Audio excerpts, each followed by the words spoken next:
Hello and welcome to the iQOO Battlegrounds Mobile India Pro Series powered by Loco.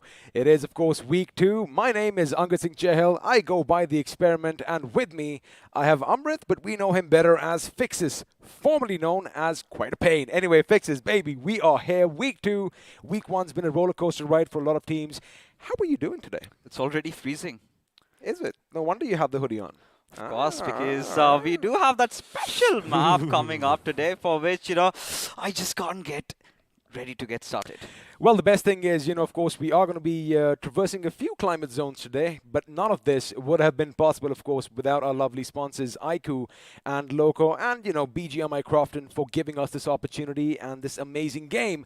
But before we get into the nitty-gritty of the show, let's just have a look and see what this bad boy, the iQOO Neo 6, has in it. All right, there you have it, Snapdragon 875G, you've got that 80 watt of flash charge, and on top of it all, you've got that new Cascade liquid cooling system. Now, this is something that I really look forward to because, from the past couple of days, I've been grinding a lot of BGMI, and I'm going to tell you, every single time, there hasn't been a single instance where my phone got heated up. Also, it's kind of easy on your fingers as well, right? Because you are going to have that cool thing, making sure you have the reactions. Once it gets heated up, things kind of slow down. Just sweaty, annoying, and no sweat, no nothing, and no stickiness as well. But again, that is the beauty of this device. Now, the thing is, we have these phones in our hands, and soon I guess we will let our lovely viewers know that they could win one. But the question is, how do they do so, Fixes? I mean, all you've got to do is head over to Amazon and search for iQOO Neo 6, and they've got to partake in a little bit of a quiz out there if you're correct, if your answers are correct, and which are pretty simple though, the questions. And yeah, you might have a chance to win, and 3 lucky winners, I say, can have this bad boy in their hands by the end of the evening. Every single day. I mean, it does kind of hurt to pinch a little bit because although we're on this side, lovely, it's a pleasure and a privilege being here, but I want one of these phones as well. But anyway, we're going to get to that in a few moments. But now, this is what it's all about. This is what we've all been fighting for. This is where all the clashes are happening. It's all about that moolah. And buddy, I sometimes have a little bit of an issue that, wait a second, are there a few extra zeros? I'm not going to be mistaken, but this time there are 7 following that too. All right, money, sweet honey is what we're talking about, ladies and gentlemen. 75 lakh rupees for the champion. And for the second position, it's almost slashed 50%. 35 lakhs. And there onwards, it just keeps on reducing, right? Not just that, we have other prizes for, the lone survivors, the one with the most finishes, the most valuable player. We've got things stacked up for them as well. Once upon a time, I did participate in a tournament myself. I did end up somewhere in the 16th position. However, we did not walk away with a lakh. I mean, the thing is, the prize pool these days is just a previous title, phenomenal. Yeah. Of course, it was in the yesteryears. Again, I'm an old boy, ladies and gentlemen, but of course, you have all these individual prizes coming in as well. And well, those additional prizes, I like that you kind of have an idea. I don't, so I'm waiting for the surprise, if I can be honest. But how do we decide who gets what? We've got to rack up all those points, ladies and gentlemen. Of course, we've been talking about this. It's the same since the past BGIS. Nothing has really changed. Maybe in the forthcoming tournaments, we might have a little bit of a shuffle. But again, for now, what stands correct is for the first position, you're getting 15 points for the chicken dinner. But what really pops out for me is that 1 finish point equals 1 point. So amazing. That is something that, teams have been capitalizing upon. Teams like Seoul, they've been very aggressive, getting a lot of finish points, and as they sit right at the top of the leaderboards. Well, we did take about 3 days off when week 1 did end up, but now we are going to be at the beginning of week 2. 26th of May, that is today, is when we start things. 29th is when we're going to take another break for another couple of days. But then the last stage of, the league is going to be week 3, and that's where things are really going to get exciting. Things are going to be heated up, maybe a bit cold for some as well, but then after that, buddy, oh boy, who all makes it to the grand finals? I mean, one thing for sure, Team Soul's there. Team OR, I think they're also there for the top 16, considering the kind of a disparity that they've developed for themselves. I like that you just picked the first 2 teams and said, oh yeah, they're definitely going to be there. I mean, there's no chance on earth that they're going to miss out, right? Even if they fluster, even if they have, few bad weeks. But from there onwards, from the 3rd position right till the 17th, it's all out in the open, right? Not a lot of points difference. It could just be anyone, 1 or 2 chicken dinners, and you're right at the top 4. Absolutely, and now this is something that is going to be a bit different. This time around, it's going to be Erangel, Miramar, woohoo, Vikendi. Then Oh, we're going to head back to Erangel, Miramar, and well, Erangel again. I'm excited for this because, again, oh yeah. it's going to be a new pace, right? It's going to be a fresh infusion into our map cycle. I'm sure a few of us are going to be missing Sanok. You definitely aren't. But Yes. it's going to be exciting to see how the teams, play this particular map. I want to see the strategies. I want to see what they come up with. I'm super stoked because considering you've got Vikendi coming back in, the true essence of Vikendi lies in how the circles are created, right? We talk about a double whammy from the fourth or fifth. In Vikendi, you get it right from the very start, and not just that. You've got a lot of meta changes happening as well. You've got you've got the other guns also coming in. The MP5K, the infamous weapon. For the viewers out there, if you can relate, let us know in the chat how much of a devastating weapon it was. But more than that, you've got avenues for bolt action as well. Considering you've got a lot of buildings around. There are going to be people who are going to be prying out looking like this. So I think you're going to have a fun time, XP, today. I'm going to have a fun time with all that bolt action, and I want to see a few white gillies out there. I want to see Oh somebody yeah, hiding in the snow, or the brown if gilly you as well. have some patches of grass, because you're never going to expect it, right? Now, the thing is, if you're wearing a brown gilly, try not wriggle your way around in the snow, because you are going to be spotted from the distance. Again, Absolutely. it's fun. It's an exciting change of pace, is what I think Vikendi is going to be like. And as, of course, Fixer did mention moments ago, the circle over here, oh boy, it's like it has a mind of its own. But for now, we're going to be jumping into the pre-match segment powered by Loco. And well, let's see if you can spot your favorite teams on our screens right about now. So of course, I mean, we're gonna start off with B and C this time around, and we have the big names, right? Team C, the best performing group from week 1 against Group B, which, well, of course, they're improving, right? They're the second best, so as to speak. You've got the big names like OR Esports, you've got Big Brother Esports, the surprise package, and Team MG though. This is one of those teams that I'm really looking forward to because considering the way they started off, it was those good games of Miramar. But ever since, they kind of look to be fizzling out of the scheme of things, and they've kind of been a little uncomfortable. So today is a week. They might redeem themselves. You've got that one map of Vikendi. Finally not going to see those pesky healing battles in Sanhok. And that is going to change a lot of things, right? Because, the players haven't really scrimmed against each other in this particular map. So we're still sort of chartering into the dark as to what's going to happen. So whatever it is, it's going to be fun. Oh, it is going to be fun indeed. And, we were just talking about a few teams. I am looking at my notes, which, by the way, we do prepare. I mean, these cue I cards. mean, do you mind just, showing that? We have what a your- lot written down over here. But anyway, Oh. I'm having a look at Team MG. 22nd position, a lot more than your card anyway. 77 points. 77 points, not too far off from the Yeah. 16th place. Even if I look at, 18 till 19, they can still do a lot. One good game can change their fortunes around. However, UP50 Esports, they are languishing by quite a bit. 43 after 1 week of gameplay is... it's going to be putting some pressure on their shoulders. But the good thing is that, towards the end of the first week's final day, right, they finally started redeeming themselves, get a few points on board. I mean, few finishes here and there, that's good for starters, right? Yep. You've got to start off with somewhere you already know you're quite demoralized, you're not feeling it, and suddenly you rack up a 10 finish game, and then from there onwards you look at positive things to come. And it's not just UP50 over here. You've got to talk about Esports Wala WSF as well, considering how they played in the iQOO BMOC. The transition to the BMPS has been pretty rough. It has been rough, but again, there's a bigger prize out there. I mean, yeah. what's at stake is a lot bigger than BMOC, and they were trying to prove themselves at that stage, which they of course did. And as you mentioned, they were picked up by Esports Wala. So, the pressure, I believe, is going to be mounting a bit too much to basically excel. Now, I'm pretty sure, the organization isn't going to be too stringent in case they don't make it. But again, I think their biggest critiques right now are themselves. And that is what we saw in their gameplay. They did kind of do a few things here and there. They did have a few good games, almost, clutching it out and getting the job done. However, let's see what week 2 is going to be like, because they've had a few days to breathe. Everyone's going to be coming in proper strong. And, well, I can't wait for the action on the first map of Erangel. Oh yeah, certainly. But again, if you talk about Erangel and the other teams, the newcomers inside the scene, the new pros, so as to speak, I think a few of them have really impressed me. One of them has to be Autobotz, the only team in the top 8 from the ones who really made it. And then you talk about teams like ACBC, and then you've got a few others. But it's going to be fun now. Oh, it is going to be fun indeed. But again, massive shout out to BGMI Crofton for giving us this opportunity to have a lot of fun. And of course, couldn't have done this without our sponsors, the iQOO Neo 6 and Loco. So before we get into the action, let's have a look at that beautiful video for the first time this day.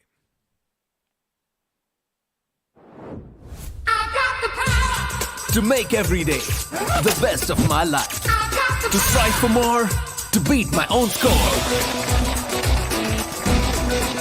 To get that encore. I've got this. I've got the power. To do more. See more. Be more. I've got the power. To win. Well, when you do have the iQOO Neo 6 in your hands, you definitely have the power to win. And, speaking about winning, we've got a lot of groups fighting it out. And before I get to a question, I do have a question for you. I think we should let our viewers who are joining us now, by the way, we start at the right time. How can they get themselves one of these? All right, all you've got to do is head over to its Amazon. On the search bar, type iQOO Neo 6 and then partake in a quiz. And if your answers are correct, 3 lucky winners. 3 lucky winners are going to get their hands on this bad boy. Now, the best thing is, in case you don't get the phone today, it's all right. We have a lot more in store for you because we have a lot of BGMI merch to be given out. Of course, you can get yourselves a nice little T-shirt and those zippers, or a big T-shirt because, some of you might be big like me, even bigger. I'm just kidding. This boy is a lot smaller than me. Oh, we did hit the gym yesterday. Are you going to do that to me now? We're going to feel a bit nice. No, I'm just kidding. But how you can do that is head over, to the Esports channel and make sure you click the link in the description. Hashtag your favorite team. And who knows, you might just get away with a few goodies. Now, speaking of teams, let's just shine the light on Group B real quick. Thoughts? I think today Enigma Galaxy is one of those teams that I'm really looking forward to, considering how they played the final Erangel game last time. And MJ has certainly been one of those players to watch out for, making his way to being one of the top fraggers in the, fragger board. And that is something that I'm really looking forward to, because Enigma Galaxy has always been one of those teams that prioritizes heavily on their position points. And on behest of that, they've, accrued so much for themselves. But, again, a new week coming up. Teams have come with fresh minds. Few teams did get ample opportunity and chances to go back to the drawing board and figure out their mistakes. So this has to be one of those weeks that is going to be very paramount for all these teams, right? If they kind of mess up, I guess we might have to bid adieu to a few names, because if they do not perform in this week, if they're still not in the race for the top 16, I think a couple of teams might have their dreams shattered. Well, 8 of them are definitely going to be leaving us at some point or the other. But the thing is, the massive question, the million-dollar question is, who are those 8 teams going to be? But for now, before all the death and destruction visits Erangel, just have a look at the wars of the yesteryears. Of course, something must have happened here a long time ago. That's why we have all these trenches dug in. You have your Bofors, you have your howitzers trained outside. But again, not a lot of population over here. I do believe the citizens of Erangel never decided to come back, because every now and then we keep dropping in. It kind of gives you that Chernobyl vibe, right? The map of Erangel. You better have your radioactive suits then. You certainly need to, right? Because considering if you kind of draw comparisons, even in the real life, you've got some inspirations out there. The same abandoned school apartments. You've got those buildings. You've got cities like the Western Georgia Paul one. So you're gonna take inspirations from out there. But again, coming back to the entire scheme of things, we've got, of course, Group B and Group C playing. So Group C, they've been performing really out of their minds. They've been one of those groups that everybody's scared of, to watch out for. But I think they've got a lot of sample size to work out with, and it's time to prove their mettle as we take it up to the skies, my man. Well, it is, of course, time as the Big Bird is going to take to the skies for the first time on day 1, week 2 of the league stages. And I like the fact it is something different than what we saw in all the Erangels of week 1. We are going to be flying just north of the quarry, heading over the ruins. Rozok is going to be there, and we're going to be ending things in Stolberg. Now, question, Fixes. Yeah. Our team's going to be dropping different. Are they going to be switching something up at the beginning? Because we did see last time we had a few clashes every now and again. You know, the mystery kind of lies for me as well, because again, we open to few changes, few tweaks here and there. Nothing too major, nothing too out of ordinary is what the teams are going to be up to. But yeah, of course, the major issue has always been about getting those vehicles, right? A few of those teams, like let's say, teams heading towards the eastern side, maybe teams going down below. So that is where the trouble really arises. And OR Esports has always been one of those teams that has really excelled in the map of Erangel. We're going to expect nothing less from them. Oh, absolutely. And the best thing is, Team Soul, they did. Wait a second. Speaking of drop clashes, Ayush, you are right next to Spraygard over here. And if they find weapons before you, things are going to be problematic. And just as expected, Spraygard with a pistol, with that revolver, is going to make sure he draws first blood over here as IE. Well, they have one of their members down. Spraygard making sure he has a better weapon. It is going to be a Uzi versus Uzi. He realizes he had a split second to see where his opponent was, because from afar, Loki was keeping a keen vigil. And again, I like the fact that he is hungry for that finish. And basically now, Initiative Academy are down to a 3-man squad. All right, this is something that did come out of the syllabus, right? This is something we were not anticipating. As Spraygard gets one more, it's going to be Loki, and his position was already compromised. And they have a slight idea of where DG could be, right? Charging in at his direction, making sure they check every nook and cranny before going in for the push. Does have an AK to work around with, but Aladdin with that DBS just blows him up. I mean, 2 shots to the face, and that is going to be all she wrote, because it looks like Initiative Academy, well, they haven't really initiated the action over here. However, they are going to be the first ones to probably fall victim to 7C Esports. Again, a good start from 7C. Elsewhere, OR Esports, we were talking about them, are going to be laying down some lead in EXO's direction. And well, Fierce, he wasn't taken down by a plume of bullets, but rather it was that vehicle that went crunch over his skull. And again, a lot of action breaking out. And if you notice one thing, Fixes, teams are trying to chain things up. And again, I guess they're going to test the waters in the first game of week 2. This is quite an unpleasant start, right? Something that we really did not anticipate for ourselves. Of course, OR Esports are one of those teams that tends to drop around those school apartment areas. And EXO, of course, they were in pursuit for a few vehicles, and eventually just got caught in between of all these commotion out there. And again, not a good start for Team EXO. That has been somewhere around that 17 spot, and they had a lot to prove. Already a loss for them. Keep in mind, now normally we always see OR, dropping at the school, maybe the apartments, and then they might just transition to Rozok. This time, however, they dropped a bit further south. I do believe, they would have anticipated that EXO is going to try and pick up a few weapons here or there, or whatever team, and then head down to Milta, as they love calling it, their home. But do you think this was on purpose, or do you think they just saw a few shoots in the sky and they were like, hey, look, a bird. Is it a bird? Is it a plane? No, it's our next victim. Yeah, of course. I mean, one of the major reasons why they do not head around Rozok is, of course, FSC Sports' presence over there, right?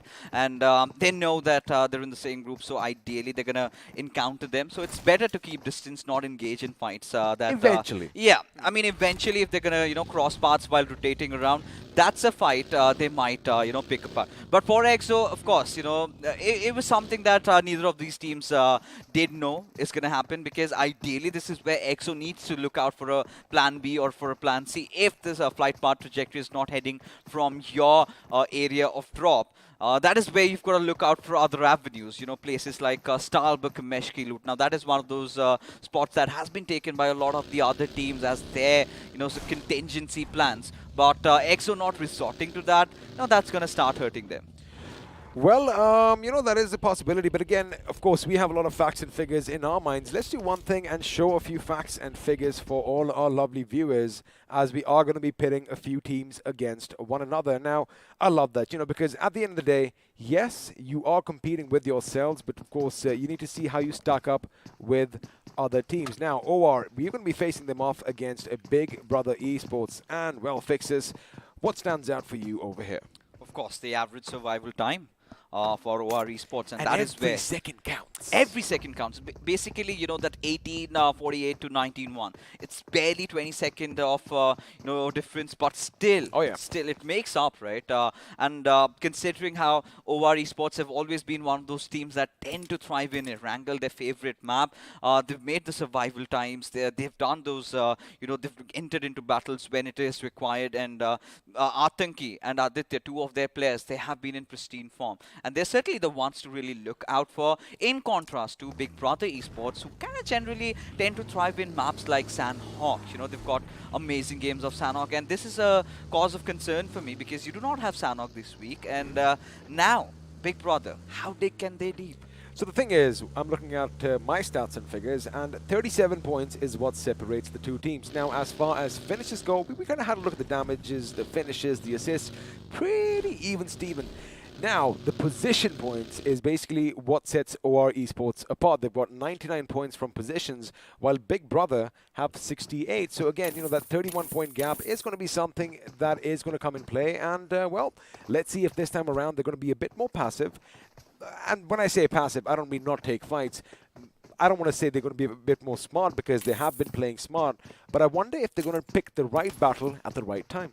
I mean, there's no need to sugarcoat it, basically, because when you know you've got lakhs on the line over there, you've got such a huge prize pool, you've got to be very methodical about your approach inside the game, right? If you feel like you've got a good position, there's no real need to, you know, try and get into engage a fight unwantedly. You know, objective fights is what I've always keep harping about. You know, if there's an objective for you, take it. Now, these are two teams that are really opportunistic, especially OR Esports being one of them. You know, they've maintained that perfect harmony, as a result of which they're in the top two. And for Big Brother Esports, again, you know, they've had a little bit of a rough phase after the entire BGIS. Now entering into the BMPS, Cream and Zenopi, two of those players that have really stood out for me, and I'm looking for more out of these lads. You know, speaking of OR, you got to keep one thing in mind. They weren't at the tippity top at the beginning of week one. They did have their few struggles, but, well, look at them now. Now, we did have a look at the map just moments ago.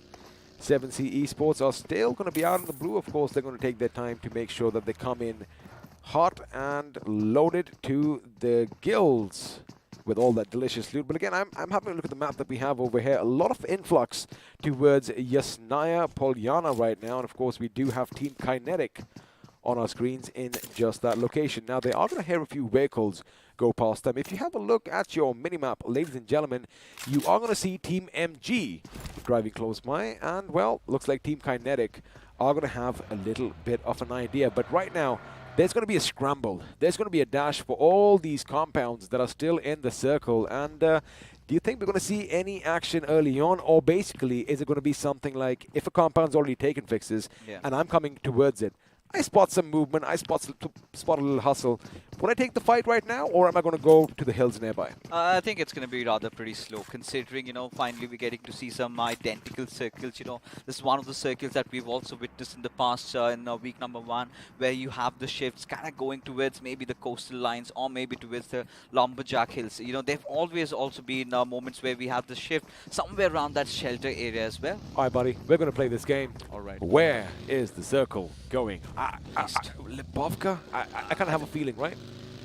Yeah, around the coastlines, around the Lumberjack Hills. All right, let's have a look. There you have it. I guess it's going to be pretty much centric right now. Both of us are being favored by the gods. But again, have a look at all that commotion. Team Soul on a collision course with OR Esports, and looks like someone did align from the vehicle. Shots might be fired, and sooner or later, some of bodies might be hitting the ground. But for now, Big Brothers making sure ACBC are kept at bay. You know, this is a moment where we're going to see majority of the fights happening, right? The circle's starting to close down. A lot of teams are rotating beside each other, and it's all that one knock is needed for the teams to kind of just spread their wings open and take those fights. But this is again one of those situations we've also seen in the past. Big Brother Esport, they always tend to come over there, and it's always ACBC having trouble to retreat from that military base to the other side of the bridge, as we do have a fight erupting right in front of us right now. Speaking of trouble, looks like our Esports were in a bit of a precarious spot, but Canary is going to find some respite for himself. Meanwhile, his teammate Jadu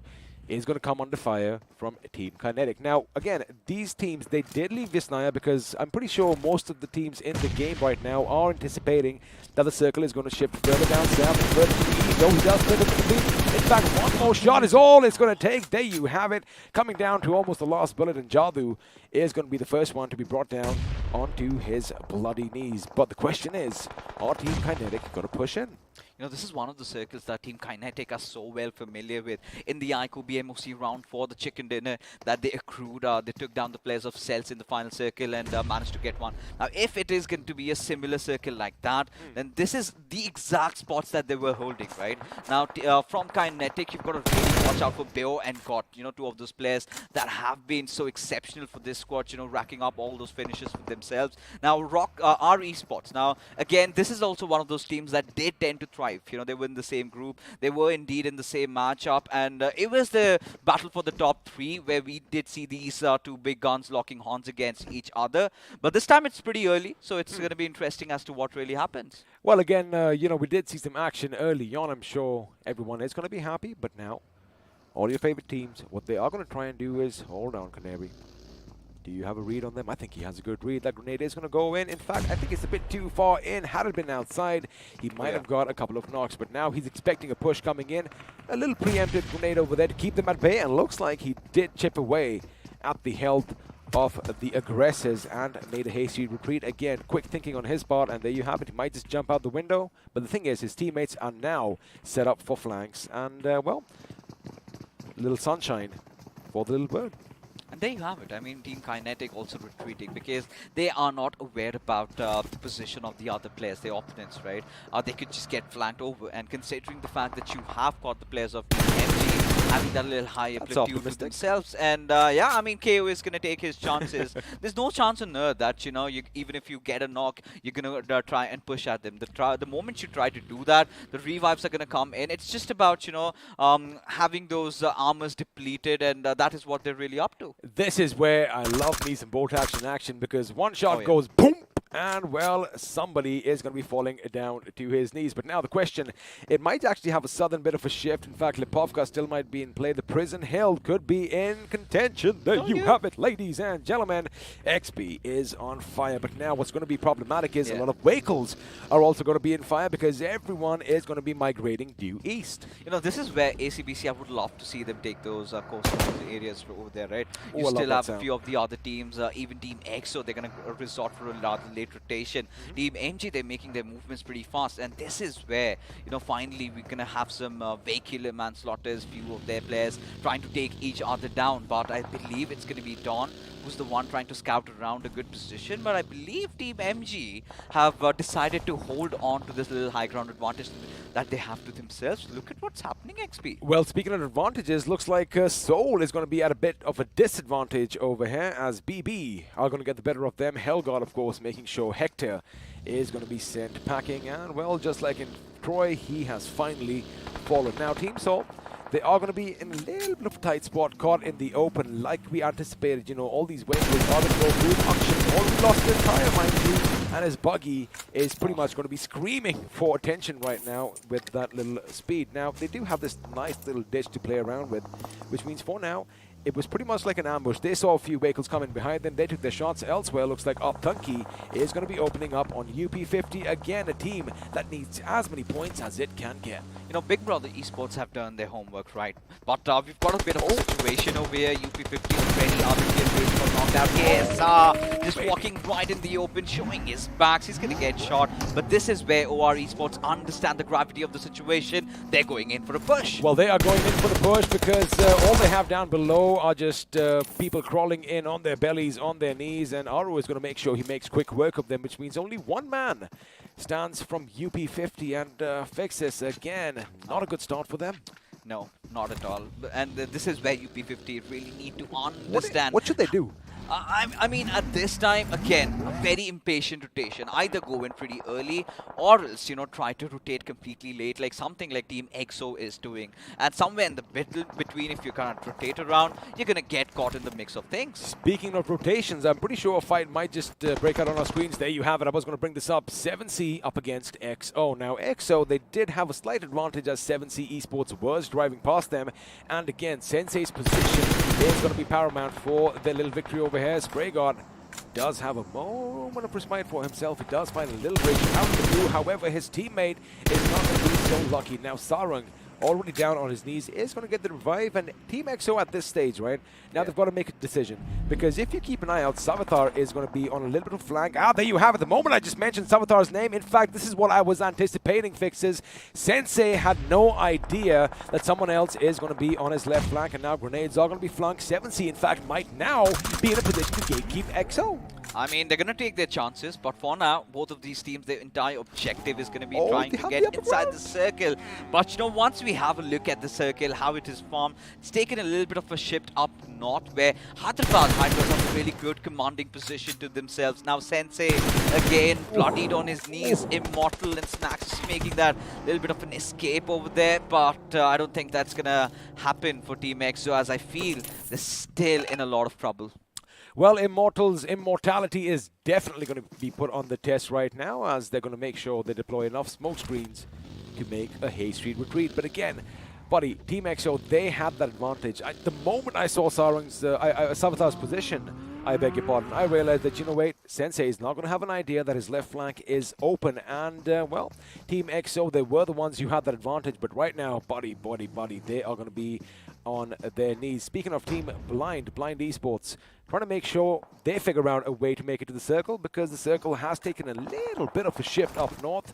And, well, there's only one king of the hill, and for now, that hill is under Hyderabad Hydra's control. Oh yeah, they've got the perfect compound, they've got everything needed, but for now, it's going to be raining grenades as Big Brother Esports, a little oblivious about ACBC's positioning, are going to get punished. Now, this is one of those fights that eventually started around that, certain melt-up bridge over there, and they're still continuing even over here. And ACBC having such a good start, they need to find a few finishes to their names. They do, because another team that does need a few finishes, are Esport, unfortunately, are going to be finished off instead, as Kinetic was the last to fall, and another team is going to be going down in, well, not disgrace, but of course they want it to be better. But ACBC, they are going to have a chance to pick up their fallen comrade, and the question is 7C going to be coming in? Oh, I did see a grenade coming. The problem is 7C is going to be under fire from Blind. He made a bit of a mistake. I do believe Evil Sky might have actually lobbed a grenade on his teammate's position, which means, well, it kind of worked out, because Deadpool from the other end is going to make sure that he plumbs them with a lot of lead. And, well, Evil Sky against all odds here, mate. The rush was coming in, and for now, he is going to be nice, but he knows someone is behind that buggy. In fact, he might just get something over here. The grenade is going to go boom. Unfortunately, it's a bit too long. Yeah, I mean, at this point, I really felt that Evil Sky should have gone for Aladdin, considering it was a knock that came out of Blind, but still not overextending, as Blind from the backlines will get the better out of Savitar with that 7C. They've been taken out of the equation, as Evil Sky was the one, lobbing that final grenade, and either ways, securing a few finishes to their names. Now, again, with this next circle shift coming in, it's going to be really interesting to see where the next one lies, as now ACBC, they are under heavy fire. Well, they are, but looks like Rain can make it right overhead, because he is going to go to the left. He does shoot, he does connect. In fact, one of them is going to be brought down. There you have it. He ducks under, switches to the DT, and now he is going to be in the cat and mouse chase. It is going to be around the little house, but there you have it. That is going to be it for ACBC. A valiant effort. However, looks like they did not check their blind spot, because Blind Esports came in and, well, secured those finishes for themselves. Now, the circle is going to be shifting. Question is, are we going to have some open warfare, some guerrilla warfare in the mountains? Well, the answer is yes, because the only compound right now is under the control of Hyderabad Hydras. Everything else is just, well, Mother Nature.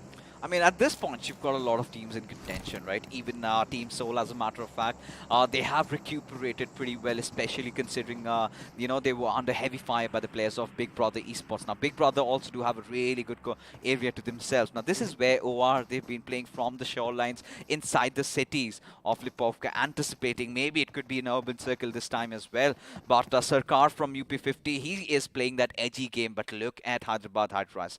They've got their eyes set. They know there's a team right in front of them, and there's a team even just behind the players of Team Walkouts. So they've got to count their chickens properly, because if they do not, they might be in a little bit of a trouble. Now the thing is, Walkouts are going to have to walk out from their little soft spot, but hold on to that thought. We did have a bold action go up, but right now, Team Soul's position is going to be challenged by Kinetic Esports. Soul did throw a grenade. Fortunately, Akshat realizes his mistake, but Goblin is going to be taken down, and it's Nigma Galaxy's Dream who's going to be shooting from afar. Question is, does, well, the team Kinetic, do they know that someone is coming in? There you have it, Akshat going on a preemptive strike. Wonderfully done. He makes sure that he's the aggressor and not the one who has to defend, and, well, he gets back in safety in the nick of time, making sure the threat for now has been dealt with. But now it all comes down to Bayo and God again. As you mentioned, Fixes, two of their strongest players. What are they going to do right now? Oh, wait a second.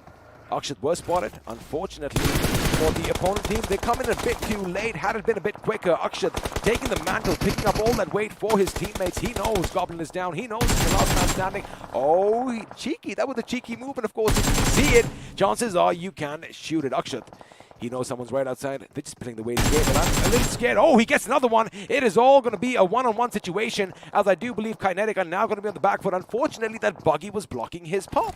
At this moment, you know, Akshat, he's doing it already. A 1v3 pulled off. All he needs to do is get the final play. And after this reload, I'm pretty sure he's going up for it. There, you know, the movements have been made. God really resigning from that heal over there. But now he's going to step out of the window. Maybe he does go for it. And there you go. Akshat finally spotting out the players. No, that's not going to work out like that. A little bit obstructed with all the vehicles around him, as God is going to get himself inside the compound. Akshat still relentless. Wants to go for this 1v1 situation that he's got it, but can he clutch it out, XP? Well, the thing is, the zone is coming in now. There you have it. Akshat is going to be taken down. It is going to be God's day, as he is going to be a happy man. 6 finishes for themselves, and, well, now he's going to make sure he's in a little bit of a safe spot. Lucky for him, he does have a few more minutes, well, a minute to be precise, to just, you know, patch himself up. Take a few deep breaths, let those jitters, let all that adrenaline that is coursing through his hands just, you know, calm down, and things are going to be good. However, things do not look good for Team Walkout, as they are going to be bombarded from either end. At one end, you have OR Esports. At the other, Striker is striking for the Hyderabad Hydras, and, well, Mr. Spray is caught between a rock and a hard place. That looks good. He goes down, because have a look at that. Striker is going to be coming in and joining the party as well. He's got to be careful. His right is frozen, and again, this is where Soundsin comes in. Maybe they should have heard it a little bit better, but again, Walkouts can take advantage of this situation, because again, now they are taking the fight with Hyderabad Hydras, and oh my goodness, the Warrior himself is going to go up against Ace Black. Ace Black is going to get the better of him right now. However, he still has another one to contend with. Mr. Spray, is he going to be spraying lead frantically over there? I think they just got the better of them, Fixes. Oh yeah, they're indeed out. they did. Indeed they did, considering they were on the lower grounds, the way they engaged in that little bit of a fight. As now, you know, Blind, they are on fire. Ever since they've been playing in Erangel, they've been engaging in proper fights. They've not been shying away from battles. Now getting the better out of Team EXO over there. Now they've got their eyes even set on OR. But what is going to be so important over here in this particular situation is all these teams need to get inside the circle, where we've got a lot of breathing space. We've got a full man stacked Enigma Galaxy. This was one of those teams that we had to watch out for, and now from the shadows they've again emerged to trying to get the chicken dinner. Well, looks like they were lurking in the shadows in week 1, and now finally they feel confident enough to just emerge. And yeah, you're right, 7 finishes, all 4 members alive. They are going to have that man advantage on all these other teams, but again, their positioning is something to be noted as well. They do have the high ground. They do have a little slope for cover. Of course, you do have your makeshift fortifications in the form of all those vehicles.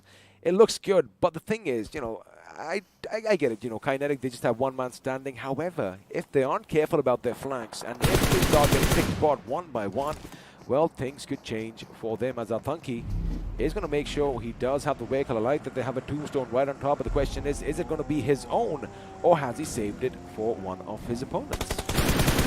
Already having better out of the situation. situation, having that little high ground advantage. This is where the support fire should have really come in. Williams capitalizing on the situation, gets that one knock, knows where the other two players are. I'm pretty sure they're going to be clobbered down with all those grenades. Look at Rage having that little he's got to make some movements out there. Smokes are now deployed to try and confuse the enemies as OR Esports, they're going to still try to the revive. I like this. Well, the revive ain't going to be coming in just yet, but Jelly and Atanki are now going to be the last two members standing for their team. A grenade is going to be cooked. I do believe he's switching to the Molotov, and, well, the grass is going to be burning near him soon as they do deploy some more smokes because, yes, they do have to come in, which means they are willing and ready fixes to take the fight straight to the enemy. Oh, yeah, indeed they are.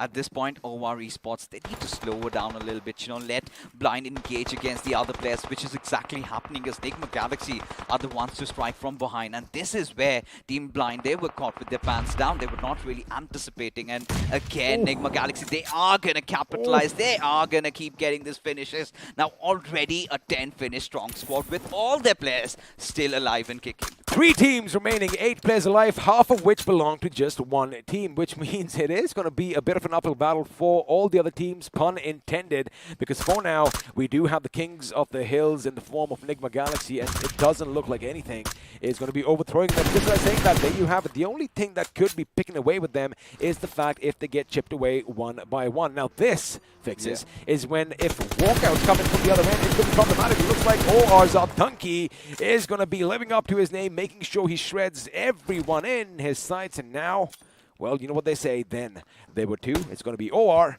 up against Enigma Galaxy. Indeed. A 2v4 situation, and they can definitely turn the tides in their favor already, 2v3. making it 2v3. But what's going to be very imperative over here is Dream's positioning, which I believe OR are not aware of. And now Apollo, with all those grenades just being thrown right behind the smoke, has done some amount of chip damage though, but is it enough? They need to scatter around a little bit. They do need to scatter, but of course what's going to happen right now is everyone is going to hit the deck because it is going to be a little bit of a waiting game. You don't want to give your position away first. I love that we have all those suppressors coming on those M4s because, you don't want to kind of hide your position. You don't want to give it away willy-nilly. But OR and Jelly, I don't like this. They are in the same line, and if MJ does spot them from afar, chances are one bullet might just go through the other. Of course, that doesn't really happen, but, if you think about it, they could be caught up in a little bit of a lineup over here, and things could be problematic. But for now, like predators on the prowl, these pros are going to be heading towards their prey. And NXG, now they are going to be on the back foot a little, Fixes. They have no idea where their opponents are. And again, they are spread far and wide. They are going to see some smoke, and when you see smoke, well, you pop a few bullets directly in it. Oh, I think you saw him. Oh, indeed he did. And I believe the exchanges are going to be coming pretty soon. Atanki exposing himself. Now this is where Dreams, he's got to make those big brain moves, right? He's going to lob those grenades. At least needs to act as a diversion for MJ and Apollo to really come in and get the job done as Jelly already knocked out. It all comes down to Atanki. He's going to be continuously spraying. That's not going to matter anymore as Nigma Galaxy continue their onslaught even at the day 1 of week number 2. The first game also going to their names. Well, we did kind of predict this. You did kind of say that Group B's Enigma Galaxy, they're going to be coming in a bit hard. They did 13 finishes for themselves and the delicious chicken dinner, making quite a statement. Now, again, OR Esports, they were caught in so many situations that they should not have come out of it alive. However, this is where that experience and also, the fact that they've been doing this so long, they thrive under pressure. They are calm under pressure. And let me tell you one thing. Those movements by Atanki and Jelly were beautiful. They need work. Now, OR Esports was one of those teams that tries to play a lot from the edges. This time around also, we did see them getting off at school apartments, headed directly to the Lipovka city. And from there onwards, it was a 4-man squad. They tried to come in and... that was one fight against Team Blind, which they did not really anticipate. 2 of their players already falling down, and primary players, you're talking about Aditya and Aru over there in that particular situation. And that was a big blow. That was something that they took a lot to recover from. And that is where Nigma Galaxy, again, this has been one of those silent assassin teams that has never really made themselves visible. We did not see a lot of fights coming out of Nigma Galaxy, but when it comes down to it, they're like a whole well-knit unit, right? Coming in, it was a perfect game for them. they just did lose out on one of their players, and that was it. Secured a good finish chicken dinner, and they're gonna be looking for the top 3. They're definitely going for it this time. Well, of course, we are going to be looking forward to seeing what they do. But for now, we are going to be heading over to the post-match segment powered by Loco as the point standings are popping up on your screen. And at the tippity top, it is going to be Nigma Galaxy with that chicken and 13 points coming in from finishes. Now, if you have a look at the finishes, a few teams did get a taste of blood. I mean, we did see 7C right at the beginning, getting a few finishes for themselves. OR Esports with 9 walkouts, making it to the top 3. All in all, a good game for a few teams that needed this game to be good. But again, if you have a look at the bottom half fixes, UP and, well, you can see the rest. Oh, indeed. And for walkouts, the breaking point was that one fight against Hyderabad Hydras, that despite all odds, they still managed to come up top. And that is where, Hyderabad Hydras made a lot of casual mistakes, right? Not checking their flanks, not making sure. It was Striker who got knocked out first. And, correct me if I'm wrong. I think they completely misjudged the fact that OR Esports was nearby as well, because you got to keep in mind that is where their flanks were exposed as they were trying to go over the hill. And when they were just left to Striker and Ace Black, Striker went in for the finishes. However, we did see from the corner of our eye, I'm pretty sure he saw it too, someone pop up like a meerkat. However, again, I think they rushed it a bit. What do you think? I mean, the microcoms were clearly missing over there, right? Considering it was so chaotic in that situation, everyone was doing their own thing, and Striker should have gotten that knock. But for now, we do have the iQOO MVP. It's going to be my man. It is going to be your man. Looks like he is in a dream world right now, as he is going to be crowned the iQOO MVP. 4 finishes, 2 assists, but have a look at that damage. Ooh.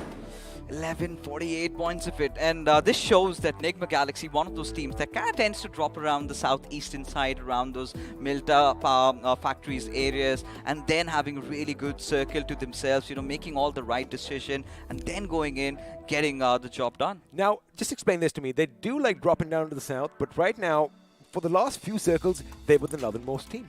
I mean, right now, again, this is one of the circles that they're well aware of. We've seen, like we've said, right? These are the identical ships coming in. They move well. Yeah. Now, this is something that we've seen a lot in the first week, right? We've seen a lot of those eastern zones forming in. And this is where, teams like OR Esports, this is where teams like Nigma Galaxy tend to thrive. And they have been in these situations. They know how to face it.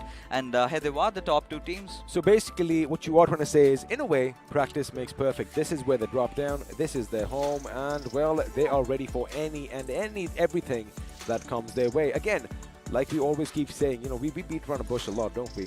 You got to do your homework and basically just practice, repetition. That is where this all kind of helps out. But again, of course, your iQOO MVP is going to be Nigma Galaxy's Dreams. And, well, now we're going to be having a look at the top 5 leaders who are going to be popping up. MJ is going to be joining his teammate. And, of course, we do have a couple of boys from OR, Jelly and Updunky, surviving that long, dishing out so much damage, raking in all those finishes. But I like that Walkouts have Mr. Spray on our screens as well. I mean, you talk about OR, of course, gotta give comments to Jelly, right? One of the leader that kind of is leading by example. And you talk about Mr. Spray, again, one of the consistent players. We know how aggressive this lad can get. But as we take a look at the match summary, 5 vehicle finishes really strikes out for me. We usually are privy to witnessing maybe 1 or maybe 2, 3 at the very max. But 5 vehicle finishes completely is understandable considering you had such a bizarre flight path trajectory where so many of those teams had to come down south, get down to the eastern areas, had to engage in those early fights, as a result of which this is what is in front of our screens. I'm just zoning in on that digital camo, on that AWM, that little animation the lady did at the beginning. But now we do have a few more, well, facts and figures for you. It is the finish and damage graph popping up, and a couple of teams, they did kind of dish out a little bit of damage here and there, but again, nothing coming out of it, i.e. no finishes, 33 points of damage, for example. I mean, Initiative Academy couldn't get to see a lot out of this game from their side, right?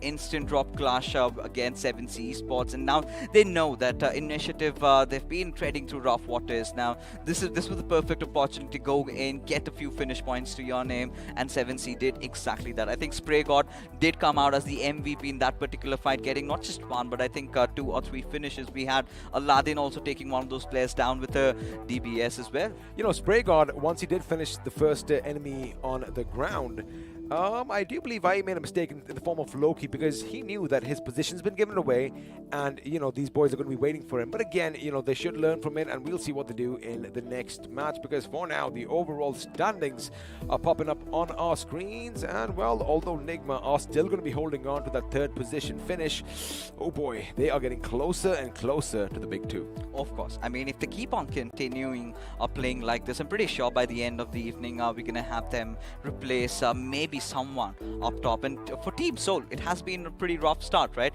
This is where they kind of have themselves a bounty on their heads, right? A lot of teams doing research as to when they're entering inside the circle, and this is where Big Brother Esports, they really came in handy. They knew they're going to be rotating through the peripheries, already being stationed at a good spot to try and take them down. It was that fight when, you know, Team Soul were traversing around, Hector got picked off, and that is where all their buggies kind of went astray. Oh, yeah. They had to resort to that single vehicle, and eventually, you know, it was a one-man show effort from Akshat against Kinetic Esports, and who put up quite a firepower there, right? Taking 3 of their players down. But towards the end, I kind of felt like he overextended a little bit over there. Hey man, could have done better. My hands would be shaking right now. I mean, all that it's not nerves, right? It's all the adrenaline. Your heart is pumping.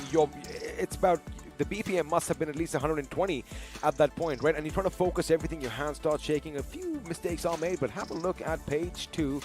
And, well, Team XO, we kind of thought that, you know, where have they been all this while? They had that massive drop that came in. They have made it finally back in the top 16. Question is, are they going to stay? No, that's the thing, right? I mean, for Rexo, it was again a very unpleasant first game of Erangel, having one of their players picked up. I think it was Fierce being taken down by the players of OR Esports while he was getting down to the Milta City and had to deal with the brunt of it. But yes, I mean, there are teams like INS who are yet to play. They might come in next, and that is when, you know, EXO's top 16 position can be challenged. But more than that, you know, you're talking about teams like Team MG, who ever since, you know, those few good games in Miramar have been struggling, and even for UP50 in that manner, right? The kind of a start they had, they wanted to go for the shelter compound, which was clearly not necessity. They wanted to head over to the bunkers and stay over there, which kind of shows their mentality of trying to play a lot more defensive rather than trying to pick up fights. And eventually we're just getting pummeled down by the other teams, and they really need to again work things around as to what they really want from this particular week. Otherwise, you know, the ship is going to set sail. Well, the ship might just set sail, and the team's in danger. They are obviously going to be left behind. Again, you know, that is part of life. I mean, you win some, you lose some. That is, of course, one of the major things in this tournament as well.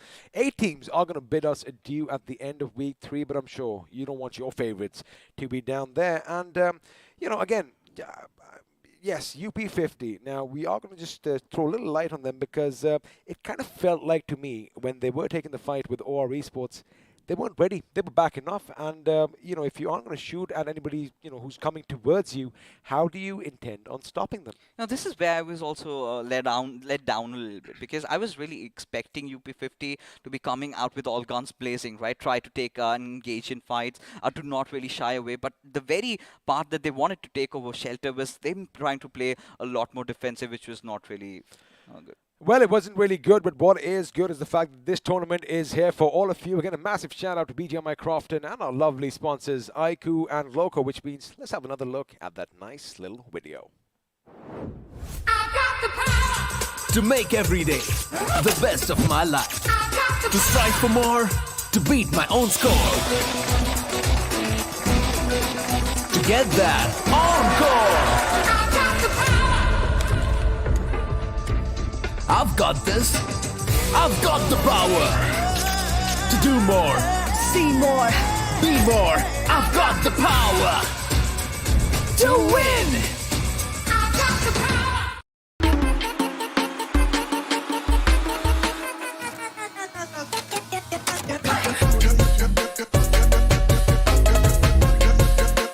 Watch it, earn it.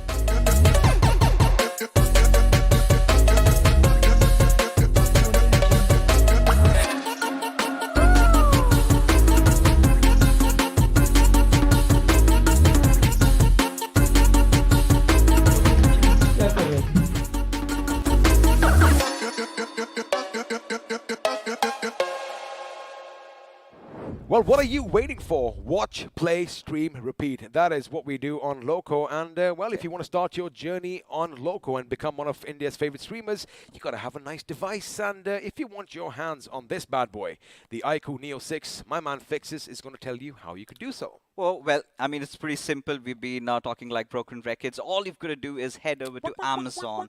And then in the search box, you just got to type iQOO Neo 6. Partake in that quiz. And, well, if you are lucky, 3 lucky winners are going to have this bad boy in their hands by the end of the evening. But for now, you know, we're done with the first game. It's been a fun affair. And it's time, I guess. Let's take a look at the highlights and figure out what really happened inside the game. Of course, it is going to take a few working days for the device to actually reach you, but you can start rejoicing and partying from tonight. Now, of course, the highlights. And count your chickens.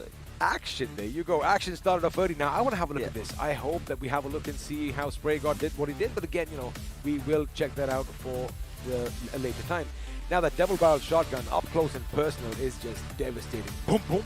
And, you know, not only is the person dead, but the thing is, there's a massive wall, a hole in the wall behind as well. It's the RNG of the game, right? Ideally, you get to see a lot of DVS in maps like Sandlog.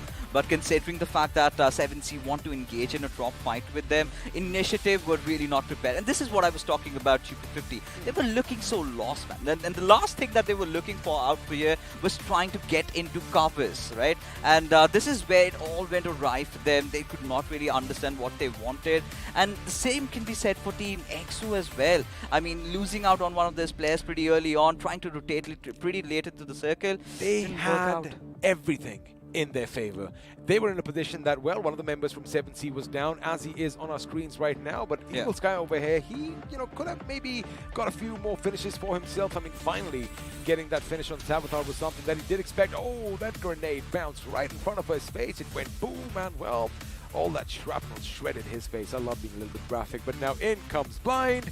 And, well, again, you got to take advantage of any commotion, anything that pops out for you in this fight, and, you know, this whole situation as a whole. I think Team Blind as a whole, they've had that little resurgence coming in, right? Finally waking up to their senses. But this is one of those fights that we have to talk about, because it was all about Akshat. The other two players, Omega and Goblin, they were really not prepared about God's position. And this is where, you know, Akshat trying to be a little preemptive on his shots, you know, going for those pre-fires, going all up for it. And Nigma Galaxy from the backlines also, you know, just peppering down those bullets, hurting Team Soul. This is something they were really not anticipating. No wonder he had 1,000+ points of damage. But again, break this down for me. What do you think is going on in Akshat's mind?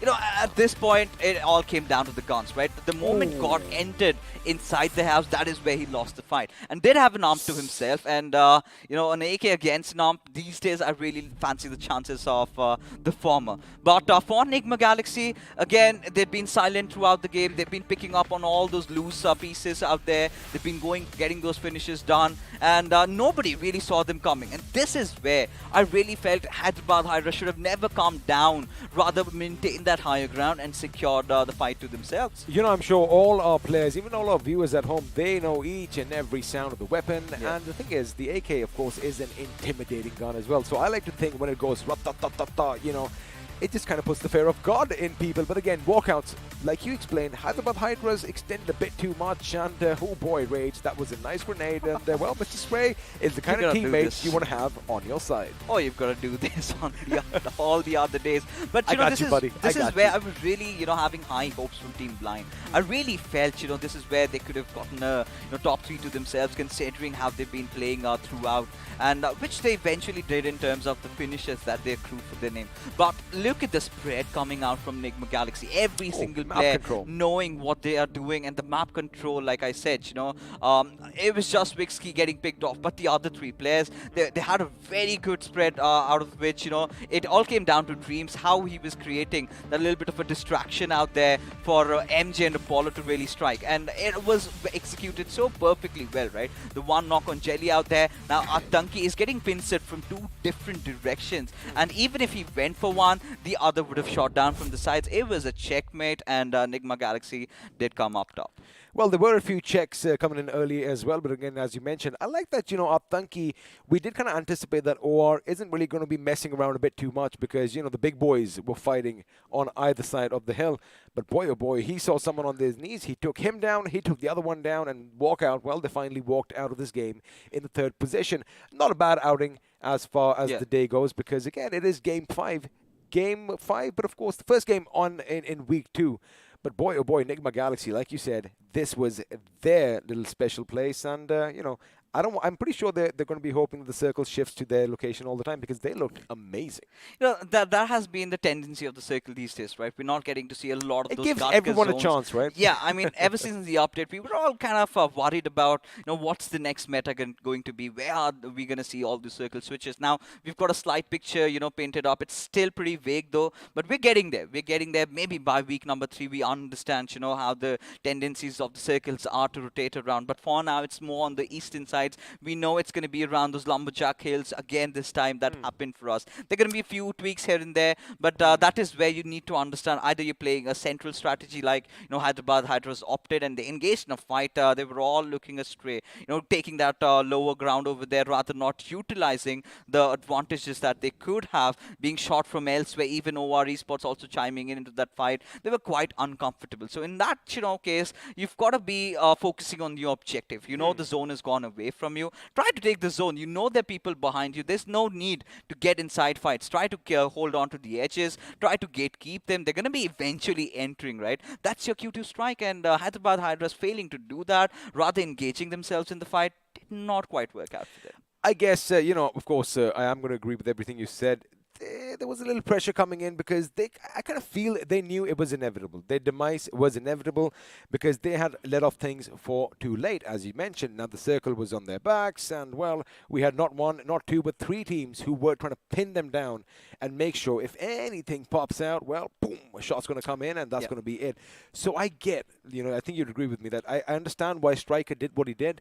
Maybe had they done it together, again, coulda, woulda, shoulda. We love saying that over here, all these maybes, ifs, and buts, and, we're going to leave that for the analysis later. For Striker, again, this is where he's made those mistakes, right? The plays could have been better. Like I always say, you cannot just head-on charge at your opponents, right? You've got to always go from the sides, You've always got to make sure the flanks are clear first. Now, what he did, he went head-on, just ignoring the player right beside him. When he kind of had that head popped out, that is where he could have, focused. Had he gone from like this, the other teammates could have really, helped him from the back lines. And there was no need for Hyderabad Hydras to really come down because walkouts eventually, they would have come up anyways. They've had to get inside the circle, be a little bit more patient, and, few mistakes did cost them heavy. Absolutely, because we are talking about it from a striker's point of view. We were lucky that we were seeing that POV as well. So, you had that little dip. Right in the center, you had one player on the right, which he, of course, did not know. On the left, he could have gone, but, this is all going to be for later because the pre-match segment powered by Loco is going to be popping up, which means I'm going to see you after a couple of games. And, well, the studio is going to get a bit brighter because the sun, Arca, is stepping in. Oh, yes. Now it's going to be even more intense, the discussion. It's going to get really wild and fierce as Arca. Now we've got teams from Group B taking a little bit of a break. We've got Group A really chiming in, and a lot of big names do pop up, right? One of them has to be the big question, Hydra official. Because considering, week 1, the final day, Hydra official did, manage to get themselves up there, get that chicken dinner, and ever since they've been looking all nice and good. But for global esports, man, what are your thoughts? What are you expecting out of them? I don't know whether I should be saying this, but if you have observed the overall points table, a team which hits the 100 points or crosses the 100 points peacefully, from then on starts to decline. That has happened with FS, that has happened with Global, that has happened with a lot of teams, to be specific. Let me try to see who they are. Team INS, ACBC, Team EXO. Now Blind is somehow come up to it, and they're the only team living up to it. Like, you saw the way they're being, fearless right now. And I believe that, Global has to turn out to be those fearless team where they can eventually come in and take the fight like they did the first day. nobody can forget the first day impression which Global Esports gave us by being the strongest assaulters in the lobby. I think it was somewhere around the second day where they really stepped up. First day was so gloomy for Global Esports, if you remember. It was more of a sole domination. Everyone was talking about. And then towards that second day, we had, teams like EXO, teams like Global Esports, 7C. Everyone just rise up. I'm still stuck in BMOC and now come up over here. I So get you. yeah, the first time we saw BMOC, and that is where we saw Global dominate. Right? Oh, So yeah. that kind of domination is something I'm looking forward for coming in from the side of Global Esports. They've been trying to do that, right? They've been trying to do that every single time coming in, but always their rotations have been quite weird, right? Especially while getting in the fights, the decision making, the micro engagement, the call outs clearly haven't been up to the mark, and they're feeling the brunt of it. But today, anything could possibly change. No, there's going to be a lot of changes in the overall points table. Obviously, for few of them, going to pick up the pace. But this one device is almost crossed the line for most of these, events. As we all know, what's prominent it is. We're going to be looking at a video to see how more prominent it can be.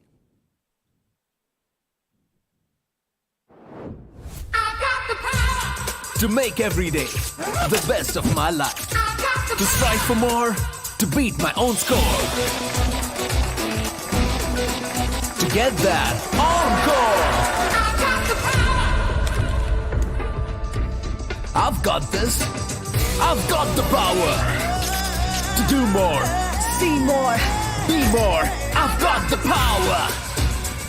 To win.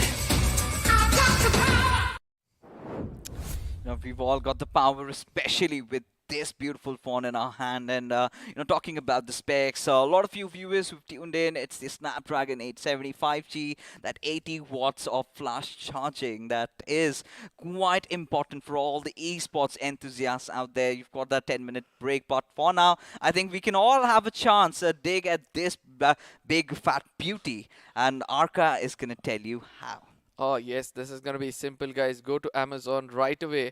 You're going to be searching for iQOO Neo 6, and make sure you put iQOO front, because I did try Neo 6 and all, and there was a little bit of a difference. But eventually today morning when I checked Neo 6, they were almost there, right? So it's all about, making noise, and it's already started to make a lot of noise, as iQOO Neo 6 is what you're going to search. And eventually once you're done with that, you're going to make sure that you go to click on no more, answer few questions over there, and later on give your name, email address and mobile number, and notify me is going to be the last option. You're going to click, and after that you're going to keep your fingers crossed to see whether the Lady Luck is going to kiss your forehead.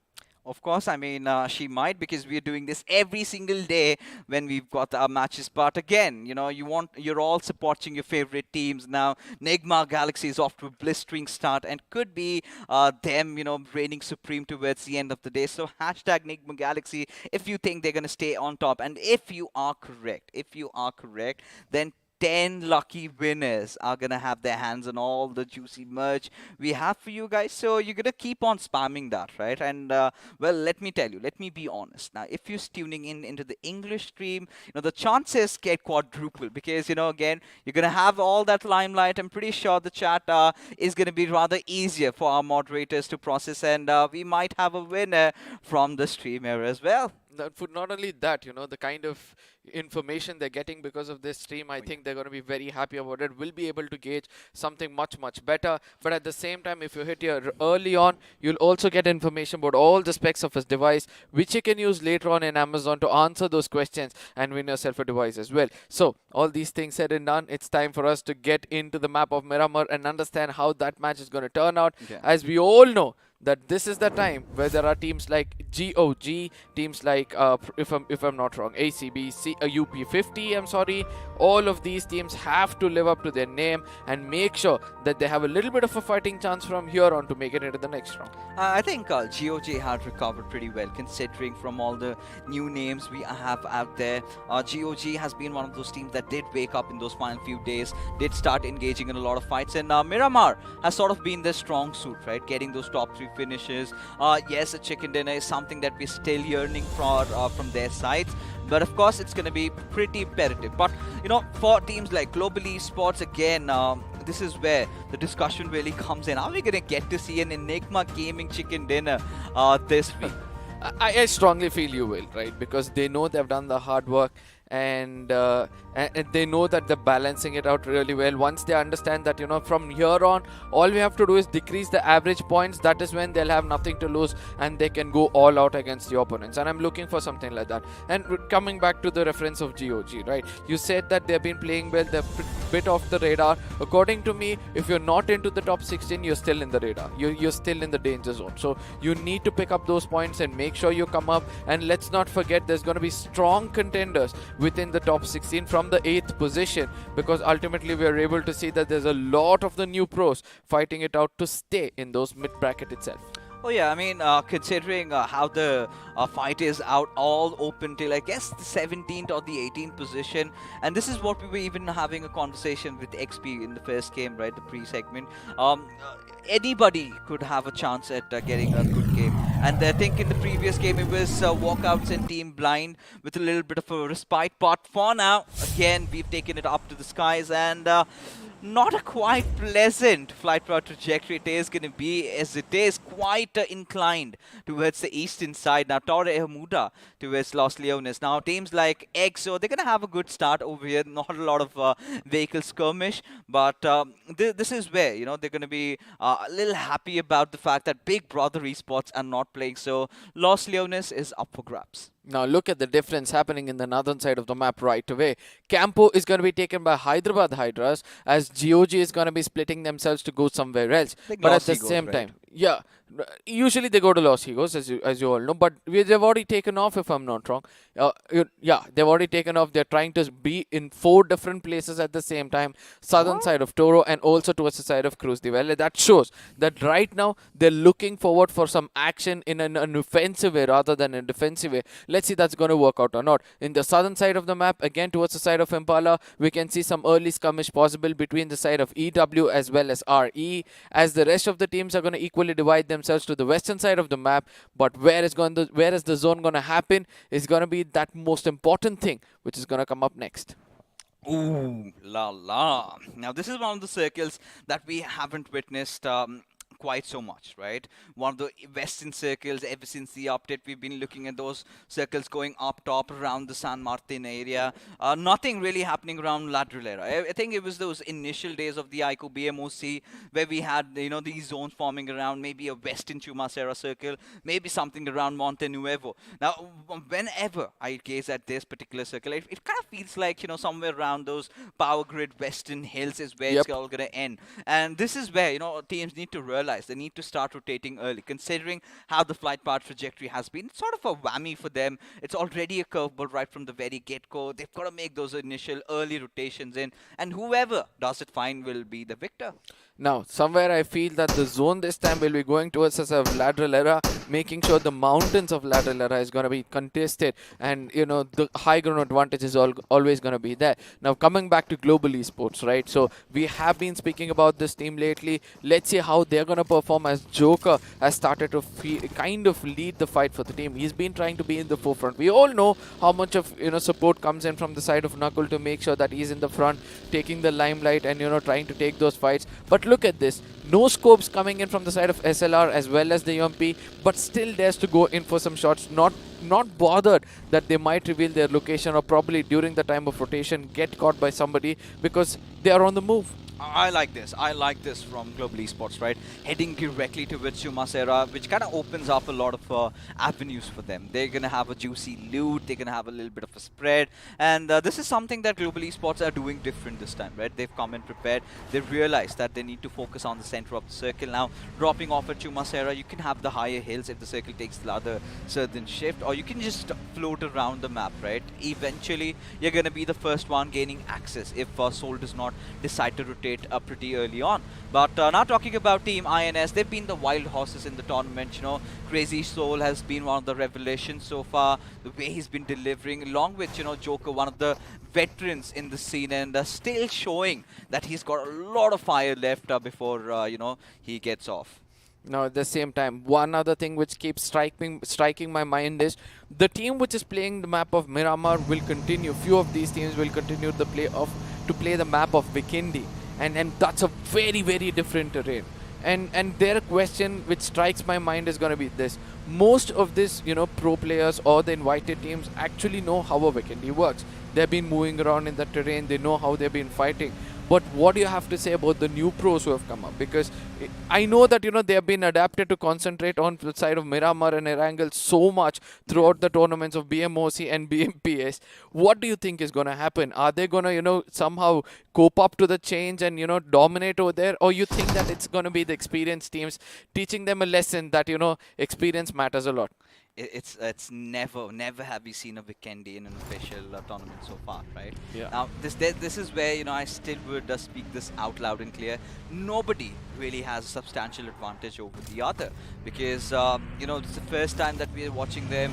It is again us venturing into the uncharted territories, not knowing how the teams are going to approach, because ever since Vikendi is back now, one of the USPs about Vikendis were those ludicrous circles that used to form early on, right? That was the true essence of Vikendi. Now the big question that I'm going to look forward to is, are we going to see more of that today? Or is it, the developers fixing the circle issue? Because I really felt, you want to see all those 40-50% of the entire circle submerge inside the waters right from the very start. It's going to be all chaotic. I'm pretty sure the game of Vikendi is going to be pretty slow, as it has always been, considering there's so many places to build cover and take cover around. We're going to see all those bolt action matchups out there. So yeah, it's going to be exciting. I'm super stoked for the game coming next. Now, the most important point is this: Sanhok was a game changer, right? So everybody who came into the map of Sanhok, since it was the fastest moving map, everybody had to be on the tip of their toes and also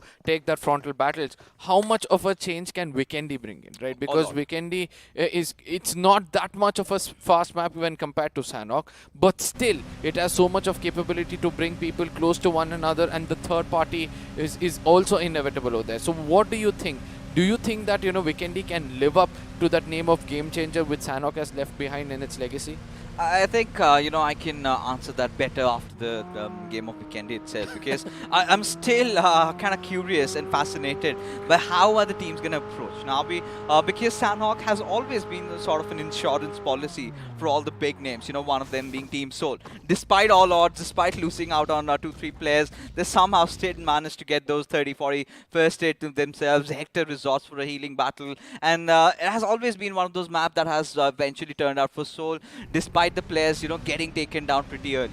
Yeah. And not just Team Soul, a lot of other teams also did resort to such measures. Now this is one of those things that you really cannot afford to do so in a map like Vikendi. So the developers, the publishers sort of trying to get all these changes done impacts how teams are going to approach this, and I'm loving this. I'm going to welcome Vikendi with open arms, and I'm really excited to see how the teams are going to be moving around the terrains, what the timings of the rotation are going to be, how are they going to approach the circle. Is it going to be all about fights? Because I really feel Vikendi is one of those maps where you can take proper 4v4 frontal battles, because you do not have such huge compounds, right? It's basically just a single floor around, and that is where, if your nades are right, if you know the right directions to pop them, and that is where you can get those very clean initial squad vibes. Yep, for now, ladies and gentlemen, this is the moment where things will start to get a little intense in the map of Miramar. As we speak about it, there's gonna be some chip damage being dealt by the side of Enigma as FS47 ists. But let's see how that's going to turn out from here on, as it's going to be Enigma who will be looking forward to retaliate. And we have been seeing that the side of Enigma has been very, very strong on two things, right? So they tend to get the information of the opponents first before they get into the hard cover. Like as they traverse around, they usually don't get knocked out. And once they get into the hard cover, they seal themselves like a mountain. And the way they take the fight towards these enemies who try to tag them from the beginning, it's complete redemption, and they conquer it and make sure get those 4 finishes completely. Oh, they indeed have to, because at this particular moment, it's all about taking the center of the zone for all these teams. Look at the splash of colors on our mini-map, right? We've got G. Now, this is what I talked about when they made that early rotation around Chumasera. They're going to have so much of that access, so much of that terrain to capitalize upon. And, teams like Hyderabad, Hydras, again, resorting to those long, edgy rotations. They're still going to wait for the curveball to hit the radical shift. But like we predicted, right? So, Arka, this circle is going to go a little towards the west, maybe take a lateral shift again towards that eastern side where, the players of G are stationed at. Now, one of those best spots. You've got that little high ground. You've got a little bit of a dip to also play around with. But the western territory is right open. And this is where I really feel UP50, if they make the right moves, I think they could have a really good game. Oh, I'm not worried about the teams inside the circle, but rather worried of the teams outside the circle. Way deep in the blue zone itself, we can see GOG. They are the only team who is outside the circle but still not seated in a vehicle. They're still stationed in a place, still waiting it out. And they don't understand this. By the time they reach the circle, they're going to be exhausting all those, med kits and all those things. And eventually when they indulge in a fight and they get taken down, they're not going to have any medics for themselves. And due to which they get wiped off one after another. And this is not something which you're able to see from the side of GOG, but rather they proved us kind of wrong in the previous time in the map when we were in the BMOC, where they came in so late towards the side of water treatment, then take that high ground to the southern side of El Pozo, and that is what they'll be looking out for. And look at that, 15 bandages, 5 med kits, MJ with just 1 head kit and 14 bandages for himself. I mean, it's time to move, right? It's on 9 seconds, and once the third zone starts to come in, and this blue zone is going to turn ruthless against them. For GOG, again, they've been a little struggling. They have still yet to find a concrete drop location where they want to get down. And what I felt initially was they wanted to take down the players of Hyderabad, Hydras. Yeah, maybe get the Campo Militar area to themselves. I really felt that they were going to be cutting out on the rotation because Cruz de Valle is one of those areas they have never been there. And it is again one of those cities where you do not get a lot of loots to yourselves, right? Yeah. Either you go for a little bit of a more spread, maybe a water treatment Cruz de Valle. That would have made more sense, considering all 4 of their players dropping off at the same area. This is where the intentions were clear. This is where Hyderabad Hydra should have been a little threatened. But, the players of GOG weren't really able to accomplish that. Now, they failed to do that. Now, they're opting for a late rotation. Their rotations have been messed up with. And as we speak, GE taking a fight against Team Soul. That's a very good start according to me. Once you strike the big dogs itself, that is when the confidence is going to be doubling itself. And that's a very long distance fight which they have taken place, right? And it's good to see that the center of the circle, there is still going to be a lot of distance. We all know in the map of Miramar, no matter how close you are, you're still far away. And that is what, both of these teams are taking advantage. But at the same time, taunting each other to make sure both of them burn their resources every single time is something they have to be careful about, as third party is going to be inevitable, as the circle, according to me, is going to be shifting again towards the side of Lateral Era or towards Montenevo, and that is where, most of these teams will be challenged. Towards the water treatment, yet again, we have, the side of GOG still not made it inside, but most of the teams have made it inside, and this is where I would like to see what happens next. But where is Sensei at this point of time?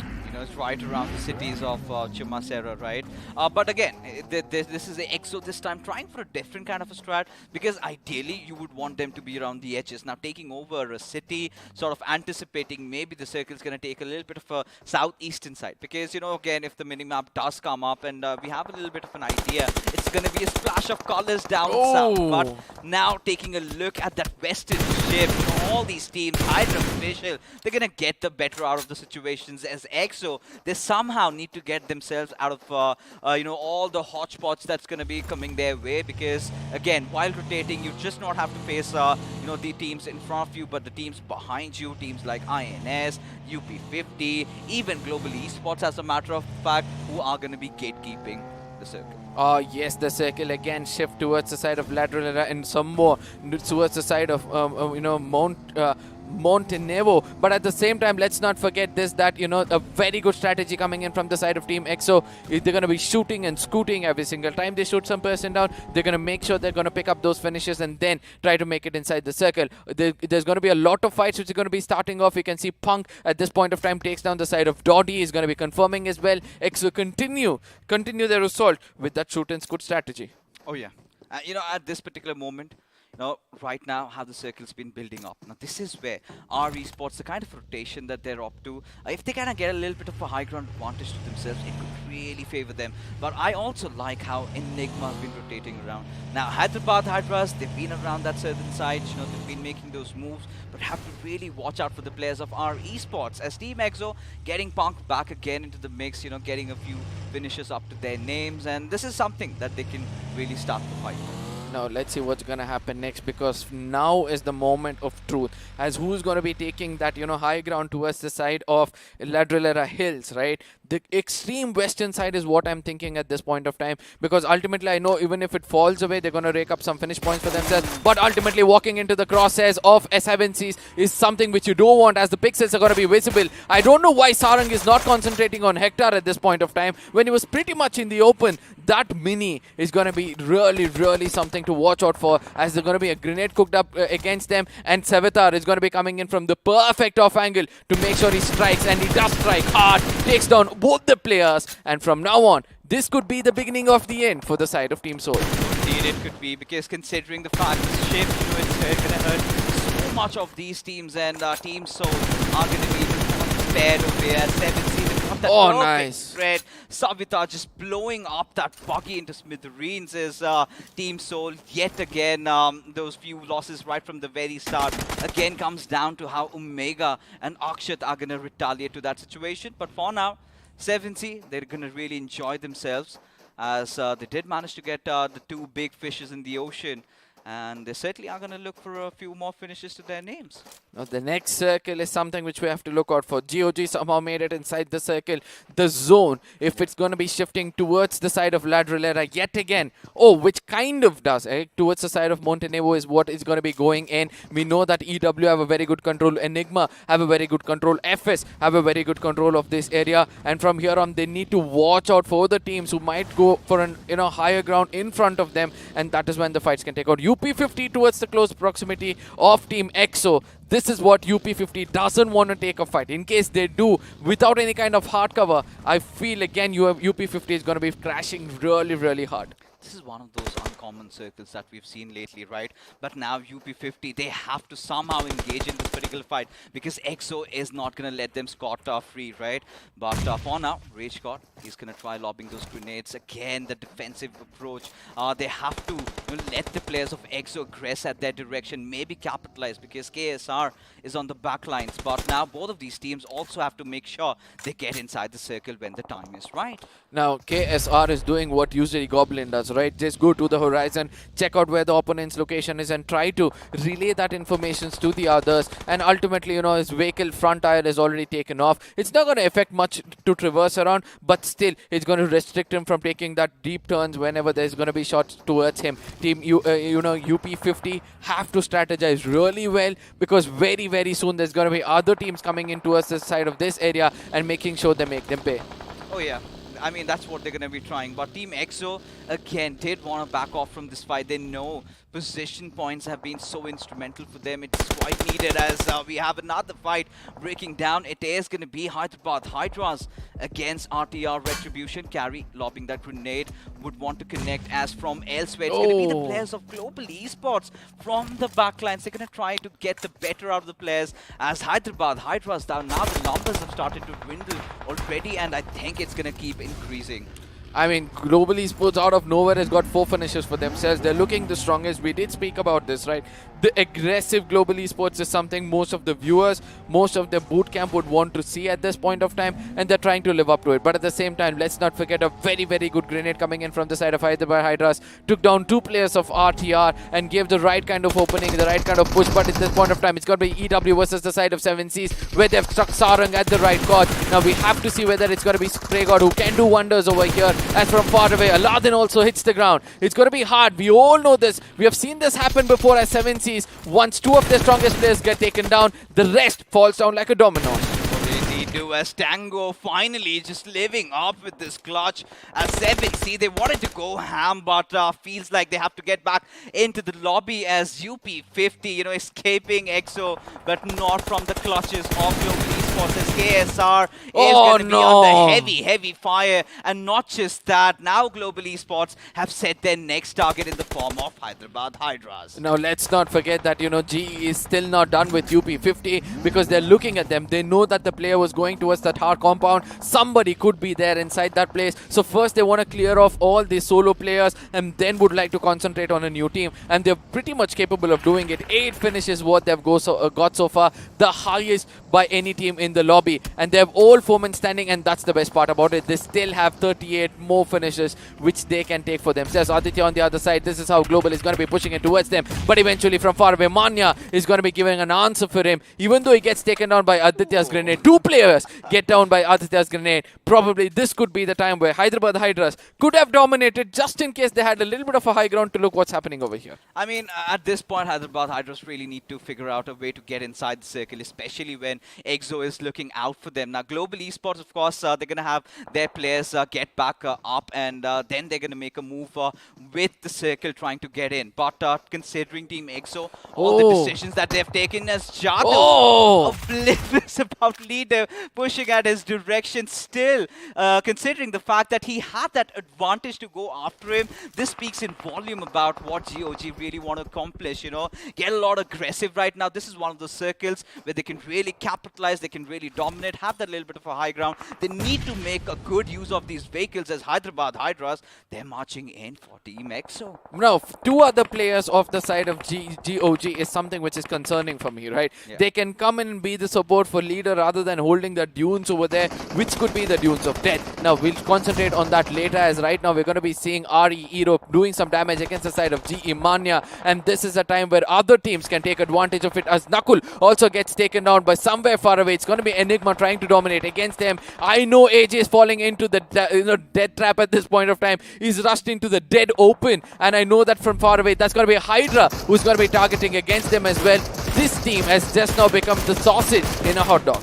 Oh yeah, they indeed have become, and Global Esports, you know, the timing wasn't really right as Jackson is going to be peppering down all that bullet, gets that knock on clutch, can he get a bit more, as RB is going to be his next target on the crosshairs, as Immortal from the far off Frey could also dish out some amount of damage as Jackson and Hydra officials. The first game they come in, they've already accrued 2 finishes to their names, but from here onwards, how far do they go, Arka?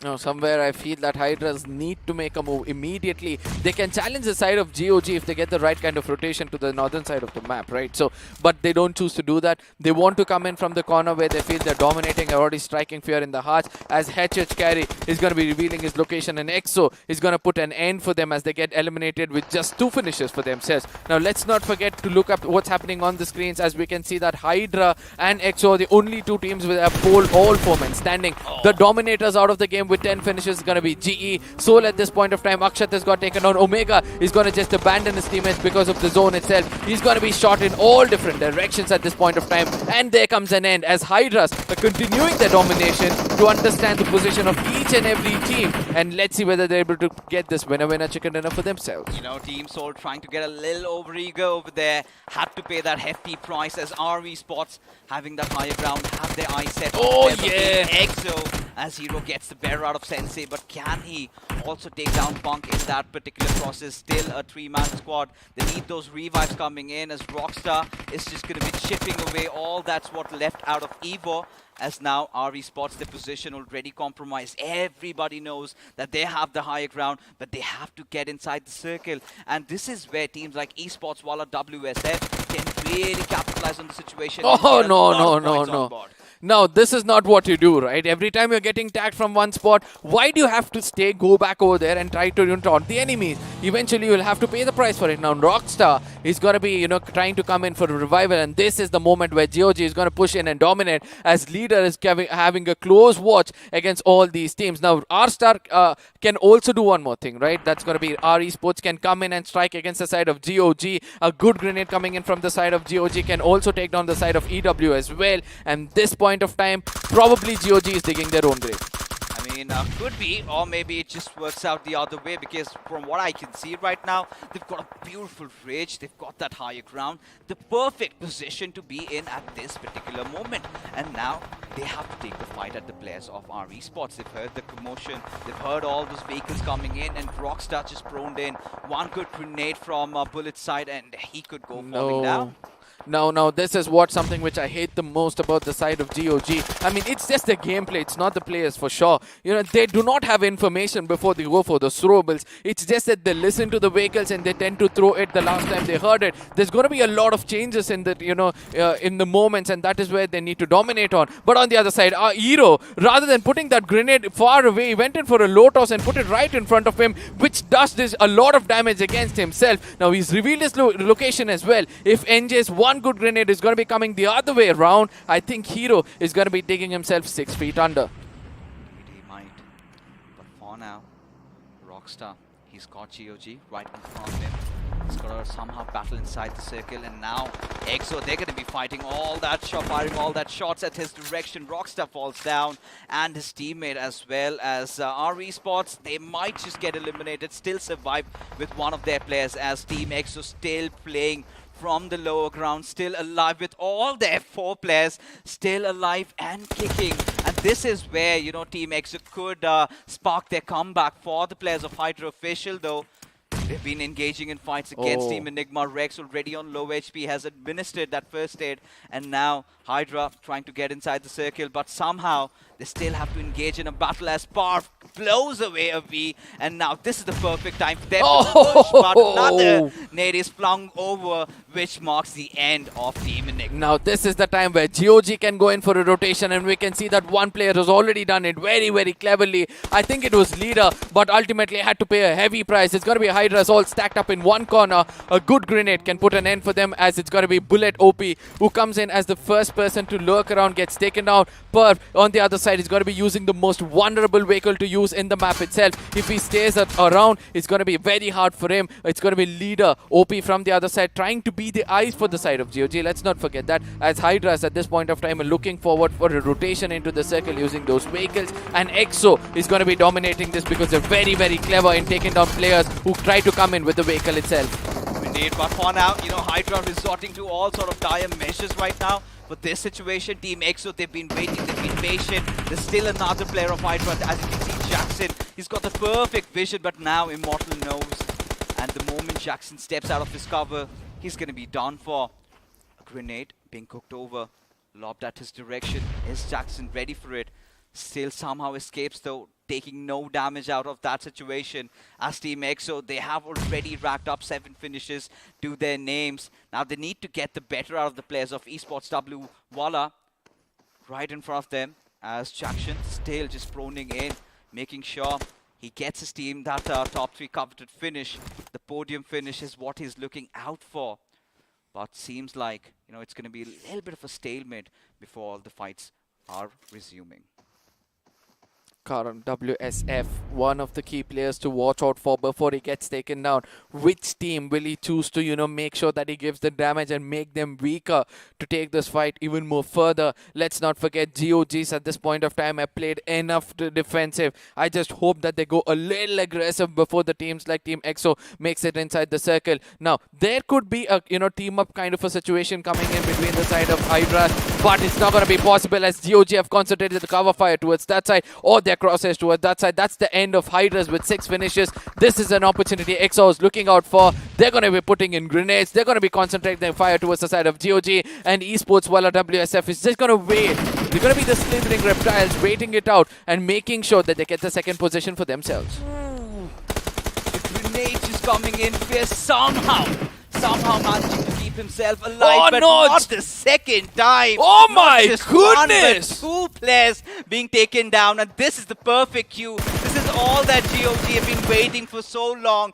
A right time to strike, and this could never get better than this. All coming down to Punk. How he resorts to this particular measure. As Karan out of nowhere is going to be playing spoil spot, as now Team EXO, they're under heavy fire, but Leader deciding to retreat, not really engage at this situation. Pans being flung over. Does that connect? No is going to be the answer, as EXO slowly but surely they've gotten their numbers back alive. No, it's important for them to go with the second grenade and take things off. It was all in the hands of the side of GOG, but I believe that they gifted it away, or rather, I would say that WSF just took it away from the hands of GOG and handed it over towards the side of Team X. So the last man standing is going to be Leader. He's taking the zone damage. Rather, he had to make sure that he takes players down, but rather wants to get the second position for himself. Takes one player down and eventually gets taken down. And that's going to be Team EXO taking things in style. The Lady Luck is their forehead when the time was right, and they're going to be dominating from here on.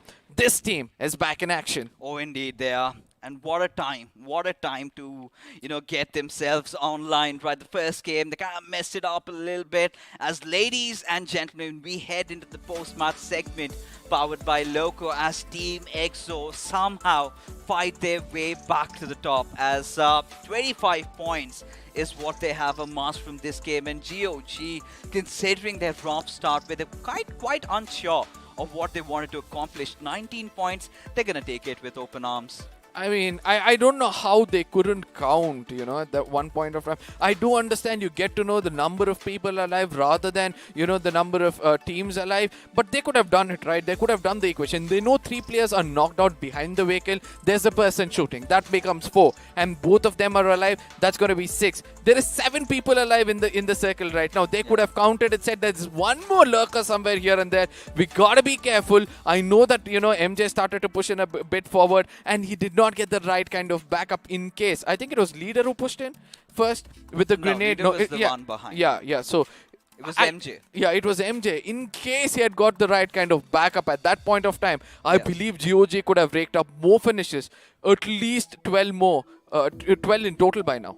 I mean, they certainly could have done so. But again, in the heat of those situations, very difficult, to be ensuring that you've got the awareness of the entire surroundings. Of course, EXO is right in front of you. The moment you get a 2K over there, you instantly want to go in for the ramen, try to entirely annihilate the entire squad. And that is where Karan did possess such a huge threat for them. But regardless, nothing taken away. It was a beautiful game, right? Quite an uncommon Western Miramar circle is what we did witness with the transitions where we sort of thought it's going to be towards the eastern side of Monte Nuevo. Did rather eventually end out to be on the western sides on those little hilly areas. But what I'm really taken aback with is how Team EXO sort of kept themselves alive in that situation every single time. All 4 of their players buying enough time. But there you go, the iQOO MVP, ladies and gentlemen, has to be MJ for what he's done. 937 points of damage. I couldn't be proud, of this man, Eventually, it's not going to be easy for you to take down 3 players of Team EXO with 1 grenade. And they eventually don't stick together all the time. They only stick together when the circle is small.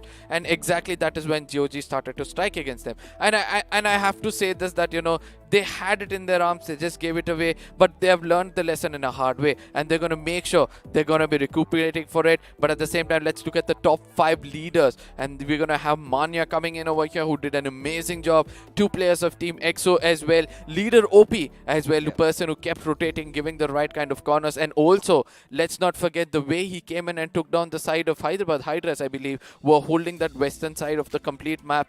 He gave that opening for them. If not, I don't think so GOG would have made it over there. Oh yeah, I mean, considering the fight that could have started on the northern side, eventually did come down to the very south. And that is what Miramar stands for, right? All those beautiful long rotations coming in.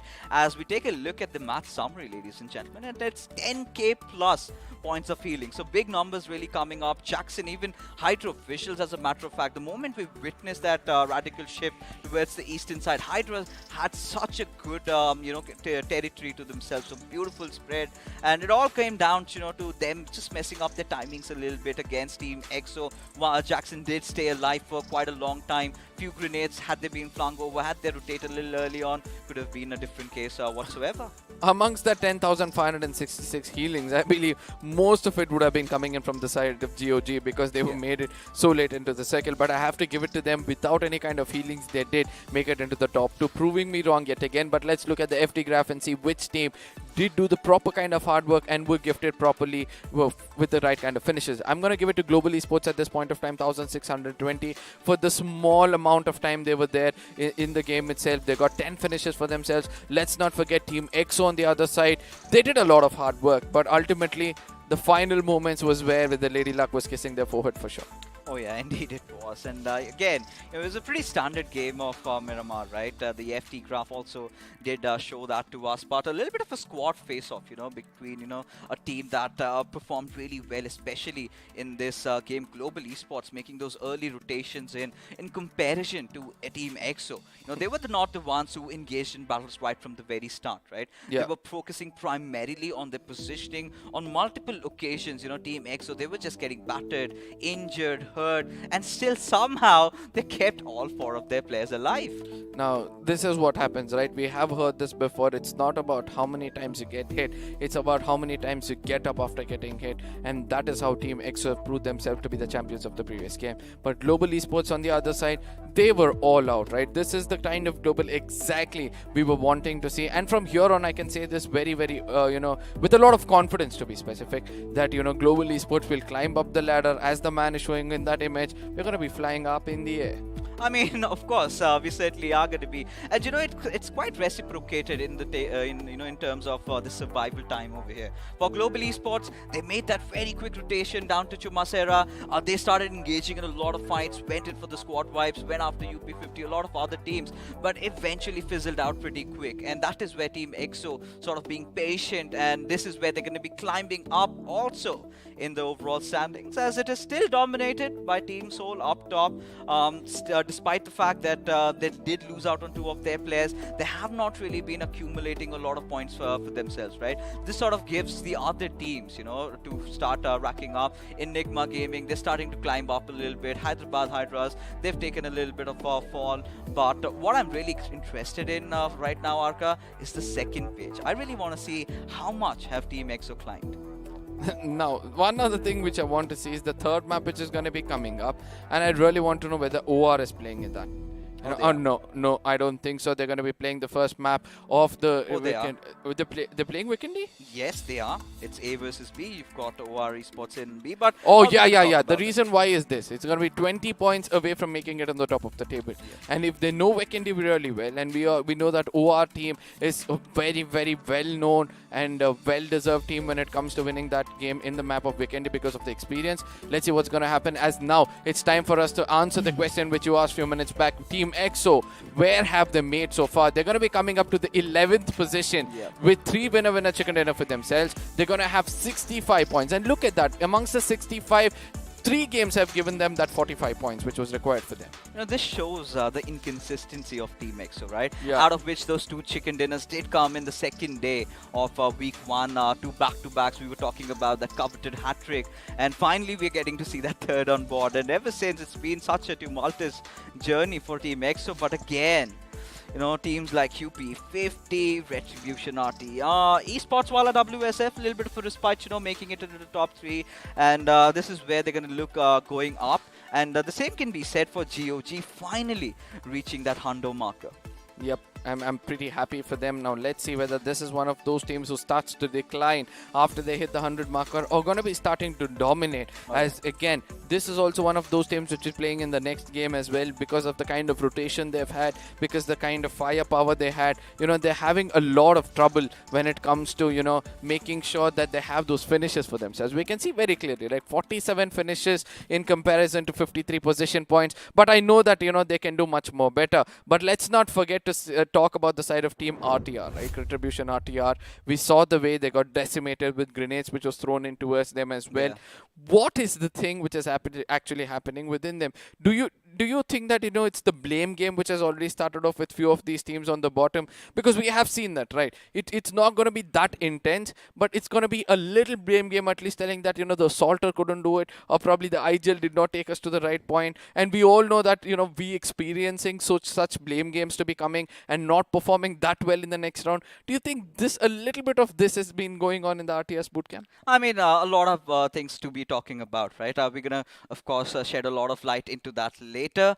But for now, ladies and gentlemen, of course, we've got to talk about this beautiful device in my hand, right? The iQOO Neo 6. Of course, they have been very generous in sponsoring this entire event. And let's take a look at what the sponsors have got to say.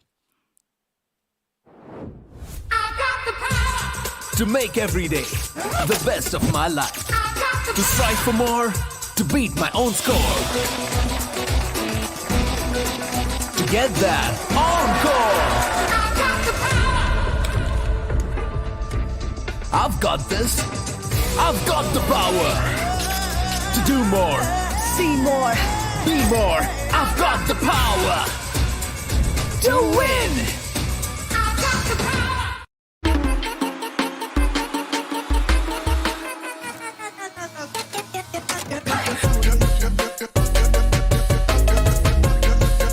Watch it, earn it.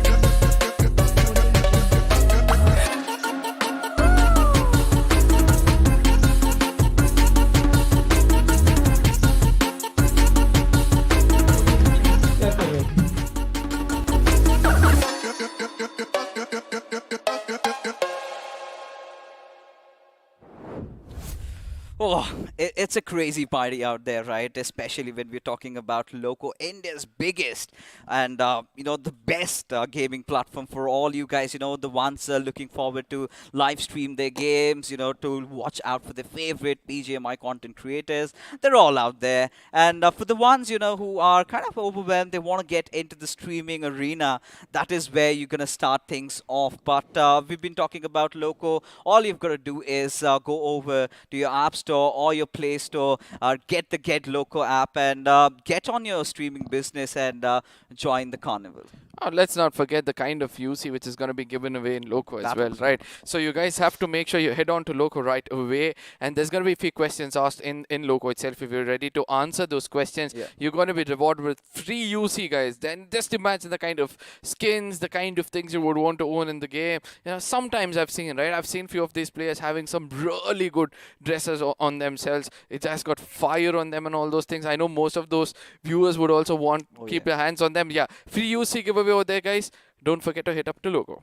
Of course, with all those animated, skins out there, you can get your hands if you are lucky. But for now, let's take a look at what happened in Miramar as we transition into the highlights. As again, a lot of teams did get caught off guard. It was all about how the zone was starting to shift all along, a southern split, and then you're looking about the western shifts going on and on and on. And this is one of those fights that we were talking about. So a little late to the rotation, a little late to the party, and had to pay a hefty price. Now 7Cs on the other side, the way that converts towards the side of Team Soul, it was lucky that Team Soul were not sticking together. In case they were sticking together, I believe that would have been the end of the story for them. But on the other side, let's not forget GE, the way they started things off, that was the first of the few finishes they could rake up. UP50 on the other side has always been in the crosshairs of everybody, as GE is going to be a little bit of a blessing in disguise at that point of time, taking down the side of HH. But this one good grenade, taking down the side of the RTR, allowing the zone to eat them up, as Eros 24 was the last man trying to get in, and he also gets taken down by the side of Team HH. Very, very bad ending for them. Yeah, I mean, like I said, right, again, coming back to the discussion we were having about Retribution RTR, it was not more about the bling game. It was about the southern cluster that eventually built up, right? When we did see that lateral shift up north a little bit, that is where majority of the teams tried to move. And that is where they kind of caught in the crossfire and eventually got finished off. But for global esports, they really started off pretty well, especially, the way they were racking up those finishes, engaging in fights.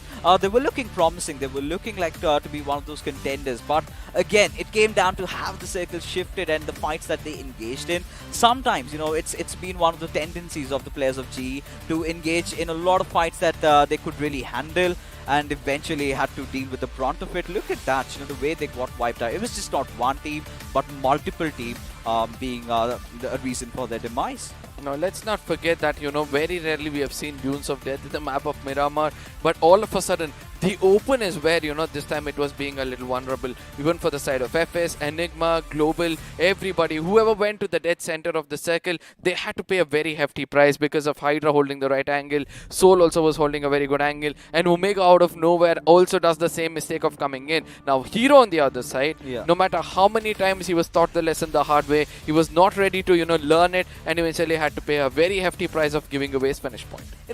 But the moment you kind of are on the higher grounds, right, you know that the numbers are not enough for you. You've got to maintain that little bit of a stealth, right? Look out for all these teams, let them fight it around, and then maybe make your way inside the circle. Now, the problem with our esports was they were having that high ground, and they wanted to get themselves amidst all the fights out there, sort of giving away the positions. The moment they wanted to step out of cover, there were teams that were looking out for them. But this is where we see that moment of brilliance, right? MJ just lobbing a grenade, knocking down 2 of those players, even Karan, as a matter of fact. This is where I really felt that GOG should have had that perfect awareness of where, Karan was, because that is where you need to understand. You need to understand the gravity of the situation. You need to understand where the other players are. You have to have an entire cautiousness towards the entire side. It was not just one player, not 2, but 3 getting knocked out. But despite that, Punk managed to revive every single one of them. Now, that the most important thing is this. Even though EXO knew that there's Karan on top,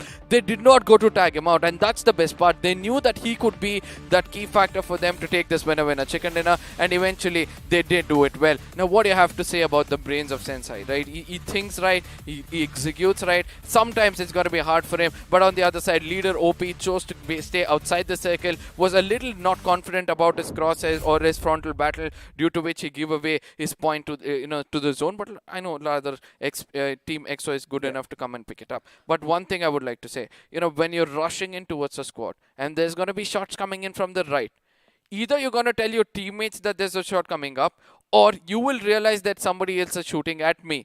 How can you miss out the point that, it's the shots coming in from my right, but still concentrating on the team in front of you? Again, I really felt the players of Team GOG kind of got tunnel visioned a little bit. You're high on adrenaline when you know that you've knocked out 3 players with 1 grenade. The next call is going to be, just push at their direction. And that is what they kind of went in for. And a little overeager is what they were up to, and were kind of not aware of Karan's positioning out there. Had it been under any other circumstances, they would have clearly paid attention, and they might have thought, we're going to deal with them a little later. But that is where, Karan, he was all coiled up, ready to strike, and just at the final moment, he spots MJ coming at his direction. He goes there, and leader had clearly no other option, right? All he had to do resort for that position point, play it around, because the space that Team EXO got, they all managed to get that rest back up. They were still a full 4-man squad alive, and till then, it was the ship had already sailed, and EXO knew that this was in their bags. No, the second thing is going to be this. Why, it's going to be important for you to have that kind of resources, right? 1 grenade is all, the side of Team GOG had. They had just finished off Hydra right next to them, if I'm not wrong, the last player. The other player could have just gone and looted them, kind of give the kind of support in case there were some throwables over there. And this is where I think you will agree to say this, that, you need to have amount of throwables in the final circle itself. If not, things can actually go wrong. And this is how you're going to maintain your resources, and GOG again learned it the hard way. Again, this is where I'm going to be a little less critical about GOG, considering the fact, they were looking out on multiple occasions to have good games. They've been struggling. That is something that we both might agree be on the same page at that manner. And again, talking about management of resources, you've got to stay alive till the final fight to be there, right? And if they would be like, what, I'm going to deplete everything till the final game, I'm going to keep it all for those final moments. And that's not how it really works out, right? And, that is how the cookie crumbled for GOG Esports. As ladies and gentlemen, it is time as we venture into the pre-match segment powered by Loco. As this moment here onwards, we would be having a little bit of switcheroo on the desk, as well as the big man is going to join us. Oh yes, there's gonna be a lot of bass, ladies and gentlemen. Get ready to increase the volume and feel what it feels like. Yeah, and that's gonna be coming in. It's gonna be different teams fighting it out, and I'm so happy that we're gonna be the pair. We're gonna be the ones on the stage, to be specific, to take the things off for the side of Vikendi, because we all know that this new map have a lot of hopes for the teams on the bottom. Oh, absolutely. And of course, you seem to be a bit more prepared than me. You've got your jacket on. Fixes has his hoodie. Maybe I should have borrowed it from him, because things are going to be chilly in the next game. It is going to be Vikendi, and I like that it's going to be, like I said, you know, fresh breath of air. That's what it's going to be like, because, again, I do believe things are going to be a bit easy. Teams aren't really going to be gauging one another, you know, quite early on. They're going to try and maneuver around, making sure they survive as a four-man squad for as long as they can. So chances are things can be a bit slow.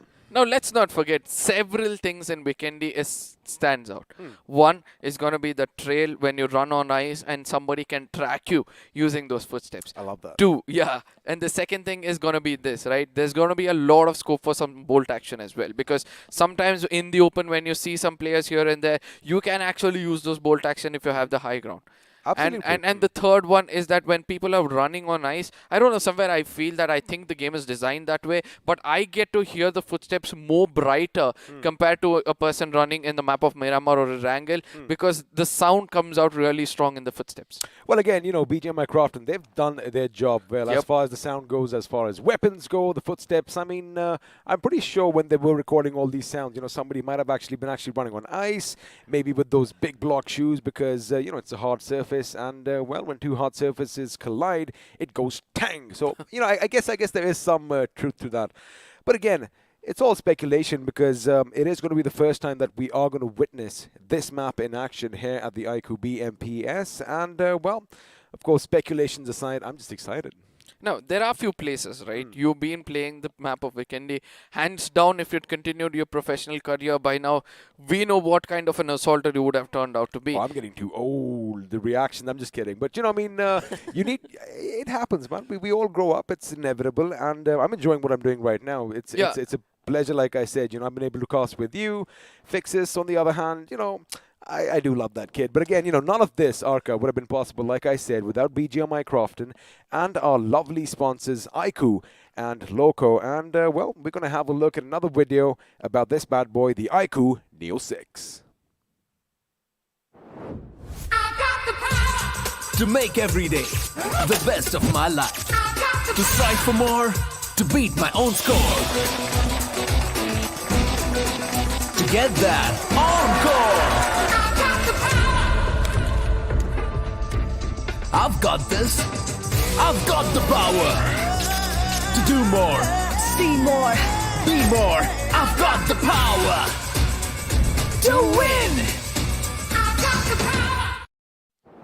I just love that again. Every single time we hear that song, I've got the power to win. And, well, if you want the power to win as well, all you have to do is head over to Amazon, type in the iQOO Neo 6, and, well, what's going to happen is you are going to have to take a little bit of a quiz, and trust me, I mean, we know this. If Fixes can do it, you all can do it too. And who knows, you might just be walking away with one of these bad boys in your hands. 3 lucky winners every single day. Now, there's going to be this big question which is going to be coming up, right? I know that you like the map of Vikendi to an extent. Which are those places you're looking out for in the map of Vikendi, which could be a game changer if the circle forms there? I mean, if everything was going my way, if I had a sniper in my hands, I want to be atop the castle, and I want everybody around me to scramble in for the castle. You know, a bit of old school warfare. But what's going to happen right now is we are going to have a few substitutions coming in. Initiative Academy trying to switch things up with IU. She's going to be heading out, and looks like Ronnie, well, wait a second, God is going to be coming in. And again, just one substitution. I'm just going to get that right, because did he change his name a little bit? This keeps happening around, right? Sometimes, you know, because of that ADHD which kicks in. It's Ronish, I beg your pardon. And, you know, of course, I think you and I are quite similar in that way, because you see a few words, you already make something up. You see a few letters and you're like, oh, it's this, but it's not. But I guess we have some good news for our viewers as well. They can walk away with some BGMI merch. But how? Yeah, it's gonna be easy for you guys. Head on to the BGMI Esports channel or Battlegrounds Mobile India Esports channel, where in the description there's gonna be a link in which you have to fill that link up. And what's gonna happen if you fill this up? We'll know who you are, what, and everything else. And the next thing we're gonna do, you're gonna go to the chat and spam the team you believe is gonna be on the top at the end of the day. And if your predictions are come out right, and if you have spammed enough to make sure your name is also registered, then you're gonna be getting bottles and t-shirts for yourself. And do not forget, once it reaches you, you're going to click some photos and tag all of us. But you got to keep one thing in mind. Yes, you are going to be heading over there and you are going to be spamming. Make sure it's in England because it's in English, because your chances of winning are definitely going to be a lot higher because, we're a tight-knit community. And, normally they say the more the merrier. But in this case, you'll have a few more opportunities. But now, in a few moments, this is what we've been waiting for because things are going to get a bit chilly. Make sure you go and grab yourself some hot chocolate.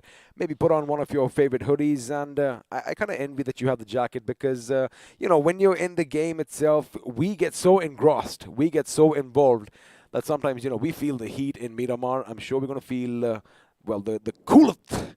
Or all this, the temperatures dipping down in Vikendi. But again, it is going to be the first Vikendi here in BMPS iQOO Powered by Loco. And I'm excited.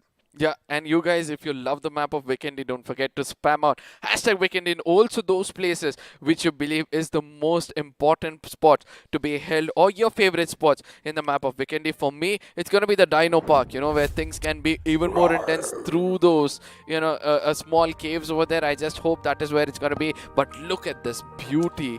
It's gonna be the mountains covered with snow after a lot of time, because all this while it was all greenery, right? It was all tropical in the third map. This is the map of Vikendi. It is going to be the map of Vikendi, and there you have it. A few places are going to be popping out. I'm sure you know your favorite, the Cosmodrome, on your screens right now. The coal mine was the one the cement factory, I beg your pardon, was what we saw earlier. And again, it just takes me back. Because, when this map did come out, I enjoyed playing it every single day, even though, I didn't really play a lot, but it does have its own challenges. And, I want to see how the teams are going to be facing them head on. But for now, as all the teams are going to be in the spawn position, just getting ready for the epic battles to come. Oh boy, all that white snow is going to be dripping with hot, fresh blood. And, let's see who comes out on top. But again, I do believe, unless we have some drop clashes early on, chances of skirmishes, rather slim. Now, most of these teams have put up in their, socials about where they're going to drop in the map of Vikendi, right? So they have dared people, they have warned people. Eventually, I would consider that as a warning rather, that, this is the place I've taken. Please don't try to come in over here. Your thoughts on that? Please and thank you, right? But again, it's also like everyone has kind of mapped out their little territory in the map of Vikendi or any other map. And speaking of the map of Vikendi, beautiful graphics on our screens. The C-130 high above all that frozen tundra, escorted by those two helicopters, is going to be finally underway. And looks like we are going to be flying to the northwest. Now, Cement Factory is where we are above right now. Podvosto is going to be coming up next. Just be careful that you don't crash into Mount Kresnich, because that could be devastating for a lot of the teams who want to jump later on.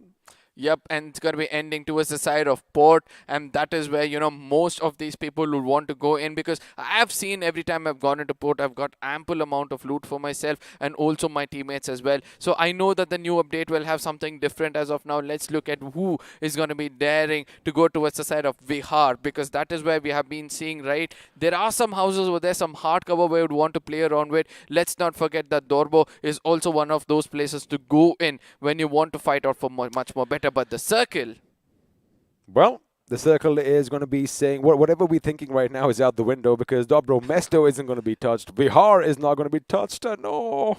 Dino Park, no dinosaurs this time on our screens. I mean, I don't know if I've told you this, but as a kid, I used to walk around like a T-Rex, making sure my arms are as close to my chest as possible, and just, like I said, a big nerd. But looks like shots are going to be fired early on, and there you have it. Global Esports are going to get the better of IE, who once again are going to find themselves at the receiving end of things right at the beginning, as Ronnie Scott, although he did come in fresh in this game, is going to be the first one to bite the dust. And now, DG is going to come under fire.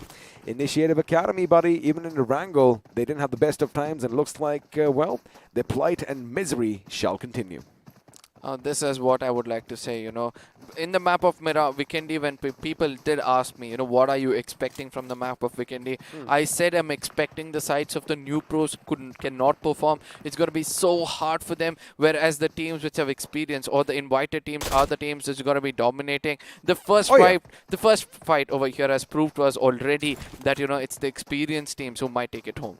Also, what did kind of stand out like a sore thumb was the fact that Initiative, the moment they realized, trouble is brewing, they kind of pulled out, and as a result of that, Global Esports, they had the advantage as far as weapons go, and as you correctly mentioned, the invited teams and the old school veterans, they played this because, if I was to... wait a second, what's happening over here? Blind is going to be caught off guard. I mean, I'm pretty sure Global was thinking, hey, that might be the last man from IE, but he might have heard all the gunfire in this direction. The massive question is, what is he doing here all by himself? Because if I have a look at the map that is provided for us, his teammates are about, 3, maybe 500 meters away. Now, this is where, I really didn't understand. I think Blind kind of knew that the players of GOG are going forward. He was just waiting for the perfect time to strike and eventually got detected. I don't think he had a weapon on him because no shots, no retaliating shots were coming back. He did go for that snowmobile, which again, if you hear gunfire in one particular direction and you don't have anything on you, chances are, you should probably be heading over the other side. Now, have a look at that. Right at the Cosmodrome, you do have Global Esports, and now, well, Blind is going to be traversing from the west. But a few teams, as you mentioned, have taken the time out. They are going to be going outside the circle. We have people in Dobro Mesto in the form of Hydra Esports. In fact, Dino Park is going to be in play as well, and I hope that we could just have a look at the Autobotz and, well, walk with the dinosaurs once again. No, it's a very unique thing, right? We all know Optimus always wanted that dino robot for himself, so that every time, yeah, so every time he wanted to transform to use those abilities, they did once. Yeah, they did once, right? So I'm looking forward to see whether ABZs will be able to, bring in the dino within themselves and take it towards the fight itself. But this area is specifically being held by the side of BBs. This is a very vast area, right? A lot of teams can actually come in over here and try to contest them, and also most of them can go in different ways, because obviously the map of Vikendi might look small, but it's actually not. This is a lovely place. Now, what I like is the cellar down below, because every now and again, I think I like to imbibe myself. I like my wines, and the only problem is you can't take anything home with you. So I wonder what's going to happen over here, because it doesn't really seem like, well, of course, it's not in the circle, first of all. And the loot, on the other hand, is aplenty over here, because, again, you have so much of real estate to cover. And any team that does drop in any of these big positions, right, they're going to be walking away happy. Now, speaking of walking away happy, Aditya, the last man standing for his team, Blazy, I beg your pardon, isn't going to be that happy. However, now survival is going to be the name of the game for Initiative Academy. Now, the center of the circle is where everybody are trying to push in, right?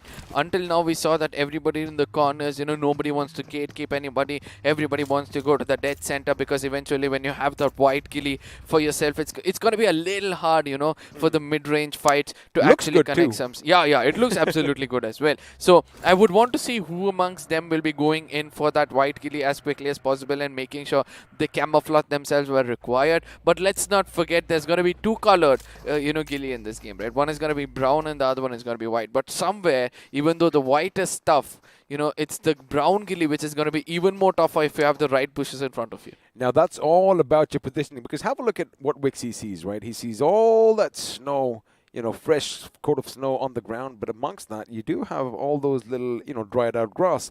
Now, amongst that, just like a predator, just like all these pros are always on the prowl, someone could be lying in wait. But for now, Enigma Galaxies, your winners of the first game, are going to be a little happy. They have a little bit of that momentum that is going to be pushing them forth. And Blazy, oh boy, he's got to be really careful. He's got to make sure that he is not spotted out, even though, he can't see the enemy. The enemy from that angle might just see him slithering on the floor. Now, this is where I love the map of Vikendi, right? It's pretty similar to the side of Sandhawk, where, you know, you're on the higher grounds, you can actually see through the windows inside where the enemies are.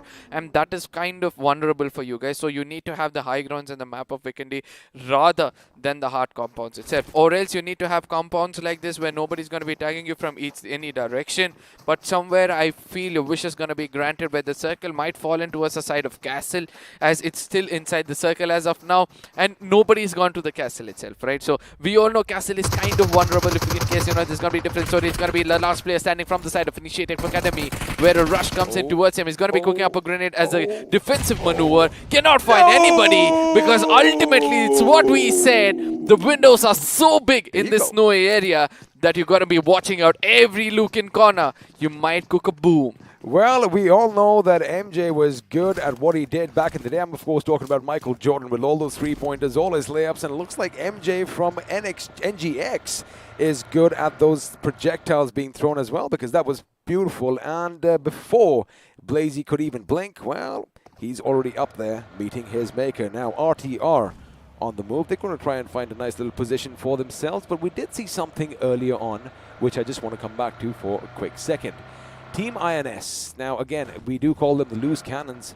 They had a good position at the foothills of Mount Kresnich. And speaking of Team INS, there you have it. Walkouts, Beard Barber is going to get the better of one of them. And this is the fight that I was actually anticipating, because although the face-off was against, I do believe, Team MG, wait, I'm going to have to hold my thought, because Team MG are now going to be taking the fight to the boys from Big Brothers. Now, Xenop again, one of those guys who's been instrumental in their success, does the right thing, but he doesn't hide in time, and well, under the vehicle, sometimes you can see some feet. Shots will come towards you, and Ghosty is going to try and make them a few ghosts over here. BB, they did have a good spot, but not looking good right now. Now, this is where, you know, each and every pixel in this map is going to be pretty much evident, because we all know everybody are wearing costumes which are so colorful, which doesn't make a difference in the map of Erangel, and doesn't make much difference in the map of Miramar as well. But in this map, because it's all white, even a black dot on a white sheet is going to be looking outlooking for the opponents as well. I mean, it's definitely not going to be in place, and that is what you want to look for. You want to look for anything that sticks out, anything out of the ordinary. And well, again, that is where your map knowledge comes in. That is where, if you know what the terrain's like, you're going to be like, hey, wait a second, I've been looking at that direction for the last 20, 30, 40 odd games, and suddenly something is askew, and that is where things can go wrong for the other teams. Now, circle up on our screens, the castle still unoccupied, but looks like a few teams might be heading there in due course. Now, my eyes are going to be just north of the Abbey. Now, it isn't Sunday, so, well, church is not going to be in session. However, ACBC do still have it in control, but looks like they are going to be meeting up with their teammate Evil Sky, and we might just have a fight breaking out between ABZ and ACBC. Now, Castle is one place we would want to see, but somewhere I feel it's going to be towards the side of Cement Factory, or probably towards the side of Cosmodrome anytime soon. And we know that, you know, that's a small island a little away. Least do we realize that there's been a water body coming in from the northern to the southern, dividing this place into two different halves, apart from Castle being one of those areas to be holding off. But yes, we're going to be looking at the drop at this point of time. It's going to be the Deadly Orc, one of those guns you need to have, and Rex is rushing in to pick that up. Let's not forget the level 3 helmet in Wish, which is going to be gifted with it, and let's see whether Enigma can make the best use of what they're blessed with. I love this. He's like a Viking out in the snow. The horns are going to be intimidating, but right now what's going to happen is Dreams, the iQOO MVP from Game 1, is going to be brought down to his knees, but for now, it's Capron. Who knows, someone is in the distance. Smokes are going to be deployed. He probably thinks that someone might rush in for that vehicle, but I think that's the right call over there to just make sure you keep the enemy guessing. Now, ACBC's Evil Sky, he's going to make sure that he is on point, because remember, a couple of the members are still not with them, which means in case they get a knock over here, Arca, they might just come in for a push, and, well, the Autobotz might not know what hit them, because they could be hit out from two directions. But for now, I like it that everyone's taking it easy, and no one is willing to take too much of a risk.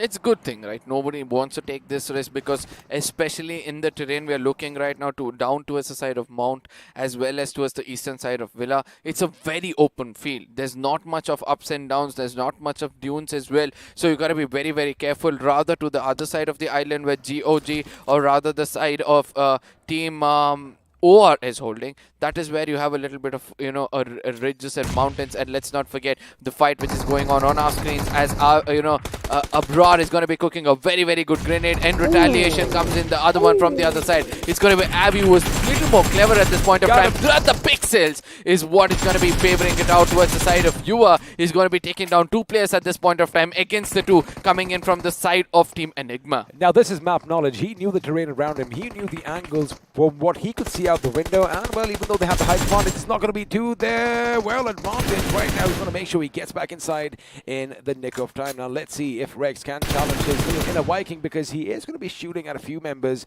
every now and again. Now the problem is Team INS, wait a second, I do beg your pardon, it's Team Esports while WSF. They've actually come in the fray as well, and chances are they could be taking that little uphill battle. But for now, what they're going to do is make sure they cement their position, and just as I said that, Rex channeling Thor and Odin from above is going to be basically sending forth a hailstorm of bullets. And this is going to give his teammate enough time to circle around and join him on the high ground. Now, this is where Yuva's position is going to be very, very important. He can actually striking as the side of Enigma, but Enigma on the other side are like, we are done over here. We've got enough number of finish points. Let's not lose more. Let's just move away, and that is what they're trying to do. But Hydras are going to be the slithering snakes from far away. They're just going to be watching these people out in the hard covers. They've got 1 finish for themselves. They're still not satisfied. We all know that, they're one of those teams to watch out for who wants to get those finish points as much as possible as Enigma's Rex spray. That 4x spray. Wow. But doesn't put anybody down. But I mean, just have a look at that control. It's like a laser pointed at the direction, and they're still going to be just raining down hot lead. And well, if they do connect, it is going to be problematic for WSF. But again, hearing all this commotion, they've got to keep in mind they still have another team in the vicinity, because have a look at that, ladies and gentlemen. Hydra officials are slowly but steadily moving in on their position. Now, they are going to take their time. I do believe nothing is really going to break out just yet, but in the next 15 to 20 seconds, they're going to try and gauge, is the fight worth taking? Because if we have that shift due north, if Mount Kresnich is going to be the epicenter for all the action to come, then oh boy, Enigma's position could definitely be contested. Now somewhere I feel ACBC now in the next zone are going to be having the best spot in the house, and so with the side of Team OR have, because it's going to be Castle and Cement Factory where the circle is going to be forming in. As I said, most of your wishes might be coming through from the first game itself, as GOG have picked up the vehicles. They're going to be coming southern down towards the circle itself. It's also going to be the side of Global, but we have to watch out for Yua, who is still surviving over here, being as silent as possible, not giving away his location. It's this, Smokes, which is also making sure that, his locations have not been revealed. But when the time is right, if this person strikes properly with the kind of experience he holds, he can take down 1 full squad for himself.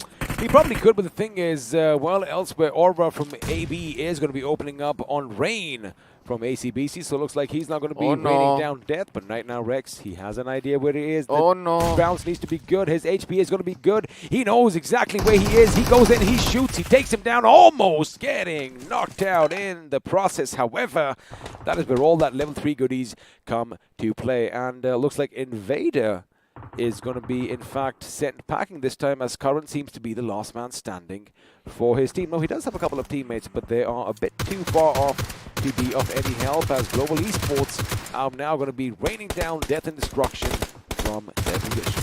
Now, GE has to realize this, right? The next zone which is going to be happening, that is where the point of concern can be, because they're playing in the northern corner of the circle where the next zone could not be happening in their favor, but at the same time they're tagging out players who are actually having a better chance of getting close to the circle, and this is where problems can arise towards them in case they cannot, get some finishes for themselves, because their opponents will be in the path of redemption. And let's not forget, towards the side of Cement Factory, the side of OR, the way they're spread around, they can actually dominate on this fight. GOG on the other side have a very good opening to traverse all the way from the eastern side to get down to the center part of the castle itself, as ACBC doesn't choose to stay towards the side of castle but trying to move in towards the side of ABCs to take a fight towards them, I believe is unnecessary. Well, I guess we are going to have to wait and find out if it is going to be an unnecessary push. But again, they're keeping their options open, right? Look at the fact that where Capron is, all roads leading to the castle are still under their control. So there's two ways of looking at this. Either you go for a nice little swim, or, you know, basically you walk on ice. And the problem is you are going to be easily spotted. So the chances of teams actually maneuvering around in vehicles is something that is a little higher on this map. And, well, where there are vehicles, there are roads. And if there are roads, well, blockades could be set up. So I do believe they have a few, you know, plans in motion. They are keeping their options open, because soon the circle is going to shift as Bajwa is going to try and lay down some shots elsewhere. Now, this is what I'm talking about. Nice. INS, they've made it across. They are on the bridge north of the castle, which means, you know, they have their options open as well. But you've got to keep one thing in mind. On either side of that river that seems to be running around in the middle of the map, people can spot you from, well, left or right. No, but at the same time, this bridge is really low, you know, and there are some hiding spots like this, you know, where you cannot get detected. And Team INS actually playing this clever. I think Team INS will be one of those teams who love the map of Vikendi, so they exactly know where to hide themselves. And sometimes in the map of Vikendi, when you're planning to go in for that heal battle, you need such places to get yourself hidden. Billion on the other side will be the most vulnerable one, obviously, because of him being in the open in the shorelines, as the circle is going to be again shifting towards the specific place we were speaking about. And let's see what's going to happen next. Now, as far as ACBC is concerned, what they're going to do is maybe they have a couple of members at the castle itself, but look at Capron and Haxor. They are going to come in and set up camp on the other side of the other bridge, making sure, again, they have their options open. So I do believe that, you know, this map is something that they definitely have had a few trial and errors. And for now, they are going to be pretty much with their backs against a wall, and that is what you want at the end of the day in a map like Vikendi, because yeah, you still can be shot at from anywhere, but you can even spot out the opponents, unlike in Sanhok. In Sanhok, you never truly have your back against a wall, do you? Nope, not really, because no matter how far you're still so close, so that's going to be the case. But in the map of Vikendi, it's otherwise. At this point of time, we're going to be looking at the squad face-off between two teams. This is the overall, if I'm not wrong. 44 finishes coming in from the side of Team INS in the ratio against the side of Team RTR Retribution, who's got 34 finishes for themselves. We do understand, you know, the survival time is much, much better for the side of Team INS, even though it's a few seconds. We know that in the overall points table, they're performing much, much better, not only with the finish points, but also with the placement points. Now, RTR Retribution still have a very good chance of bouncing back and making sure they get into the top 16 as quickly as possible. Could be this the first map where they can do, as Global Esports at this point of time are trying to rush in inside this circle and nobody's gatekeeping them, giving them more ray of hope to make sure they rake up more finish points for themselves. Well, they're going to be taking up more finish points and also more real estate right now, because you do want to have these compounds to yourselves in a map like Vikendi, because these walls, especially with all those little broken bits of concrete, oh, Bajwa. I do believe, but it's not Bajwa, it's Tango, who could have been spotted, and now Manya has an idea where at least one of the opposition members are, and let's see if they are going to do something, because they are going to be making their way in. They want to make sure they have a bit more fortified position to work with. Now Tango, this is where he knows trouble is brewing. He might just throw the grenade at the right time. In fact, oh no, he caught out. However, the grenade goes boom on the wrong side of the wall elsewhere.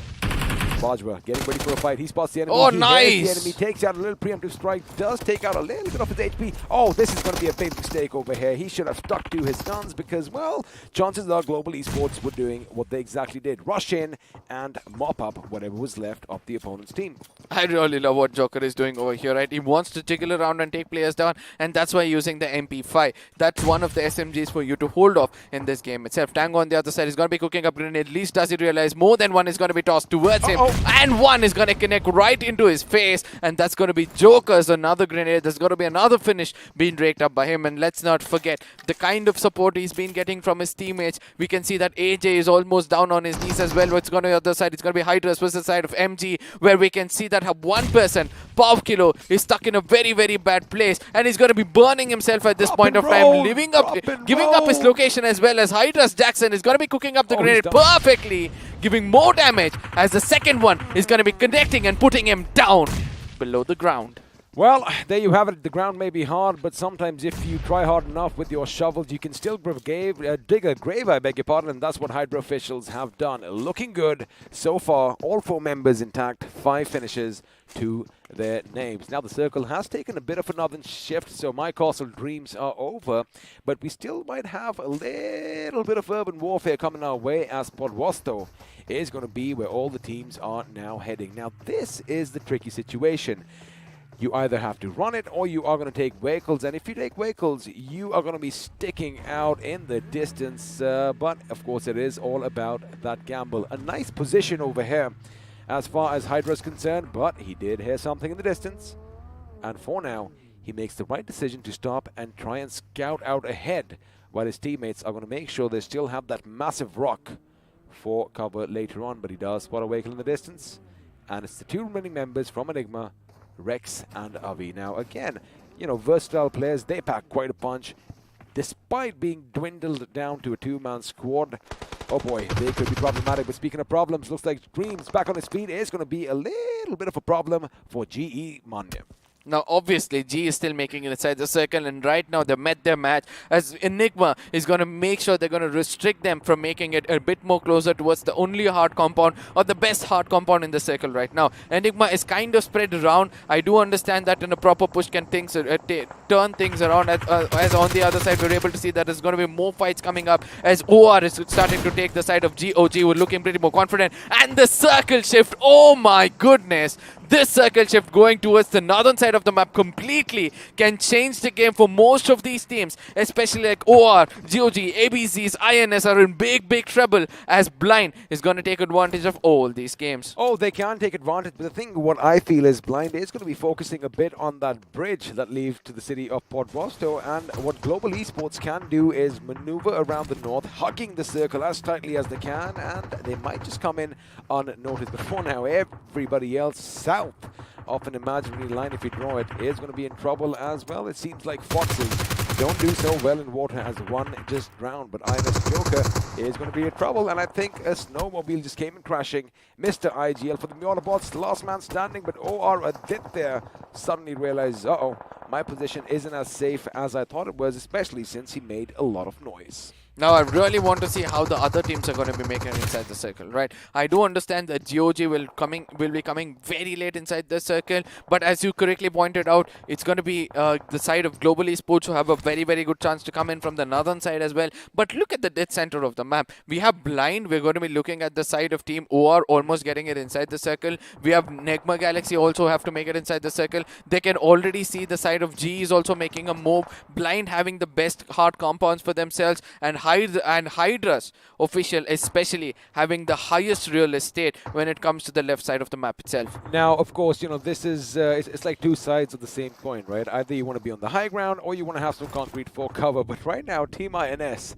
I think they realize, wait a second, there's only 3 of us. Who's the 4th one lurking with us? And it could be problematic. Now, IGL, you might want to think, get some ground under me and I might just lay down some lead, but the problem is someone might shoot him from afar because shots are being fired, and it looks like GOG is taking the fight to the boys from Enigma Galaxy. Dreams once again down on his knees. Wixky is still up and alive, and well, he's got a few decisions to make. Does he go in for those finishes? Because looks like Duty is going to be laying down some lead, and oh, that was a bit problematic. That was a bit problematic over there, but quick reactions are going to make sure he comes into cover in the nick of time. Now, Global Esports, I wonder what's going to happen to them, because Knuckle is going to be down on his knees. But the thing is, you know, they are kind of pinched in. They don't have a lot of options. Lucky for them, they have that little bridge that is leading away to our left for cover.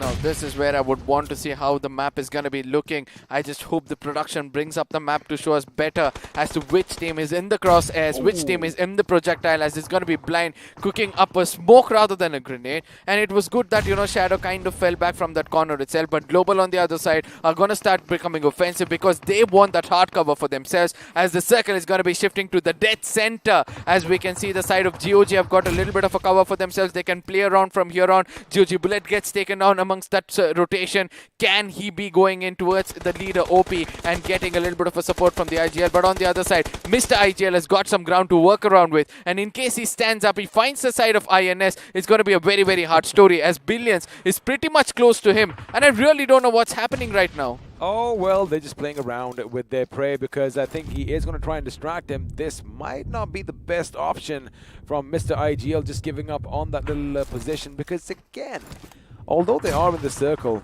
there's only for so long that he can survive, because there you have it. This is what I was worried about.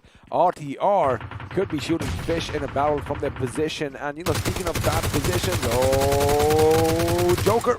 He is going to be spotted out, the T36C. I love the sound of that weapon, by the way. Doing what it does best, and, well, all that 5.56 is going to make sure he's in a bit of trouble. This is where Mr. IGL, all he's got to do is be patient, because sooner or later, INS are going to have to come in that direction to take a little bit of safe spot against, RTR and everybody else shooting at them elsewhere. Or Esports could be a thorn in their sides as well. Now, we did talk about Hydra officials. They had a disadvantage with the circles shifted to the city, but somehow they've managed to make it. That's going to be a talk for another few seconds, because I'm interested in seeing, are Team INS going to drown to their deaths, or are they going to be picked off by all these hungry hyenas? No, somewhere I feel that Team INS is still going to survive as long as possible. But on the other side, we were able to see that GOG leader OP was able to put up a grenade against the side of ACBC, restrict them with the fire trap.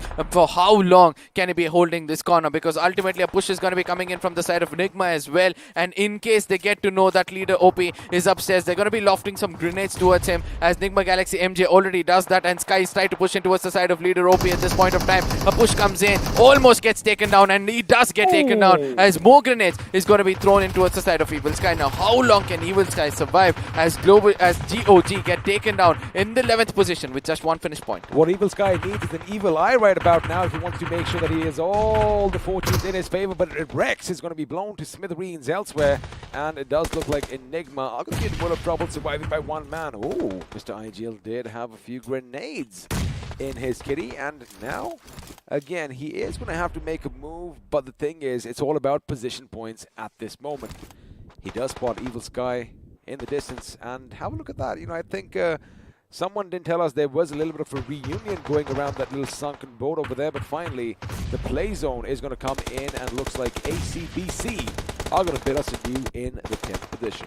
Now, this is where I would like to see whether INS will be able to dominate, but it's going to be over. Aditya on the other side, throwing up a grenade, making sure it connects perfectly. And this is the time where INS have got an opportunity to make it inside the circle. If they stay for a little more longer, another grenade coming in from the side of Aditya can put more bodies down, as the next one almost connects against the side of Billion. Now, 3 players of INS have a very good opportunity to get away from that position, still holding that place. Aditya's, that elimination comes in, right? He puts up another grenade, nobody getting taken down. He's like, okay, nobody might be there. And this is the time where INS can actually dominate against the side of OR, take away that strong position which they're holding at this point of time. No, footsteps come in, reveal location, another grenade is going to be popped up towards them. Unfortunately for Orange Rock, the grenade isn't going to be as effective as he had hoped. It looks like help is coming in from elsewhere, because INS are losing members one by one, and it's going to be up Dunky from atop. There you have it, that position coming in handy. He is going to burn Shane to a crisp, and now there was one. He does shoot. I love the fact he comes out, but again, Team INS spent a bit too much time in that location elsewhere. Global Esports MJ down on his, AJ, I beg your pardon, down on his knees. Knuckle, the last man standing for his team at this moment. Blind are in a good position. In fact, they're making sure that, like I said earlier, all their blind spots are covered, as Enigma Galaxy are going to be bidding us adieu in this map of Vikendi as well. We have 5 teams still vying to be crowned, well, the kings of Vikendi for now, with 15 players battling it out amongst one another. However, Hydra officials and RTR, they look good as they have a little man. Oh no! Bad advantage knuckle is going to be taken in, and there you have it. That is going to be all she wrote for Global Esports out in the 5th position. Now, Global Esports have been holding this position from the beginning itself, and they've been rewarded from then on as the circle is going to be shifting towards them yet again. And let's see how much of an advantage are they going to be taking. Did I speak too early? It's something which is lingering around my mind as we have to see what's going to happen next with the circle itself. But it's a good thing to see that, Blind is concentrating on holding the center of the circle, whereas the others at this point of time, that's going to be the side of Hydras, as the OR are going to be fighting in the corners itself, whereas the circle gone away. Oh my goodness, it's the 9th circle. It's not going to go anywhere. The team to the dead center having the best of the health kits for themselves is going to be taking home. This is the first heel to finish battle we're going to be able to witness. Well, the circle is going to make sure that all the enemies are going to be coming up face to face. They are going to see the whites in their eyes, but Hydra Legends, they have a bit of an advantage, but have a look at RTR. Now, from their position up top, they need to make sure that they are pretty much all boosted up, and there you have it. He does find the proper position over here at the moment, and Craniax does deliver two-led shots in the craniums of his opposition, and now, like a fiddler on the roof, he can be pretty much dictating everything flying. Oh my! He is going to be caught off guard. A little bit of accuracy issue over there. However, the play zone is going to be bringing Deadpool down. Now, the last man in the center is going to be, well, Craniax. Let's see if he is the one who is going to be stealing away the show, as Blind are going to find themselves in a world of trouble. In fact, eliminated in the 3rd position, which means we are down to the final few things. It is going to be a heel off, and looks like Hydra official have officially won themselves a chicken dinner. I mean, the least expected time you want a team to win, and they're going to come out and prove themselves that they're one of the strongest teams to be taking it. It's going to be winner-winner chicken dinner for Hydra's official. As ladies and gentlemen, we're going to be stepping into the post-match analysis powered by Loco. We're going to be looking at the most impossible, I would say that it was the most unexpected thing to be happening, and that's Hydra officials picking up this winner-winner chicken dinner with 6 finishes, a total of 21 points. Blind Esports have done an amazing job so far with 9 finishes as well. RTR Retribution, OR, Global Esports, Nigma, and Enigma Gaming, all of them almost have the same number of finishes for themselves. They do indeed, and I like the fact that Retribution RTR have made it to the top 3, because again, they were kind of sinking down as far as the overall standings is concerned. But Initiative Academy, boy, they've had a rough time of things lately, and it looks like their bad luck is going to continue, as we do have 3 teams who are going to be walking sans any points: Big Brothers and Esports Walla, to name the other 2. But again, we did see some skirmishes.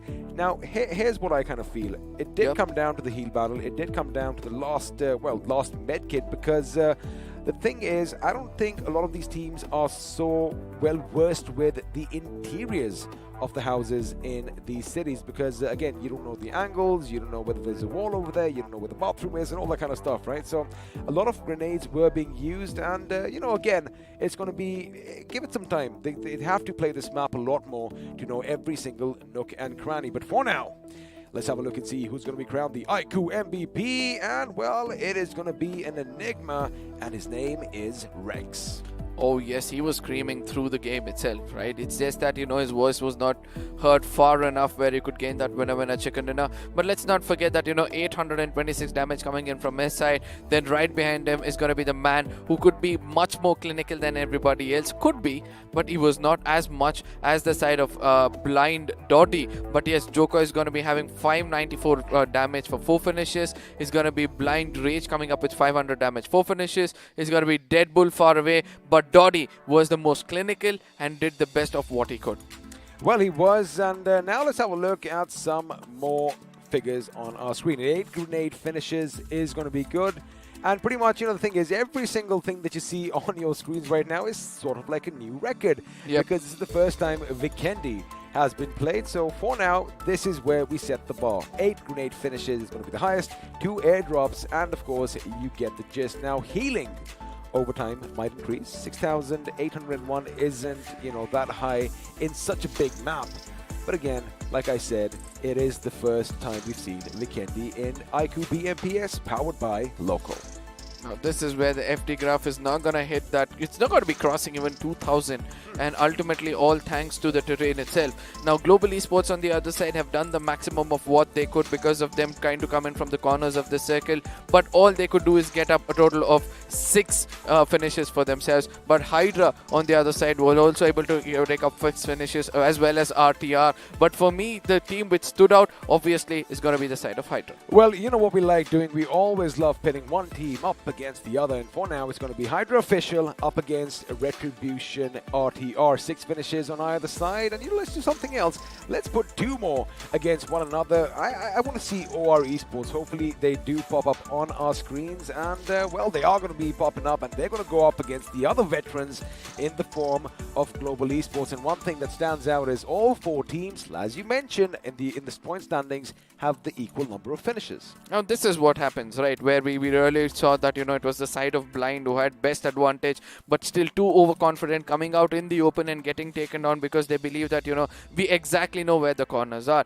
But let's not forget that it's important for you not to take any kind of frontal battles in the map of Vikendi because of that very, very closed compounds which is there, very close to one another as well. So let's see, it's the lesson hard learned. At the same time, I'm looking forward to see who's going to be on the spotlight. It's going to be the side of Blind Esports for 14,981 damage. I mean, that is of course phenomenal. 9 finishes coming in, and well, 40 assists. But you got to keep one thing in mind. This is, I do believe, one of their overall stats right now. However, 9 finishes, it does seem a bit low, but again, it is what it is, and sometimes numbers lie, sometimes they don't. But for now, let's have a look and see what the overall standings are going to be like, because I do believe we aren't going to have a lot of a shuffle at the tippity top. However, Hydra Official, buddy, getting a bit better off their namesakes in the form of Hyderabad Hydras with 3 points in hand. Now this is where I was looking at the side of Team OR Esports and trying to check whether they'll be able to outnumber the side of Team Soul. They just needed 20 points to do that, right? But still they couldn't do it. I know they're almost close to it, like 3 points to 30, another 3 points to 33. So 6 points away, from becoming the team on the top. But let's not forget the rest of the teams, right? Enigma Gaming is gonna be the only team. Enigma Gaming, I'm so sorry. It's kind of like a mouthful, right? Because it's Enigma Galaxy, Enigma Gaming. Even I've done that so many times. Yeah, I get it. But yes, Enigma Gaming is the only team in the top 8 from a very, very long time with no winner chicken dinner for themselves, but still having an average of 77 finish points and 80 finish points and 77 position points with a total of 157. Well, let's see if the next game is going to turn things around. They might just get a little chicken dinner, but for now, a few teams are going to be slipping down, but Blind Esports are going to be making it a bit, the gap is a bit bigger over here. 15th position for them, as FS Esports are going to be slipping down to the 16th. Now, EXO, of course, we did see earlier on, they did have the 11-point finish. And, again, once they do come back in a couple of games, let's see what they do, because they're going to be sitting the next one out as well. But now, page 3. Now, this is where, of course, your teams are going to be in a little bit of trouble. But for now, anything that pops out for you? It's going to be the side of GOG. Again, as I said, a team which hits a 100-pointer mark has never capitalized after that, and it's proved yet again from the side of GOG. They just got 2 points in this game where everything was going right for them. Let's not forget that RTR Retribution on the other side have climbed up and almost hit the 100-pointer. So it's good to say that by the end of the day, teams like INS, GOG and Retribution have a very good chance to, outnumber the teams in the 14th, 15th and 16th position. But at the same time, there are 3 teams in the bottom with a winner chicken dinner, showing that consistency has to be the key for you to retain the top spot, or else you'll keep getting down every single time. But UP50 is going to be the team I want to speak about. Again, not able to put up some proper points. I just hope that by the end of today, they have the right strategy and right, plan B, or else they're going to say goodbye for this tournament for sure. Well, the thing is, UP50 Esports are part of Group C. They only played the first game on this day, day 5 or day 1, depending on how you want to look at it, week 2, however. So it hasn't been the best of affairs. They still have 3 games in hand, and let's see what's going to happen later on. But now it is going to be Erangel once again after this. Of course, we are going to be taking a bit of a break, but we're going to come to that later. Now, again, I love the fact that we've added Vikendi. I love the fact that we have these amazing maps. And, once again, it's all because of BGMI Crafton to make sure that they give us these detailed, beautiful maps in all these different biomes in the world. And, well, let's have another quick look at the sponsors, iQOO and Loco, because, well, the iQOO Neo 6 is going to be popping up on your screens now. To make every day the best of my life. To strive for more, to beat my own score. To get that encore. I've got this. I've got the power. To do more, see more, be more. I've got the power. To win. I've got the power.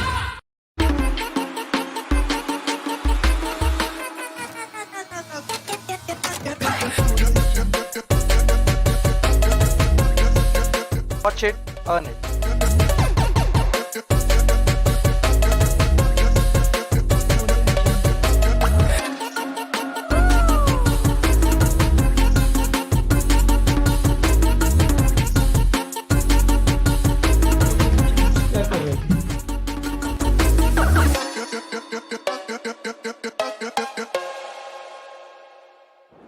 I like how iQOO and Loco are now synonymous with the Indian gaming community because, well, business is booming as far as esports is concerned. And speaking of iQOO, they are central because, I did spot out a lot of our favorite streamers in that little video. However, if you watching at home, once again, want to grab yourselves the iQOO Neo 6, well, Arca is going to take you through the steps. Now you have to make sure, first of all, you're going to be coming here earlier in the stream itself, okay? From tomorrow, make sure you hit the early bird gets the worm. Yeah, absolutely, absolutely. But at the same time, let's not forget that to get this, you have to head on to Amazon, iQOO Neo 6. Make sure that you search for it and then know more, and then you have few questions to be answered. And all those answers will be in the initial stream itself. We're going to be discussing about that, all these specs about this device. And once you answer those and click on Notify Me, you're going to be waiting for the luck to be coming in towards you. Well, the luck might go towards them, but it definitely was not in IE's or IA's favor because once again, Initiative Academy out within the blink of an eye, and there you go. Have a look at this. Blind overhead does not have a weapon on him, or he does have a UMP. He does take a few shots again. Yeah. Not the best choice because, sure, you want to go in for the vehicle, but why would you be pretty much charging in towards so many gunshots? But I guess, it is what it is, and hopefully they learn from their mistakes, and I'm sure Zen OP will definitely do so because next time around, he's going to be behind that vehicle's tire, making sure he has plenty of cover. Now, you did say you were exactly knew the terrain well, and this is how he made use of it. How long did he survive? Even after most of his teammates got taken down, it's going to be doing the damage against the side of Walkouts and ultimately Rex from the top as well. And Yuva, as soon as he understood that there are some shots coming in from the top, he eventually changed his position, went into a hard cover, cooked some grenades to check whether he can find anybody. Couldn't find anybody, to be specific. Oh, but ultimately he could find his own grenade, and that is when they came in and dominated against him. They did indeed, and now Scream, although he does let his weapons do all the talking for him, he was kind of overwhelmed. As, again, have a look at this. You got to know your terrain because if your car takes a tumble, if you slow down, chances are you're never going to get back up again. Now, Yuva, I love this push coming in. Now, Rex knew exactly where he would be, but again, Yuva putting up one heck of a fight. And, well, over here, Capron did not have any idea that INS was lying in wait. Now, this is what happens when you hold the ground as quickly as possible, but at the same time you need to understand that once you're cooking a grenade, so will the opponents be, and you have a man disadvantage. It's better you run from the spot rather than taking the fight and getting taken down. It's going to be Pav Kilo as well as one of his teammates who learned this a very, very hard way. Look at that grenade bouncing perfectly in front of him. I was making a moment, but at the same time, some really good recoil control, some really good sprays coming in from the side of Nigma. They did perform much better. But yes, we all know what happened at the end. Unfortunately, he was like a rat, trapped at the rafters. And, of course, you can only survive for so long. But Rex's accuracy was on point. as is displayed on our screens right now. But, again, a lot of give and take happening over here, a lot of back and forth, rather, as Global Esports, once they lost a couple of their members, that is when that man disadvantage was starting to weigh a bit heavy. But over here, Mr. IGL and this INS face-off seemed like it pretty much went on forever. No, at the same time, Team OR was, a few seconds back we saw that Team OR was the team which came into the water after the side of INS, but still was able to hold for a really long time. But JOG leader, as we all know, was holding his position from a long time, and the opponents kind of knew that he's going to be holding in there, and Evil Sky did come in and dominate. And this is the point I was speaking about. It was OR was actually coming behind them, but they came across. Two players came across, and they did wonders. The fact they had that crossfire setup, the third one, and Atanki on top basically meant that if anything stirred or moved down to the ground below, they were going to get the better of them, as Deadpool does get the better of his opponents over here with a grenade. And, well, sometimes it works in your favor, sometimes it doesn't. There you have it, INS. The moment Joker comes up, he's like, you know what, I know I'm already done.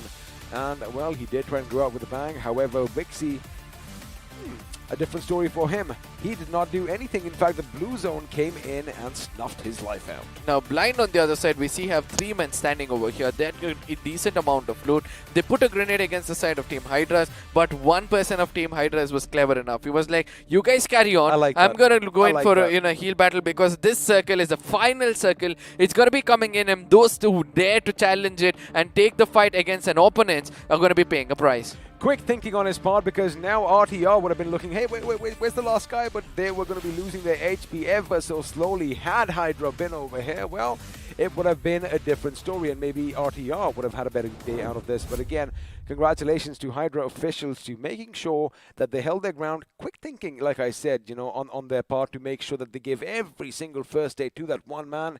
And we normally are accustomed to seeing heal battles in Sanak, but the thing is, you can do it anywhere. Yeah, absolutely. Now, we all know that in the final circle of the game itself, it's like a double-edged sword.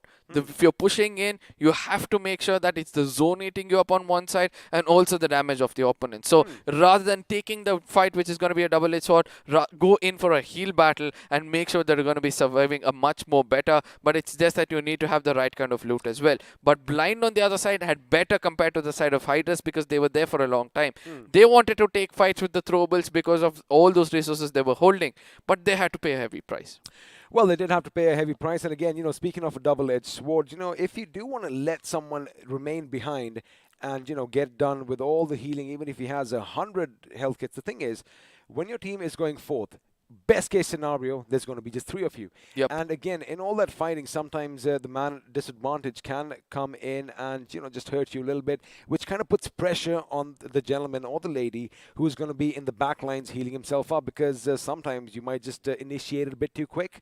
And you're like, all right, maybe I want to get in the next circle, and I'll start doing it from there on forth. However, then you're just a last man standing. So, it's a commitment, right? Once you commit to this particular move, oh boy, you got to make sure that you stay there till the end. But again, a lovely, lovely time spent in Vikendi. I thoroughly enjoyed all that snow. I mean, it was too chill for me, This is something which I was not expecting, even though I was well covered. It's just that my thinking was not that strong enough to take the cold over there. But as you said, right, a person, if he goes in for a heal battle, that's his finish point. But at the same time, I feel that, his teammates also have a lot of job to do. They have to make sure the opponents are also not thinking the same way. They have to make sure the opponents are not healing themselves, and rather give them some little bit of a damage, so that, when the zone is going to be hitting both of them, for a heal battle has a bit of an advantage. And that is what Hydras tried to do. They came out, made sure that we tried to tag off the rest of the people, tried to make sure that we fight, we instill fear in their heart, and they'll move around rather than healing. And that is how they were able to take it home.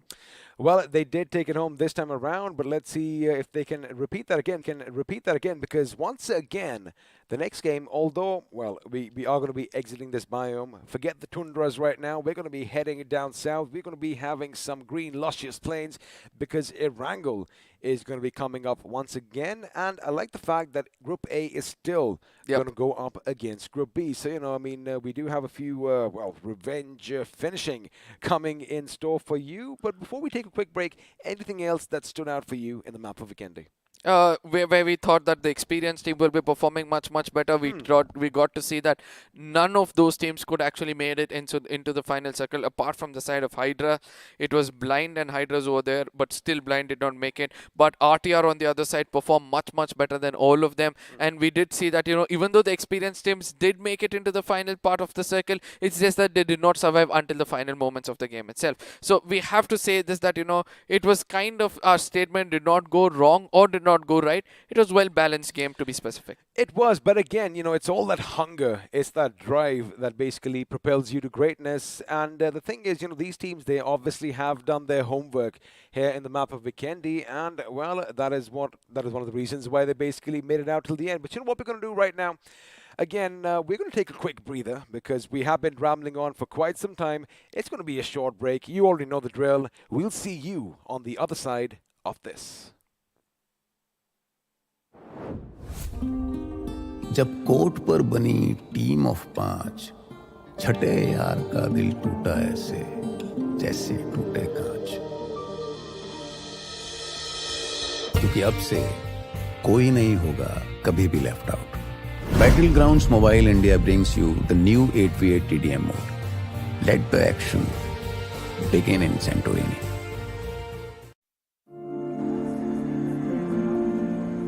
It's not about being like everyone else.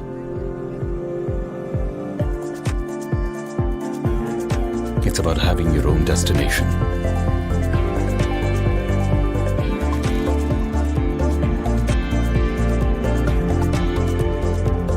It's not about how you fit in. It's about the skin you choose to fit in.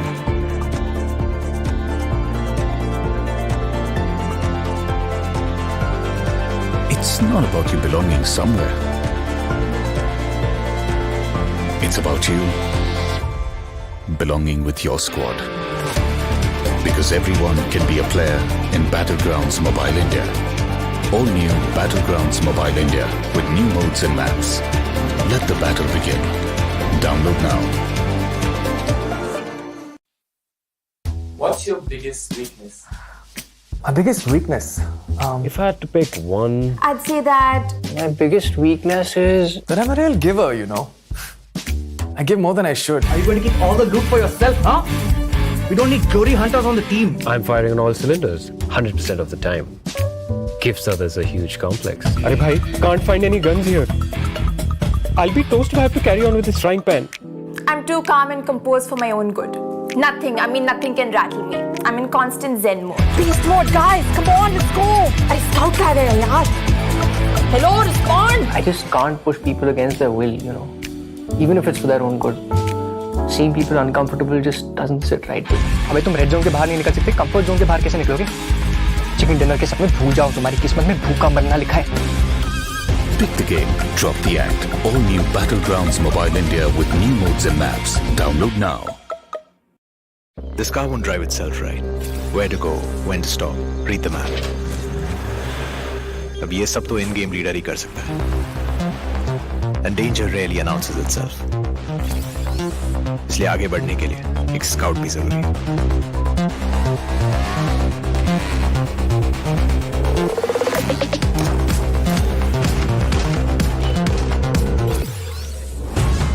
And without the fragger being there to wipe out the enemies, moving forward तो भूल ही जाओ.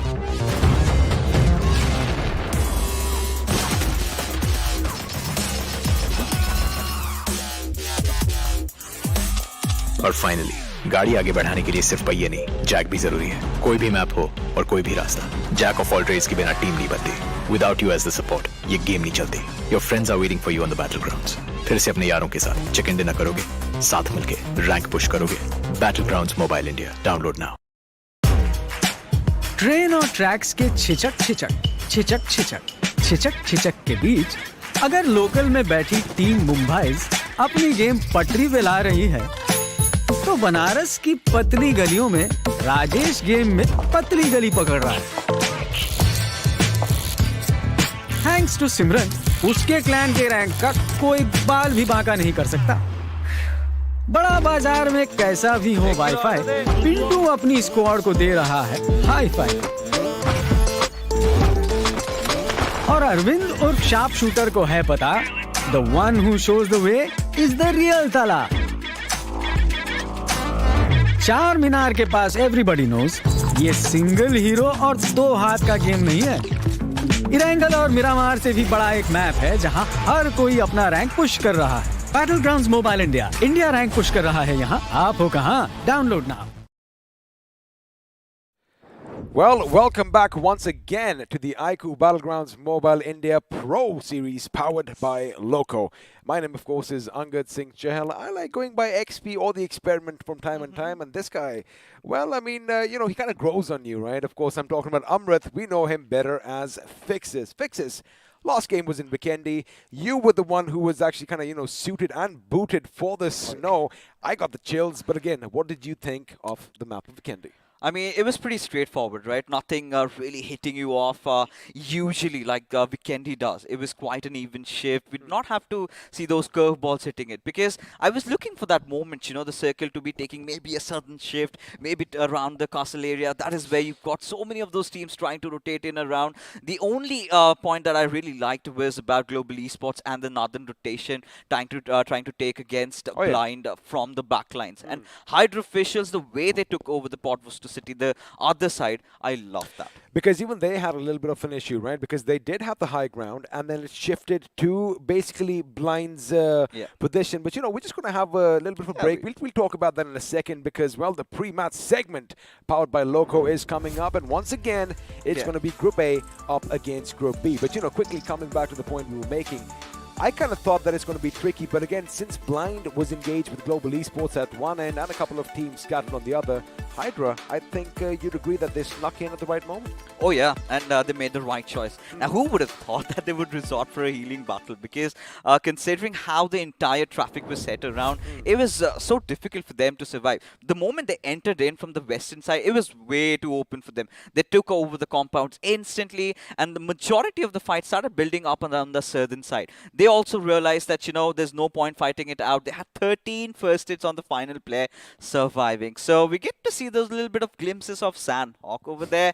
But again, somewhere down, deep inside my heart, I really was looking forward to those really ridiculous shifts that we were sort of privy to in the other iterations of this title. But again, it is what it is, and it has been reworked. Now, the teams, they're going to love that. But yeah, I expect a little bit more of those fights, happening around those compound fights. I wanted some teams to try and engage in, but I think it's all about, teams trying to take it slow and steady. It was a good start.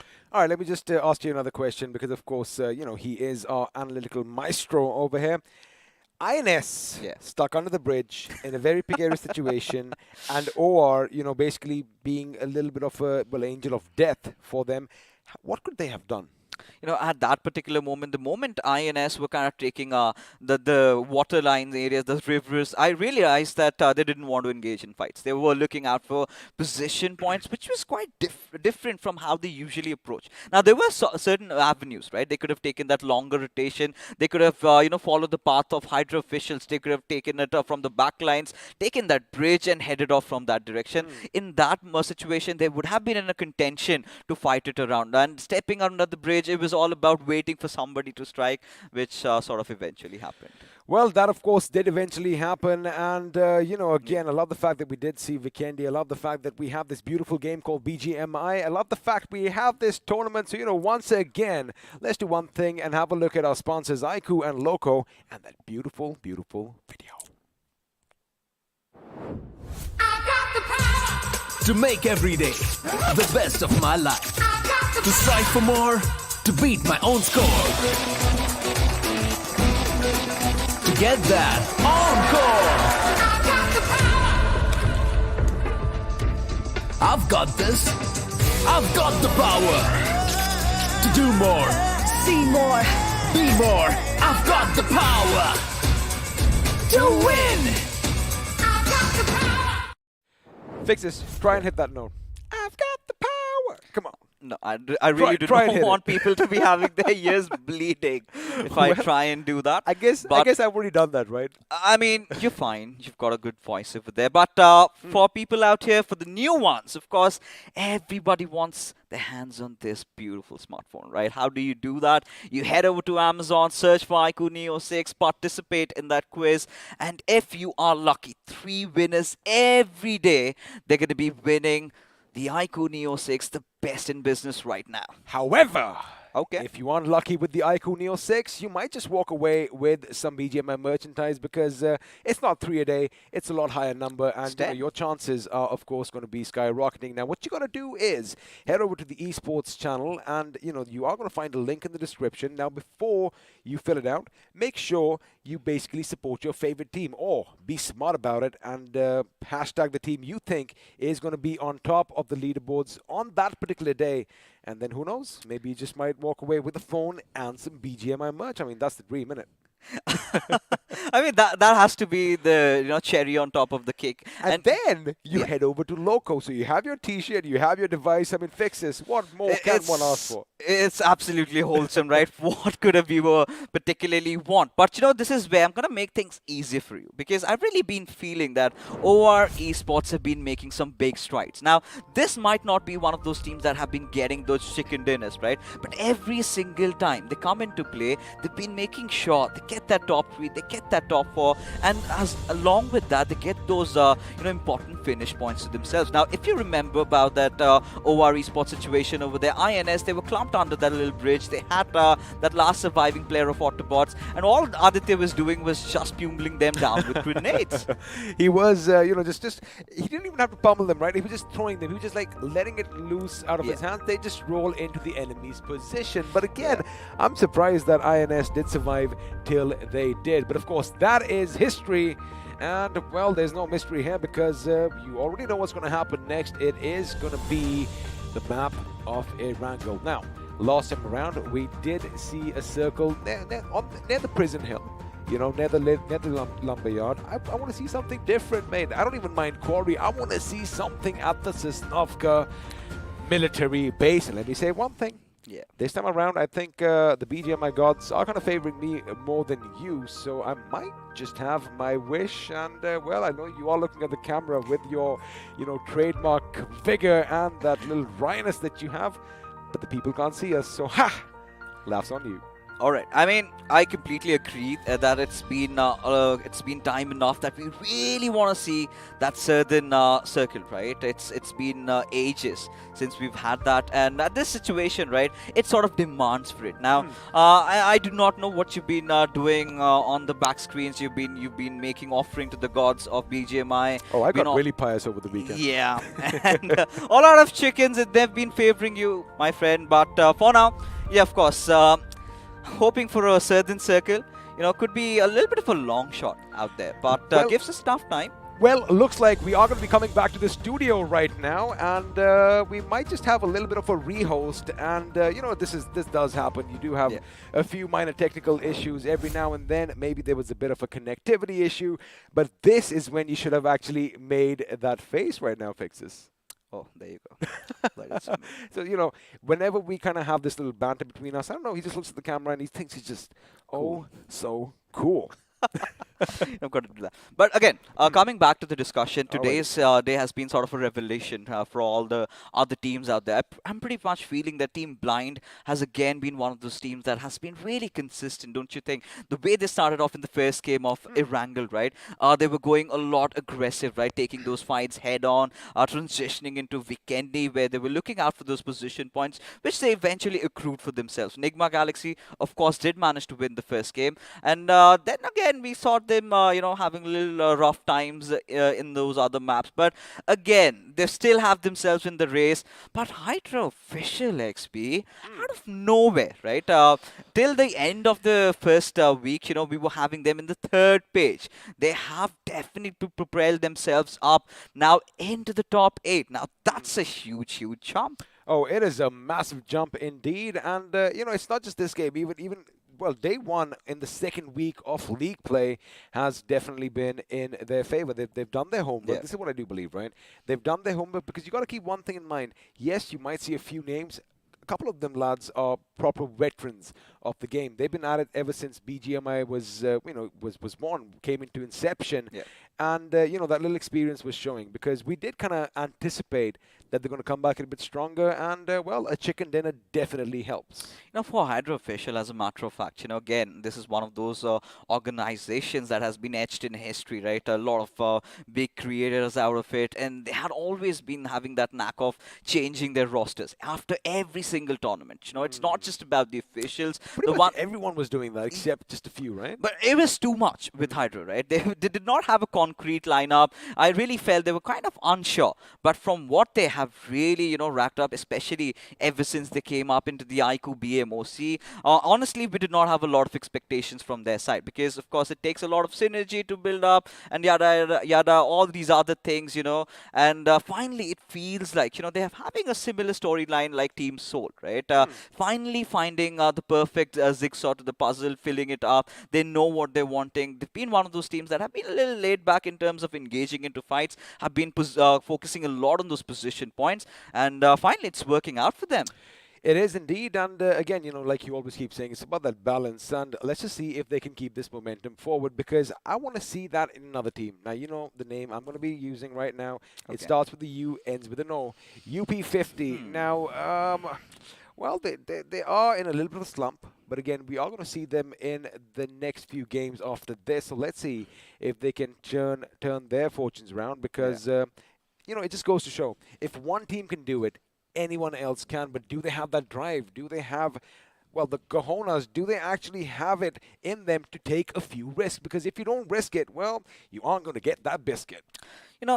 Whenever we come down to UP50, right, I think it was a little bit of a ray of hope that we witnessed, if you remember, in the previous week's final day, that one Erangel game, their zone goes towards the power plant, and that is one of those games where they did manage to get 10 finishes. From ever since then, we maybe thought that, yes, this is the UP50 that, we've been loving. A glimpse of hope. Yeah, there was that drive, there was the hunger that was clearly visible. But then again, after that little bit of a reset, you've got those 3 days coming in, and it's back to square one for them. They've been quite unsure of what they've been wanting. They want a good position for themselves, and a lot at the same time want to go for the fights, but they're kind of resigning from it, not really engaging in that, showing their backs to the opponents, getting caught off, squandering around the map. It's all going alright for them. Now, again, it's just these little things. I'm having a tough time adjusting my mic today because I want to be, that sounds good. And I'm sure all of you are still going to be able to hear me. I want to hear myself as well. Not that I like my voice too much, which isn't too bad. But anyway, coming back to the thing, yes, the moment you turn your backs to the enemy, forget the fact that, yes, you are trying to get into cover. Your psyche is kind of exposed as well, because you can just tell, all right, if I push up on this person, it's basically it's basically akin to letting someone walk all over you. That's the kind of feeling that I got. What do you think? It's like a The ticking mental bomb thinking. for the UP50 at this point, right? Okay. It was week 1. They messed up. It's all right. We said, it's again 2 more weeks to play. And this is where the other teams are starting to step up, right? Even Esports, Wala, WSF, the one Miramar game they played, they've racked up a lot of points for themselves.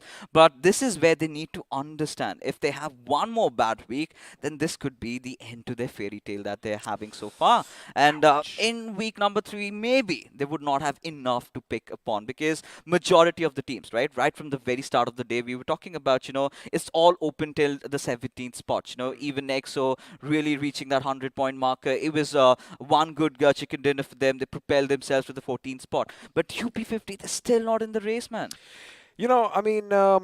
As week 3 is going to be coming closer, I am going to use something of a phrase like, the most dangerous animal is the one that is backed in a corner, because it has nothing to lose. Right now, I wonder whether they should start playing like that, because, again, I won't say they have nothing to lose, but they have to at least go for it. Exactly, XP. You know, this is Get something. those claws out. This is something that we've been talking about for quite some time. Engage in battles. Now, this is where we have to draw comparisons between GOG and UP50. Now, GOG, they were going through a lot, a really bad phase, and nothing was particularly working out for them. Then they started engaging in all those fights, right? They started picking it up. The one iconic fight, if you remember the map of Erangel, GOG and INS, players pushing out, and that is where they made a few mistakes. But what they did was they learned from it. They knew how to engage in those situations, how to keep themselves calm. Now, that is something that UP50 have been really missing out on. They have not been engaging into battles. They have been trying to, go all for those position points. They're going to play it a little handy-dandy, play it a little safe, and that clearly hasn't been working out.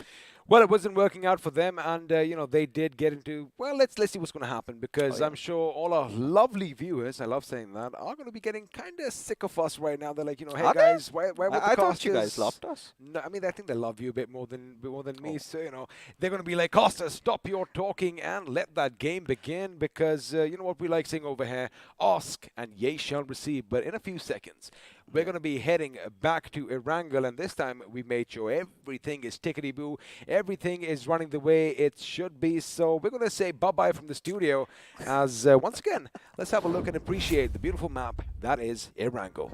Of course, the map where we're really in pursuit to see that southern circle really hitting in. And, in a little while, of course, we would get a slight idea. But from what we've seen so far, the way the flight path trajectory had been in the initial game, of course, we did have teams from Group C coming in. So it's now going to be just A and B playing it out. So it's going to be about the fact as to where the circle is going to form. Do we get to see any of those early battles breaking out?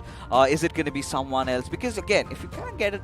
if you're talking about teams from Group C, even Team Seoul, they've not had a good day so far, right? Just getting, I think, 2-3 points throughout the entire matches that they've played. But it's only halfway through for them right now, right? Because they've only had 2 games, and yes, you are right. I was kind of expecting them to showcase a bit more firepower in the map of Miramar, especially. I did like what Akshat did in Erangel. He almost single-handedly wiped out an entire team. However, they fell a bit short. Now, in both these situations, in both these instances, the star player, and I do say star because, well, when you have, at the end of week 1, when you have about 120 finishes and almost 55 are coming in by way of one guy. It's not the Green Goblin this time, it's the Soul Goblin himself. Maybe once he falls down, the confidence kind of seems to go down, but again, that's where Akshat kind of proved me wrong today. So again, I like the idea that you just talked about Team Soul. What do you expect they're going to do in the next few rounds? I think, the only problem with Team Soul has been all about the rotation timings, right? Now, teams have figured out when they're rotating. A lot of teams are, setting up camps, but I think it is time, XP. We take it up to the skies again, finally escorted by those 2 choppers out there. And maybe we're in here for a treat. I like that the choppers are, parallel and pretty further up with the plane, because once those back bay doors open, you do not want to go through the rotors, because if you do so before you hit the ground, well, it's going to be raining blood and guts, and that is not going to happen. And I love the fact that I can paint a little bit of a graphic picture. So be warned, if you are a little too young, maybe just mute me from time to time. But, just having a look at what's happening over here. The flight path, pretty basic. We've seen this plenty of times. It's going to end at Quarry.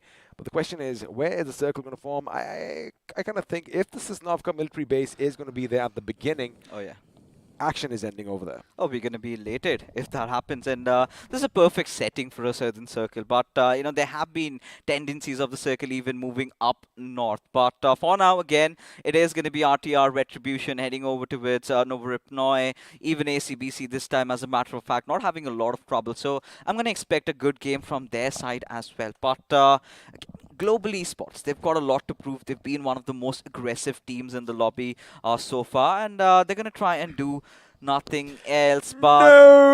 No! Well, I mean, the first circle is going to be a bit tricky. Now the question is where it's going to end. I think we might just see some action at Mount Everest. Again, let's see if that is going to be true, because for now, as you mentioned, it is going to be Group A up against Group B. not a lot of drop clashes between these two. Oh yeah, of course. Now, again, so far the pace throughout the day has all been about getting good position for yourself, rotate around, do not get yourself caught in the midst of a lot of battles. There've been a few teams that love picking up fights, and one of them had to be Global Esports, and this is where OR and Global Esports, they've got a little bit of a fair share of loot spots. This time Global Esports resorting to Rozhok, giving away the school and apartments to OR Esports. Now, what's going to be really important over here is, do they engage in those early fights?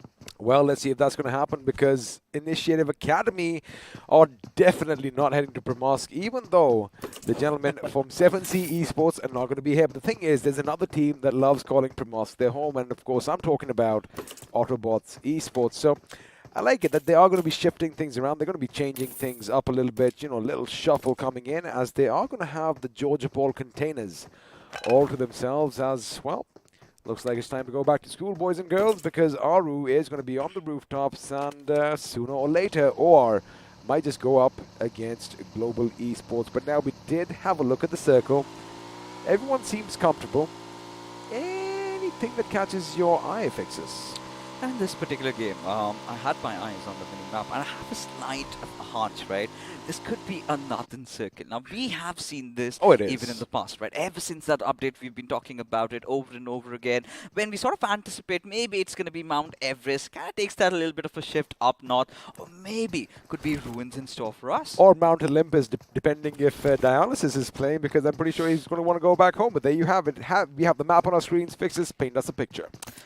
At this point, even for the players of Walkouts, they're going to have a really comfortable game. But I really feel Blind taking over Pochinki, having the heart to themselves, they've got a lot of avenues to rotate. Now, they have to figure out, however, is that there's so many other teams also into the mix, right? Their timing has to be pristine. Either they kind of go around the edges, or they make an instant early rotation, just bank upon the fact that the IGL has his hunch right, knows where the circle is going to shift around, and take the circle and fight. But what's really catching my attention is Global Esports. They're making a lot of moves right now.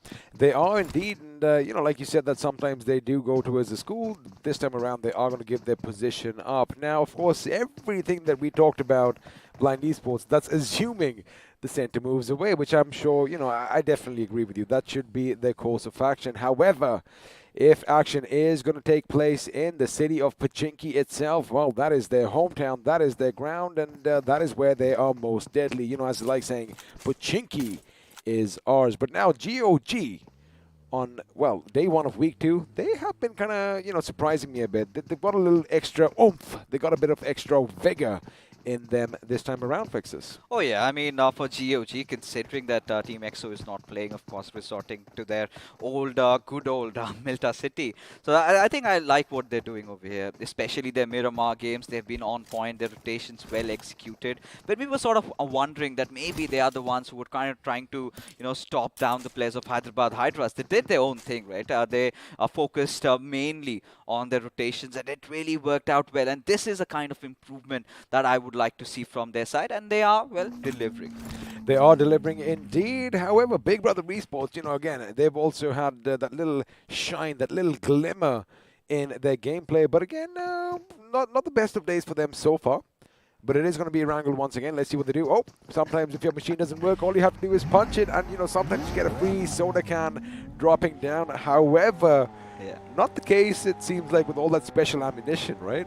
Of course. I mean, at this point, had they that. got those, extra attachments, a few of those grips that they kind of eye out for, maybe ammunitions. This is really good, with every single tournament, we're having new things added up. You get those perfect weapons that you want. If you have collected enough coins, you can get those 6 times, you can get those 8 times. So you're never going to be out of loot. The best thing is, what we saw earlier on when he punched that vending machine, that's human instinct, right? Because he didn't know the cameras were on him. And chances he goes and asks his buddy, hey, what are you doing? Nothing, man. This machine ate up all my quarters. And you go punch, and there you come. He's like, there you go. So, I just love that.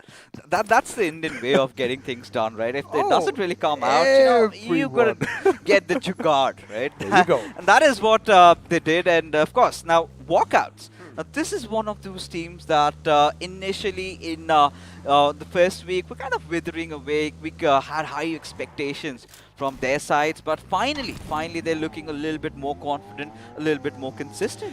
They are indeed, but the only thing that, makes me disagree with that last line is the fact they're still hesitant taking fights, especially because they seem to be in a position, or they rather seem to find themselves in a position that they get surrounded more often than not. So again, I guess they are going to have to work on their rotations just a little bit, but I do believe the aggression is up to the mark. Now the circle is closing in, ladies and gentlemen, and unlike the first round, no one's ready to tango just yet, but sooner or later, well, that circle is going to force them in close proximity to one another, and I do believe we might just see a few drive-bys.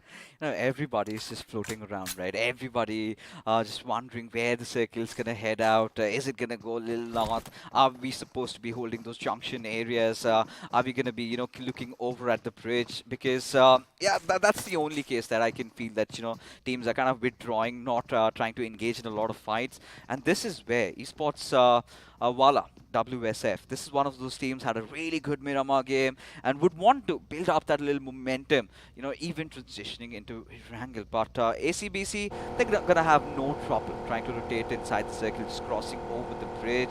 Nobody to fight against, and this is them. They've got that open western areas. They can try and directly head on towards Mount Everest or Mount Olympus, whatever you may call it. Well, let's have a look and see if that's going to be the case, because have a look on the eastern bridge. It does look like Art here are going to be having a bit of a visual. There you have it. They aligned from their vehicles, and shots are going to be pretty much sent GOG's way, but GOG did the right thing.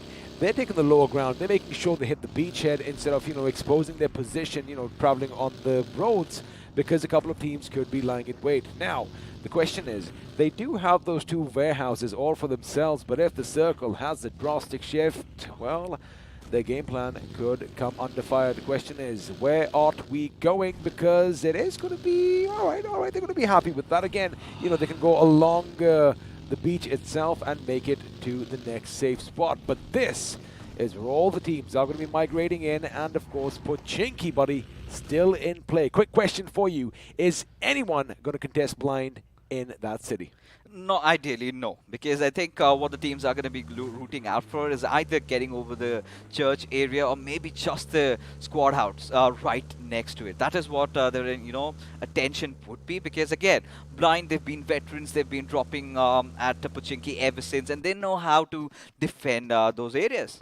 They do indeed. And, of course, Team Seoul is not going to be playing this game, which means, well, Esports Wala WSF are going to be happy in these little houses over here, because we did see a couple of skirmishes taking place in a game from the previous week where they kind of were a little on the back foot, and I do believe that team was Team MG. So, this is talking about a few things. This is going to be taking place around the ruins. Now, Dawn kind of feels like, someone saw him. Someone is lurking in the midst. The hills, of course, after all, do have eyes, and it looks like he's not taking any chances just yet. But I think, oh, baby. Well, what I do think is that is one of the most beautiful weapons out there. I'm, of course, talking about the Arctic Warfare Magnum, the AWM. Please, someone go and pick it up. Fixes, make them. The rightful recipient, however, should be Eggy, right? The way he's been now playing with that or particular Abrar. weapon. Or maybe Abrar. We've seen that, even in the iQOO BMOCs, Oh, yeah. right? He's been doing so much with that weapon. Just give that man the big green cannon and watch him just blow away the skulls of all his opponents. But again, taking a look at this particular circle, teams are going to start congregating around the center, right? Try to get the peripheries of the Pochinki city. Yes, Some would want to capitalize over the Pochinki hills. And as we speak, maybe they want to pick fights. Well, looks like the big brothers are going to be living up to the name. They're like, hey, you're the young ones over here, and we're the ones who are going to come in, and we are going to be on your blind side. But for now, they're going to make sure they have their back secure, because again, Pochinki is a city, and cities usually do have buildings, and buildings do have a lot of windows. So you might be focusing at one end, but chances are someone from afar could put a few shots in your noggin, and you, of course, don't want that happening anytime soon. But I like how they are being a bit conservative over here. They know that there's at least another team or two in and around the city, and they aren't taking any chances. You know, I like it. You know, they have all the information that yes, it is going to be finally. team blind, but we do have a little bit of a fight building up. This time, Hydra official, however, trying to rotate it around. And MG, they were lying right out in the open, got the better of situation, and here goes the first knock. Well, looks like Dynamite, although it was bullets, he might just be blown to smithereens right now. But the thing is, Hydra official, they could actually go in for the right. There you have it. I do believe Jackson is going to go in. Team MG, on the other hand, should have already started moving. Ooh, interesting.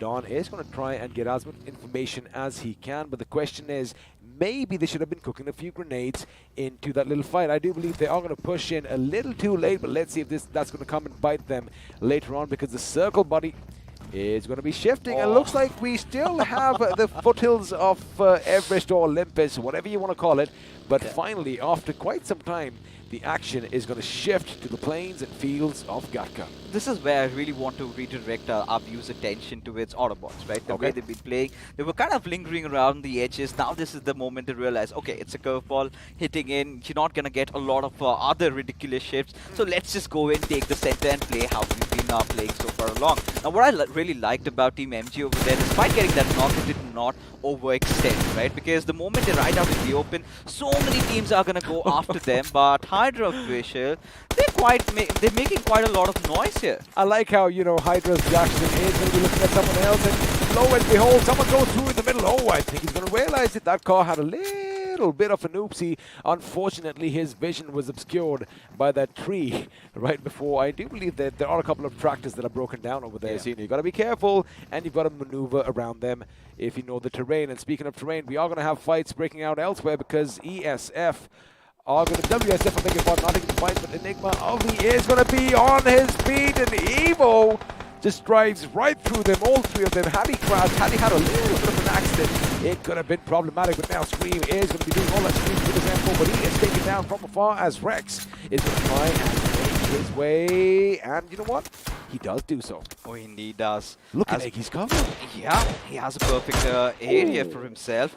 Does manage to get yet another knock. Now, he does not have that bolt action, but he's going to make do with that mini 14 he has. Now he's going in for the push. The callouts have been given. Enigma Gaming riling up, going in for that fight. One good grenade, and it all could go kaboom. It all could go kaboom, or it could be Evo who's going to let his weapon do all the work before now. He's going to make sure Zen OP is down, and there you have it. Down goes one grenade.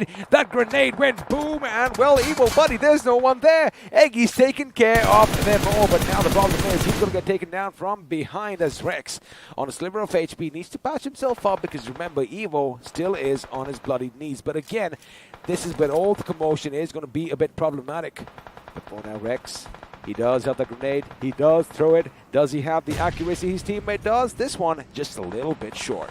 This time, Rex is playing defiant, right? He understands GOG, they're split apart, and the moment he tends to overextend, this is what I was talking about. MJ could have that perfect avenue to spot him and shoot at his direction. Now, what Enigma Gaming really need to do is recuperate, right? Rejoin, get the revive back up, head into where they want to go, because now it is the players of GOG who want to take the fight right at his faces. Well, looks like they might take the fight, but also it could be because the blue zone is going to force them to go and do the thing, but looks like it's going to be Evil Sky from afar, who is going to put a few shots down range, and with that, Enigma are going to be once again in a little bit of a pickle. Now, this is not how you drive your vehicles, because although the cover does look kind of cool, there's nothing they can do about it, and luckily for him, one of these buggies finally has some wheels, and of course the ore is going to come in. The circle's shifted down south. Autobots have a compound for themselves, as do Enigma Galaxy, but I do believe we might see some action break out further down south here. Fix this question.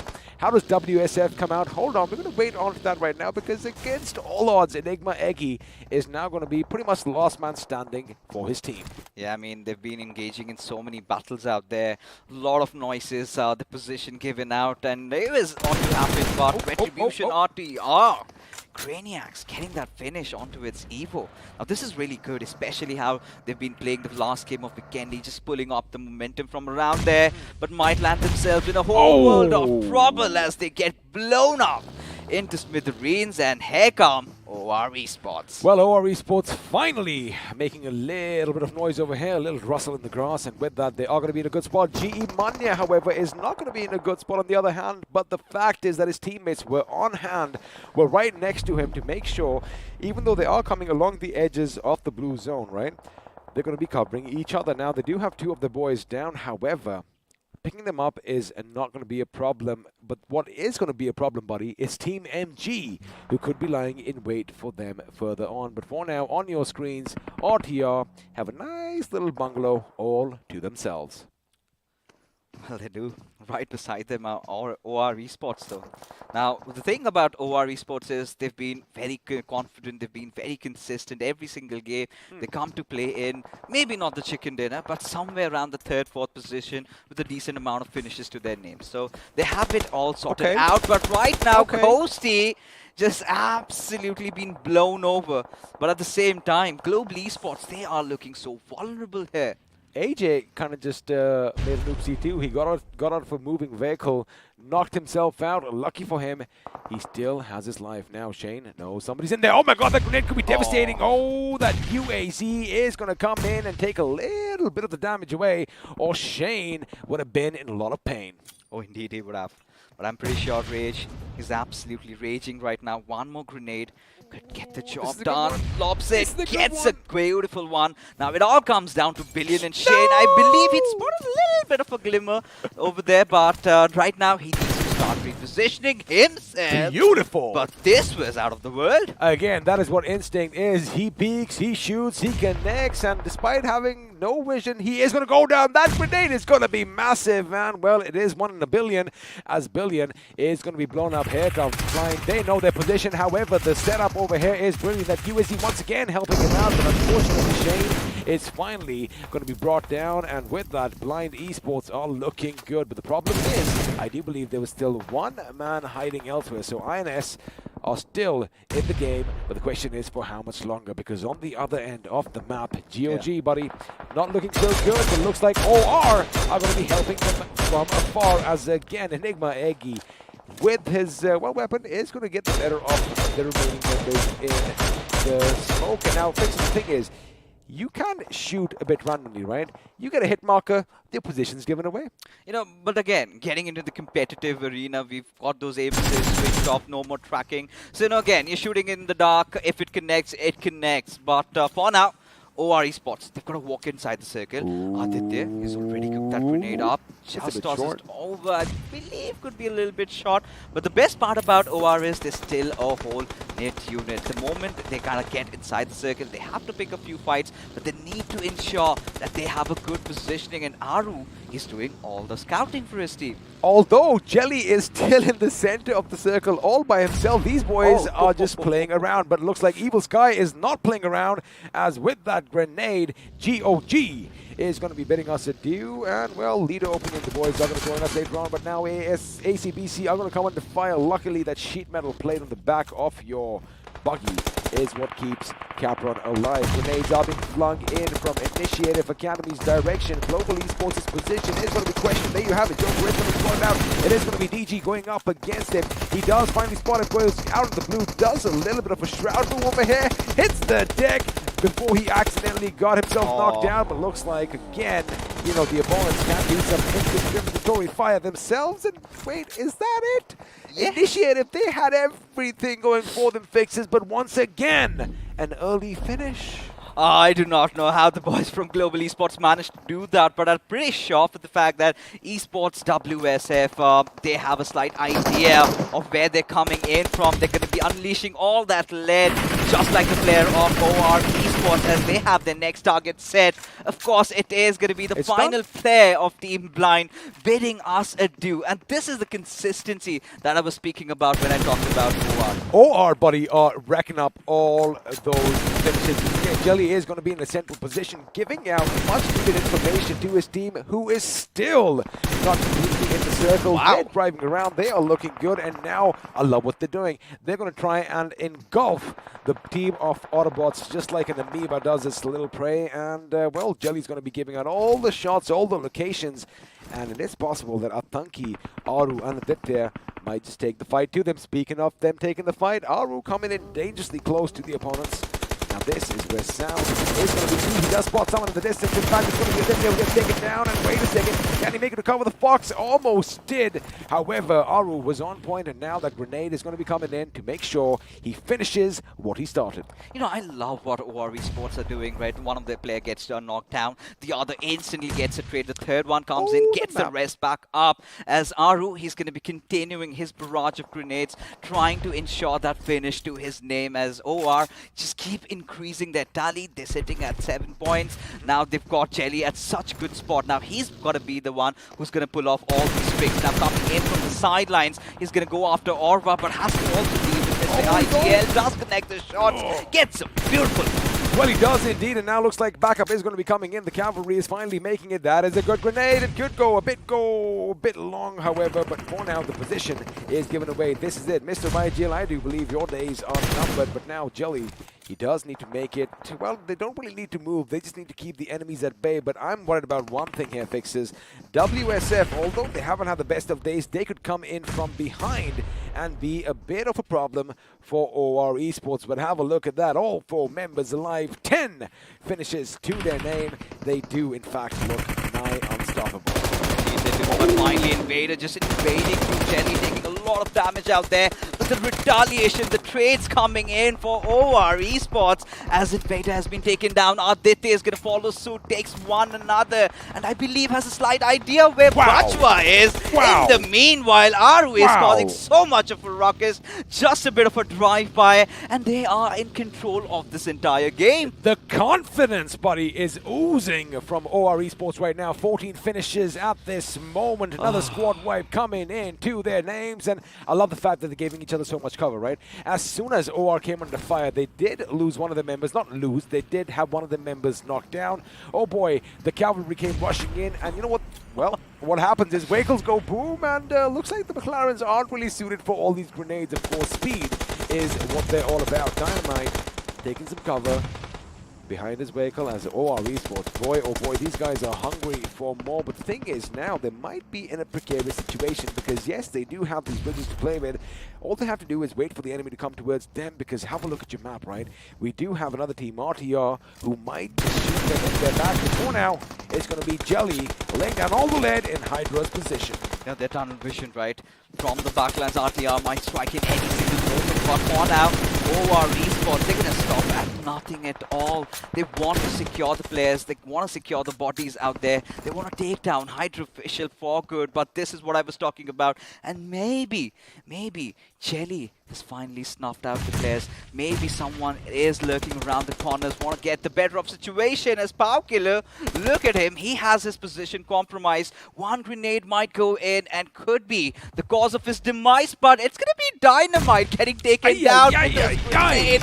And it is pandemonium all over the map. And once again, from the distance, it is going to be OR. They are going to be racking up all those finishes. 16, remember, 21 is the highest we have seen. However, they aren't going to be crossing that today as, well, 3 teams and 7 people still remain, out of which 4 belong to OR Esports. And boy, oh boy, they are vying for a few more finishes. iQOO, in fact, deadly with his buggy. He catches one. He gets the second. He hits the deck. Oh my goodness. This is what precision is all about. This is what confidence is all about. And that is how you win a chicken dinner, buddy, in style. Oh, God. Oh. All right, while you catch your breath, because I know that was brilliant, let's quickly jump over to the post-match segment powered by Loco, and, well, have a look at that. 34 big ones. 34 big points and get themselves to the top of the standings, right? They are nice, unstoppable at this point, especially with the way they've been playing. They were pretty calm and composed right from the very start. They were like, you know what, we're going to let the other teams fight it out. The moment the curveball hits, I think the sheer brilliant strategy is being displayed by Chelly, trying to take that center while all his players were playing around the edges. It takes a lot out of you, right? Oh, it takes a lot out of you. It takes a lot of cojones. It takes a lot of balls as well, because, you know, you're going to be all by your lonesome, and you are literally just that lone king of the hill. But the amount of information he was dishing out, and well, basically it was almost like having a little spy in the other team's side, because his teammates were coming in from behind. They know exactly where the opponents were, and let me do one thing. This kind of reminded me of OR of the good old days. The good old days, the redemption time. OR Esports have that first spot to themselves as we take a look at the iQOO MVP. Pretty sure someone from OR Esports. Let's find out who it is. Ooh. 9 finishes, and he's been so clinical. Every single thing is done, right? Now, the best part about OR Esports in this particular game was they were so spontaneous. The knocks came in instantly. If their player got taken down, the trades were coming out, right? Everyone was providing cover fire for the other. Everyone just knowing what their job was. A lot of communications relayed, and it was a picture-perfect game. I think the best game that OR Esports has played in a long, long time. Oh, absolutely. It's not just about providing cover. The way they did it, the way they knew exactly how to position them smooth is what OR Esports was right now. However, Enigma, once again, they are... That little confidence is coming in. They are going to be climbing a little bit higher up on the leaderboard with Eggy. 4 finishes for himself, and Blind Rage once again finding himself as one of the leaders. Now the Matt Sumbri is going to pop up, and well, not a lot of healing this time. Of course, I mean, considering how the circle was, kind of gives you that Vikendi vibes, but in Erangel. When we were sort of anticipating maybe it's going to be that little Everest circle, maybe it's going to go a little bit up north, and then you get that Whammy right down below. There was even certain instances where we thought maybe around the Pochinki Hills, but yeah, I mean, the circle never ceases to surprise us. It didn't. It kind of just looked like the snow might have just melted away, and that's exactly what you said. But now let's have a look at a few more things, as except maybe one. Everyone else had a kind of good time, dishing out all that damage to one another. But again, OR capitalizing on it all. 19 finishes to their names, 2,345 or 2,345 points of damage. And what really catches my eyes is, again, Hydra official being consistent. 7 finishes this time as well, along with the players of ACBC. Now, this is where you get them into the mix, right? This is one of those teams that heads down below, down south, had a perfect rotation up, and they did try to survive till the very end, which I felt was really nice. What I really expected more out of was from Team Autobotz. Considering, rotating from the Primorsk area, you would want them to do even better than things. Now, let's have a look and see if there's a new king. Yes, sir, there is. OR Esports with a good lead are finally going to dethrone Team Soul. Of course, that extra chicken dinner helps, and well, those position points definitely come in handy. 261 points for them. Team Soul, again, remember, they still have a game in hand. So if they want to make sure that OR are kept at bay, they better do something in the next game. They've got to pull off a rabbit out of the magic hat at this point, because honestly, Team Soul, the way they've been playing today, someone feels to have cracked the code, right? Every single time they try to execute their rotation, someone gets knocked out, and it's Team just waiting for Team Soul to come up. Now, the way they dominated in week number 1, they made themselves the easy targets, right? Everyone sort of started researching on them, taking a keen look at all how they're rotating, how they're trying to play it around. There've been individual moments of brilliance. We've seen Akshay do whatever he could, but again, despite that, the way they've been engaging, we haven't really seen Goblin to be stepping out, get that little bit of a cushion like he wants to play around with. You say that, if something isn't broken, why fix it, right? So what Team Soul did was, something was working out for them in week 1, and they kept doing the same thing again and again, which again, as you mentioned, the other teams caught on. So maybe we might see something different coming up from them in perhaps even the next game. But now, on the second page, Autobotz are going to be making a rise once again. 9th position for them, 142 points to their names, 1 higher than 7C Esports. But again, what stands out? ACBC making it to the top 16, buddy. Finally. Now, this is what we were talking about. The differences being so minimal around those, bottom areas, the mid areas, that, one good game and you find yourself in a really good spot. Now, ACBC, they have been picking up from where things were, going a little astray for them. They've been promising, even as a matter of fact, blind esports, right? They've been engaging in fights. They've not really been shying away. Could have been a good game, could have done better, but as long as they keep on increasing their points tally, I have nothing to complain lane, but this is where, again, Team NGXP, you kind of expect them to, do better, but it feels like they've never really caught up to pace whenever it comes to the map of Erangel. I mean, Dawn, Ghosty, Balfkilo, and Dionysus, they do have their work cut out for them, but, let's see, because they still have 91 points, right? And if you have a look, there's not too much of a difference. 20, 25 odd points between them and the top 16 spot. Now, they can still make it, a couple of good games. A little bit more consistency is the key for them. But the thing is, UB50, although we are going to see them in the next game, the next couple of games rather, the thing with them is that their position points are pretty much, well, of course, the lowest. That is why they are at the bottom. But it just goes to show that yeah, they have taken a few fights. Yeah, they have a few finishes, but they can't really sustain themselves till the end. The only team, right? The only team seems to have been struggling right now. Now, even up to the 23rd position, anybody getting a good chicken dinner game gets a 20 or 30 pointer, then you can't go into the second page. But the same can't be said with UP50, right? And this is where I was kind of really getting worried. When do they wake up? Well, they'll wake up soon enough, and you don't really have to worry about that for now, because the best thing is, whenever we do have a look at this tournament, we're always fully awake. Massive shout out to BGMI Crofton once again, and I really love that video that we love seeing, because you have a lot of familiar faces. I love it. So let's have a listen from iQOO and Loco now. To make every day the best of my life, to strive for more, to beat my own score, to get that encore. I've got this. I've got the power to do more, see more, be more. I've got the power to win. I've got the power.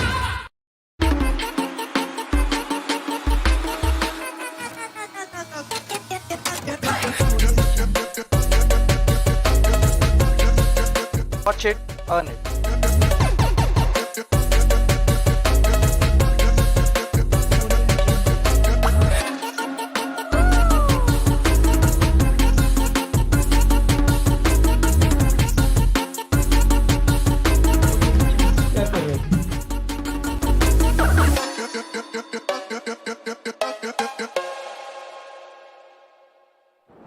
That question at the end that Loco asked, what are you waiting for? I kind of have the answer, because, we're all ready to go and stream, but we need some nice devices. And that is where the iQOO Neo 6 comes in. If you want to grit yourself one, head over to the Amazon, type in iQOO Neo 6, and a little quiz will pop up. And like I love saying, if this dude can do it, we all can. And you might just get yourself one of these bad boys. But then, fixes. Yeah. What happens once we do get ourselves the iQOO Neo 6? All you've got to do is head over towards Loco, right? India's biggest gaming and live streaming platform. And this is what we've been talking about a lot of times, right? Everyone wants to make a name for themselves. Everyone wants to stand out. And I feel this is the perfect platform to do so. It is indeed. And now things are going to get bigger and better, because did you know that you can get BGMI UC every single day instantly on Loco? You can.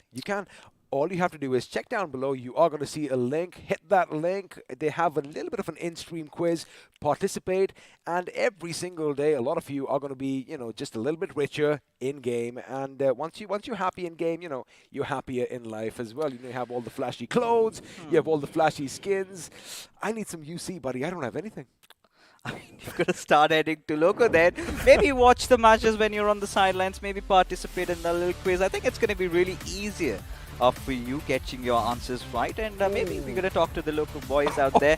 But the way things started off for Team Enigma, right? It was all chaotic, but I really believe they picked their pieces up pretty beautifully. Oh, absolutely, because over there it was kind of brutal the way it was like a four-man execution coming in. However, they did have a few good plays over here, but again, once you lose one man, once you lose a second, numbers definitely do count. And there you have it.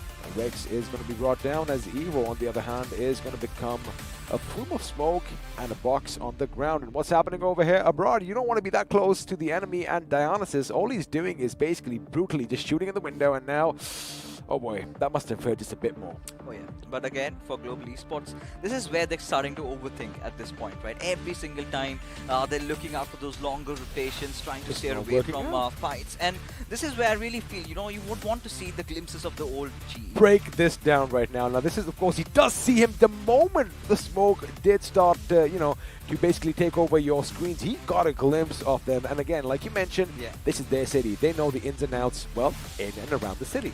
And this is where I really felt it was just preemptive fire from Blind Rage's side, right? He knew he got that grenade in. That is where the adrenaline again kicks in, just goes in for that little spray and it connects. And that is the moment they realize this is our fight to take. Well, this was their fight to take as OR over here just trying to, bully their prey as Blind. Did try and go into this house. Crazy did get the better of one of them. But unfortunately, he was overwhelmed by a few more weapons trained in his position. Now, these grenades, well, they are going to be rained down. Once your position is given away, there's only so much that you can take. And, slowly and steadily, the grenades start trickling down. And that's what makes it interesting. And again, Fixed and I have another one of our jokes because I'm going to try and make as many waterfall, as many water references. I'm sure all of you know exactly why I'm doing that. Someone might just need to relieve himself a bit, and I'm of course talking about Autobotz over there. It's the nature's round, I tell you, XP, it is indeed. As this time, of course, it was OR Esports, right? They were all over the place, right? Oh my And it all started from just a couple of minutes over from here, with the way in complete control over the game. Now, with the likes of Autobotz, the way they were playing, the way they were positioned, they were kind of left astounded because they were never anticipating the other three players of OR to hit from the backline. I mean, that was, again, a ballsy move because, look, Jelly, again, all by his lonesome, no one's ever going to expect that there was only one man in the center. So, when they go back and look at that, they're like, wait a second. The four of us didn't rush to the center because of one man, but again, that is the little gamble that they took, and like I love saying, the higher the risk, the higher the reward, and well, you have a lot of cars flying around as well. I think this is again one of those good games for Retribution RTR, considering how they're picking up the pace. A good day for them. Yeah, a good day. Very good game in Vikendi. Now just following it up over here in Erangel as well. Now they can rest a little bit easy, right? Especially the way they've been playing. But for the lads of ACBC, like we've said, they were holding on to it. The referees, they were just waiting for these fights to happen. But Aru, I think he was up to all his shenanigans today, right? He was letting all his players, just provide cover fire. And when does it happen, XP? It's the trust. It's the bond that's been building up. He knows that even if he tends to mess up, there's going to be someone cleaning up his mess. And OR Esports, they seem like to be the best team from all the 24 that we have, and quite literally as well, as they've developed that lead on Seoul. The first time ever, the lead is there no more. Numero uno is what they are right now at the number one spot, at the tickety top, at the tip of the iceberg. You can say whatever you want because, again, the way they played the last game, I'm sure even you'd agree that it was enjoyable and it was just amazing. It was so smooth. That's what we've been saying. It was so smooth. It was effortless. It was a symphony, right? Everything just followed one after the other, fell to place. Well, someone was doing their conducting. Exactly, and it was all jelly along, and this is where it comes down. When you're talking about the best IGLs in the country, I really feel he's very underrated, right? You talk about Sensei, you might talk about Omega, you might talk about the others, maybe Mavi, maybe Clutchcord, but here he is, just grinding it out through and finally getting the due recognition that was long, long overdue. I will tell you one thing as well. Of course, Jelly, again, he did the right thing. He was calling the shots. Atanki was a little bit of a interesting case as well. He never let go of his buggy much. And again, all he did was he'd go towards the opponents, towards the enemy, come back just to keep them confused that, oh my goodness, there's a vehicle heading towards us. And I do believe that was on purpose. That was just a distraction. He did that a few times to basically, when Aru went down and one of the OR members came in for the revive, just to make sure nobody rushes, he got in his buggy and just drove straight toward them, a quick handbrake turn, and he's back. So, again, like you said, it's a symphony. Like I said, it was effortless. It was just beautiful to watch. It was a wholesome package, right? Every single member of OR Esports knew what they wanted to, right? It was just, Jelly making those minute calls, right? See, I've got players around here. Do your thing.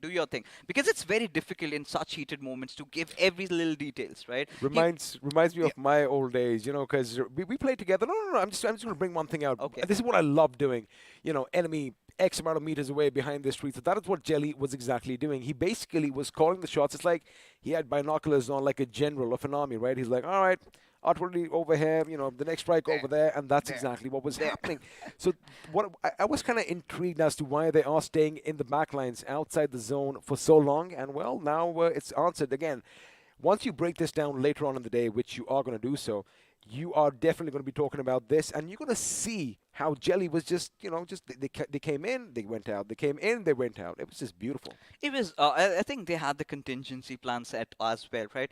There was that one moment where we saw maybe Aru, he was trying to scout out a position where you just pointed out, look at Jelly's position, right? He's at the center. And this is where OR Esports were banking upon the fact that even if the circle takes a shift towards the edges, kind of reminds you of that little team EXO vibes that, you know, OR Esports were trying to execute, you know, where Sensei is way aloof from his back and then subtly just make sure that he creates enough space for his boys to also come in. Now, these sort of adaptations, these sort of changes, these sort of dynamic plays by all these teams, you know, it's not just, it's not the right word to say they were copying their rotations, right? They're doing what's necessary for them to win. And as long as the statistics stands right, I mean, who are we to complain? Well, what I can say right now is the pre-match segment powered by Loco is going to be coming in, which means once again, I'm going to be bidding you adieu, and well, a ray of sunshine is going to be sitting where I am.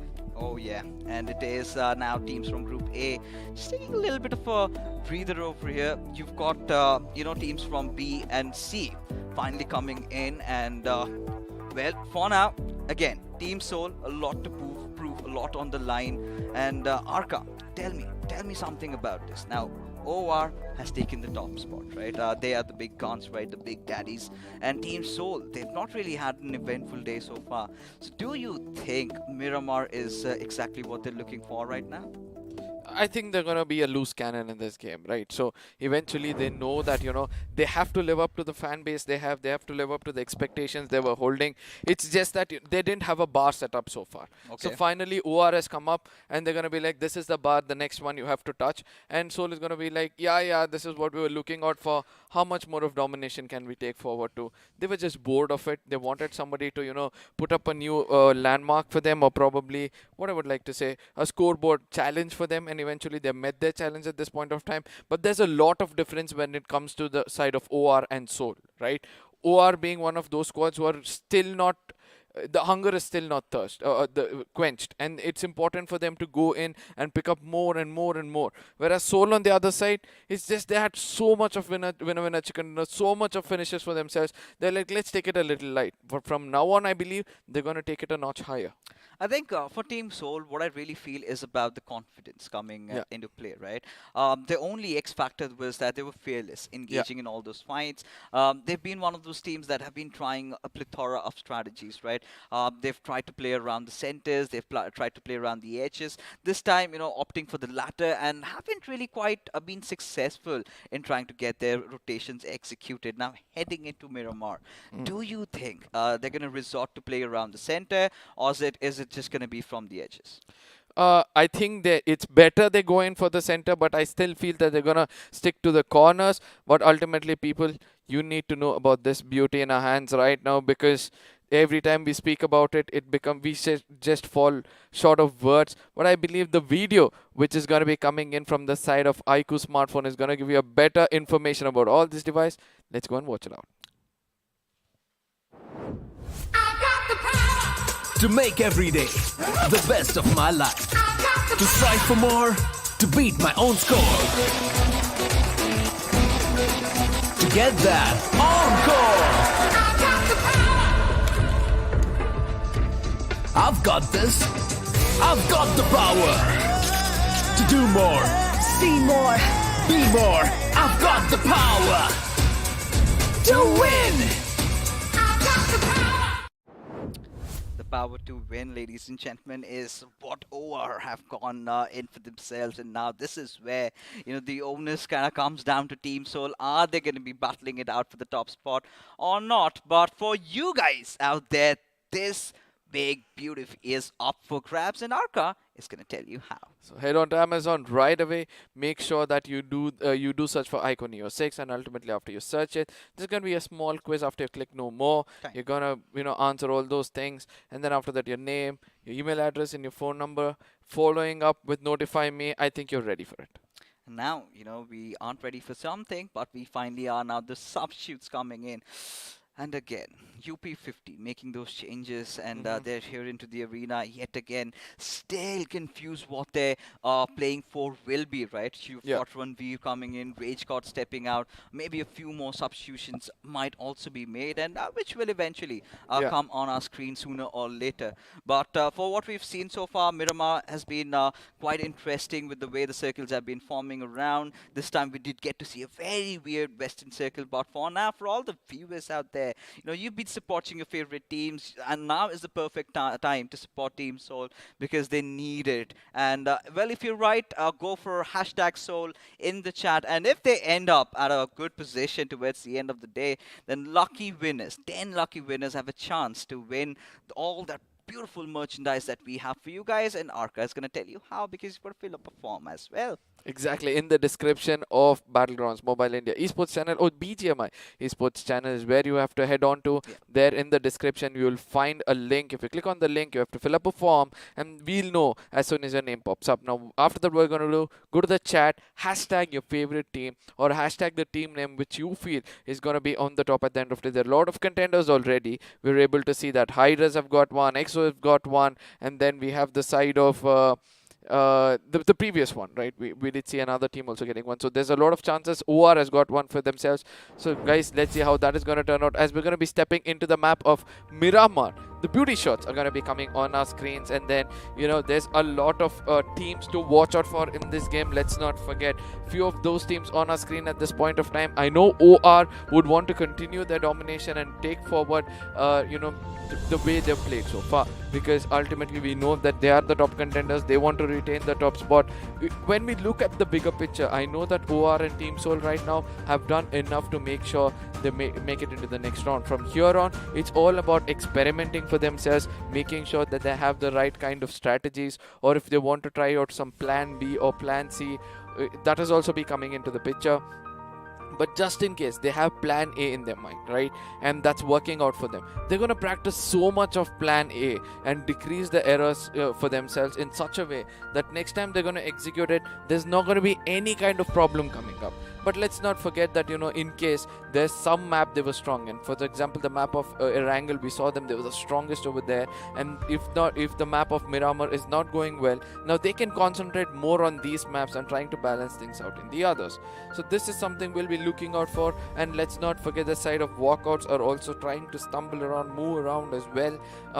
We did see that Hyderabad Hydras, they were also one of those teams who are starting to trouble in the map of Miramar. I do understand that it's going to be hard for us to see them go head on one another anytime soon, but let's not forget there are other things for us to watch out for. That's going to be the flight path, which is going to be coming on our screens anytime soon, and I do believe this map is going to be a very, very important map for the teams in the bottom, ladies and gentlemen, as the big bird hits the sky from the side of El Pozo towards the side of Junkyard, somewhere between Al Azhar and Junkyard, allowing all the teams to take the northern side of the map. It's going to be gifted to them. Go there as quickly as possible, get the right kind of loot, and be prepared for the zone which is going to be coming up. Whereas the teams going towards the side of Minas de Valle, towards the side of Porto, towards the side of Los Leones, they're going to have a very, very hard time because it's going to be a long travel. And let's not forget that, lately few teams tend to come in, jump off as quickly as possible, pick up some guns for themselves, and eventually tag off the birds flying in the air. When we look at the top 5 players, I know Fixes, you'll have a lot to speak about this because HH carries catching up anytime soon towards the side of Team Soul Goblin. Oh yeah, I mean every single player, it's either Maxi, Striker, they've all got their favorite maps. Now Hyderabad Hydras, one of the favorite teams whenever it comes to Miramar, and here they're in action and having quite a tough day actually in the office, and the same can be said for Team Soul. Now Team Soul has been one of the successful teams, but the most successful, in fact, accruing 80 points. Now there have been single moments of brilliance. If you remember that one fight where Omega went after the entire team of UP50, just kaboomed them over and out. But for now, the circle again towards that western side. So we've got that little bit of a tendency. This time, maybe I really feel it could be either 7C or MG's game. Oh yeah, I want to see a 7Cs game because they're badly in need of it. They were one of the strongest contenders in this tournament itself, but eventually they did not look out for it. But yeah, I want to see one other team perform much better over here, and that's going to be the side of Team Walkouts, as you correctly pointed out. That because Team MG is also having a little bit of a fan following, the experience they hold, the kind of gameplay they're showing so far. It's just that they were not able to, place themselves in a perfect position, but I still feel with the zone going in, final circle probably going in towards the side of El Pozo, things can go wrong for this team yet again. Oh, it can, but there's still chances. We might get to see a little bit of a Seoul UP50 fight yet again. And Akshat has always sort of been the knight in the shining armor. But for now, EXO find themselves in a little bit of a pickle, but maybe it is the other way around as our Esports hero just getting caught off guard, and this time EXO are on the beneficial side, right? Again, considering how the trajectory went, they wanted to go down south, go down towards Los Leones, and that is where our Esports were found stranded, and having the luxury of getting that one of those shotguns, they got the better of the situation. Now, again, for the first time, we're able to see that Team EXO is not on the receiving end, and that's a good thing to see, right? Lately, we have been seeing that they are on the receiving end, try to get some finishes for themselves, but eventually get taken down for themselves. But we can see that Sensei and Punk have got a different kind of an approach, and I do believe that this time they're going to be much more stronger when it comes to these fights, because yeah, the circle seems to be not working out for them, but we can see that they've gone in for an early rotation immediately towards the side of Los Leones, trying to stay closer to the circle at this point of time, and I believe that if the rotations go right, Team EXO can dominate yet again. Oh, they can, right? And look out for a second Miramar chicken dinner. Today has been quite an eventful day, especially EXO, considering all circumstances, still did manage to come out through. But our Esports, it is the confidence oozing out of their bodies right now. They feel so happy, but all right, a little bit of a trekking here. MG resorting to such measures, we know what happens, right? It is sort of a two-way coins, right? Because now you've taken the King of the Hills position, you better have good optical vision. Now you're at the center of the circle, you've got nothing to worry about, but I'm starting to wonder if they have enough ammunition on Dawn. See, the whole point is this: when you try to respect the circle and be at the top position at the beginning itself, you need to have the right kind of farming. And if you have not done it, it's going to be hard for you. But with the confidence coming in from the side of Dawn and Gusty, I do believe that they have done a decent amount of farming, or the teammates would have gone farm for them, given them the loot and told them, go hold the high grounds, we're going to continue farming and making sure we restrict anybody coming in closer. But at the same time, let's not forget the way BBs are rotating over here. That's going to be the big brothers using the big brains to perform much better, coming in from the side of El Pozo or the high grounds, which they believe is going to give them some more access towards the side of El Pozo, as well as some position points in case the circle is going to be shifting towards the left. This is still pretty early phases, right? A lot of teams are congregating around the center. Still not engaging in a full battle over here. It's just spot shots being taken here and there. Just that one finish out of RE's hero that EXO are happy with. And, this is one of those teams, EXO, right? We've always seen them rotating pretty late inside the circle. They've got that entire southern side up for grabs. Now, the only point of intervention could be that one little similar sort of rotation when you've got even OR moving from the southern side at the same time. I'm pretty sure they've been at it. They've played in a lot of scrimmages. They've gone against each other. And this has to be one of the most improved teams that we're talking about, right? One of the underrated teams. No one talks about them, but they sure are racking up a lot of points. I mean, hands down, they are performing well and they are showing to everyone that you need to watch out for this team. I won't be shocked if they are there in the top 3 or the top 5 by the end of the championship itself. So let's see whether they're going to live up to our expectation. As of now, we're going to be looking at the bid doors. For now, it's going to be the side of Team Soul, right? So they need to make sure they make a statement towards the side of Team OR, telling that, we are still over here. We're still going to challenge to the top, no matter which it is, which game it is, or which map it is, or which part of the tournament it is. We still have the chances over here. 7Cs at this point of time walking in towards the side of Team Nigma Galaxy, if I'm not wrong, on the other side, are getting a little bit of a trouble. It's going to be Sarang coming in from the rotation where he gets taken down and almost gets finished off. Yes, he does gets finished off, because it's important for you to understand that when you're running around this compound, your footsteps are going to be heard and all crosshairs are going to be coming in from that corner. It's history repeating itself. 7C trying to go for those compounds, and Ibis Soul itching to take a fight. But right now, little did they know, it could be the boys from Nigma Galaxy who rotated there early on. And 7C, they've got to make a run for their lives as Soul. They're just waiting for the right opportunity to strike. And the moment Dreams overextends, it is going to be the mischievous Goblin who is going to strike. How much more can you expect from this man? And still, he's going to live up to your expectations. Look at that. Immediately, Shutin's good maneuver coming in. He's going to be relocating himself in an angle where he can hold off against a team. Eventually, this is what happens when you have good eyes, right? He sees a team over there close by. He knows he might get tagged off. He's going to fall back and make sure it's not important for me to take that fight. And then he understands, this is the time for me to strike. Because they've taunted me, I'm going to make sure that they pay for it.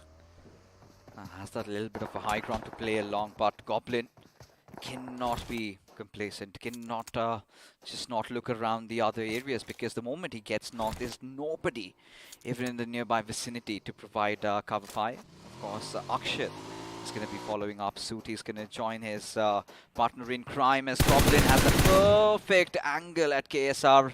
He's going to prone in and unleash that entire mag at his direction, and the corner sec any single moment could just blow up into fumes. But for now, now Nigma Galaxy are well aware of Team Soul's whereabouts. Right now, they're going to be very picky about their movements, and this is where, if they realize, if they have that information, that Team Soul is a little scattered off, they could form those flanks, at least go after the players, do something, because if they do not, then eventually it is going to be the players of Soul who will try to engulf the players and eat them up alive. This is the difference, right? When you're holding the top of the table and a team which is slowly coming up, they want to play it safe. They do not want to take too much of risk, try to maintain the position they have at this point of time. And the team which is on the top, who have nothing to lose, who wants to take up as many finishes as possible. This is the difference we can see between Nigma as well as the side of Team Soul. And let's not forget, as the circle is going to shrink in towards itself, it's going to be San Martin, the center of attraction, where most of the teams have already stationed themselves. We do see that there are few teams who are choosing to come late inside the circle. As always, it's going to be Team EXO from one side, Hyderabad, Hydras, and ACBC with the side of Team Blind. So let's see which of these teams in the corners will be able to dominate to the teams in the center, being the third party when required. Wixkey spotted out KSR's head, just peppering down a few bullets. Hasn't really connected though. But for now, I mean, seeing all these teams, the teams that tend to excel in the map of Miramar, they're still outside the blue. Hyderabad, Hydras, Team Blind, you've got OVA still, stationed at with the Paraiso. They're going to come in pretty late, but this is what I was talking about. Nigma Galaxy being a little more proactive. Now, this is where they need to know who to pick a fight up against, because if they're going after UP50, then Soul is going to strike, and it could be the trifecta of death, and anything can possibly happen at this particular moment. No, let's see, because at this point of time, the position Team Soul is holding, I'm starting to feel they've become overconfident about this tournament. As we have spoken before, they are not actually taking it wisely, as they're going to be there's going to be a lot of teams converging towards them. We can see that Team EXO is also waiting it out. As far as what the zone is concerned, I strongly feel it's going to again fall in towards the side of El Pozo, obviously trying to favor the side of Crater Fields, and that is where the high ground advantage of Crater Fields is going to be coming into picture. But Kinetic on the other side, this team actually needs something different, right? Slowly we can see that the graph is falling down for this team, and few players are actually not living up, just like BEO or probably God or KU also for that matter. What do you think is actually going on in the minds of KU and why they're not able to perform? No, honestly, we haven't seen a lot out of Team Kinetic engaging in fights, doing a lot. The last I remember was the first game of Erangel, where they kind of had the similar circle as in which they got that chicken dinner. I had high expectations from their side, but I think it was the fight against Team Soul that was the end for them, because eventually they won that fight, but later on they were just survived by that one play. So I think they've got to do something about how they engage in battles. But for now, again, this is what I was talking about, right? The teams that were on the peripheries were pretty late inside the circle. They're still floating around, just trying to find that one place, that one curveball to hit. And that is where they want to have their backlines cleared. But this is where all that high ground advantage being taken by the players of Team MG is going to be coming into fruition, as Cozy is going to unleash the entire mag at Capron, who stepped off from his vehicle. Now shifting onto that AK. Now this is what I was talking about. Is he out of ammunition on his M4? And I strongly feel that rather than ammunition, he's trying to be a little smart over here, making sure that he uses that 4x on AK. It's an obvious thing, right? He wanted a sniper or an AK at this, at the same time, in a close range battle, he needed a gun, so he depended on the side of AK, and it's going to be paying him a very, very good price, and the cash in also as well. But the zone, look at the way it's shifted away, where we all thought it might go in towards the side of San Martin, is going to go away from the side of Power Grid, I'm so sorry. And we can see that Team EXO on the other side is with the side of Team Walkouts, immediately maneuvering towards the side of the high grounds over there. They might come into fight with one another. Let's see who's going to be standing tall. Now, this is going to be a very monumental fight, right? It's going to be so important that whoever gets the coverage of the hills might have themselves the best shot at getting the chicken. But for now, Team Soul, they're just going to hold on to that little high ground that they have to play around with. And Hector, alright, he wanted to go after that squad, but eventually decided against it. At 7C, find themselves battling it out against the players of our Esports. That high ground advantage coming into action, into play. As despite losing Sarangra from the early game, they've managed to accrue those 3 finishes to their name. I think as long as Savitar and Spraygard are there, they can still play defensive, right? Because these are the 2 people to watch out for in this game. But now it's going to be FS. They find one player of IE inside the small dunes, and they're not going to stop until they put an end for him, as it's going to be the Molly coming in from the side of Hitman, putting an end for the man himself. And we have to see how things are going to turn out for them, right? See, IE again doing the same mistake of not sticking together during the rotation, or not sticking together when required, where on the other side we're able to say it's going to be blind versus the side of OR. The intensity is going to be doubled. Oh, indeed it will. Now this is where we're talking about, teams picking up fights. I believe Soul and Nigma Galaxy are again going to resume things from where they left off. But for teams like FS, now this is a really good start. Now the next thing that they have to focus on is try to get inside the circle. Now Akshat, he's also bleeding on his knees, but who's going to come for his rescue? It is going to be the leader himself, Omega. But he's going to watch out for Dreams as he just comes up, steps on the rock, gets the better out of Akshat, and now he's going to go ham after Omega, but gets that cover fire that he was looking out for, as pushes Dreams back a little bit to safety, as Nigma Galaxy managed to get a revive onto its MJ, and there's still a 4-man squad.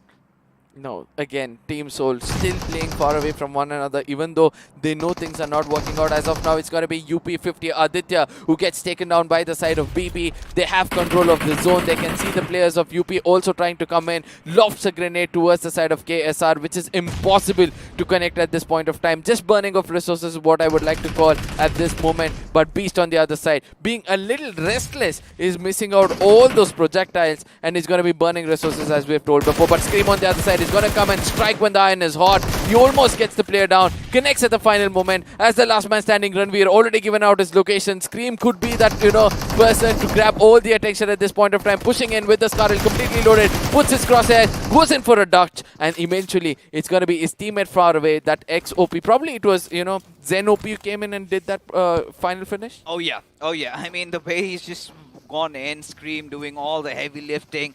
Zenopi providing cover fire from the back lines. As ladies and gentlemen, this is the curveball that we were talking about. This is that radical shift. Now, Soul Omega has himself somewhere around those hilly areas. He's got his other teammates, Hector and Goblin, also right beside him. But now, Team Blind, they're here to play with fire. They're here to go after Savitar. And the question is Savitar aware about all these movements being made by Team Blind? Of course, with those nades being tossed over, followed with all those Molotovs, he's got a fair share of idea that it is a team trying to hunt him down. Now, the big question is, how is he gonna defend himself in this situation? I strongly feel that he needs to keep moving around, trying to distract the enemies away from that position he's holding. But yes, one good grenade can actually do the job. And Shadow, right moment, is going to be going in for a flank and trying to get that off angle against him. As MG at this point of time in a very, very vulnerable position. All three players in one place. The revivals are coming in from both the sides. That's going to be an ACBC versus MG fight, where we can see that Dawn is trying to cook up a grenade, but Capron on the other side always coming in style. He's going to be shooting at the wrong smoke and giving away his location, as Dionysus on the other side will have to go in for a heal battle, but he's standing still at this point of time as ACBC Capron is going to be dominating against them. Oh, indeed, as Dionysus trying to come into aid for his teammates. The last glimmer of hope will eventually be shone down, as FS, I really felt they could have also played Spoilsport into this fight, but they had their attentions elsewhere, dealing with Enigma Galaxy as Apollo has been taken down. It all comes down onto the shoulders of MJ to pull his team out from this situation, as Dreams is going to be coming into aid, as Vikendi has a slight idea of where Hector is at this particular moment.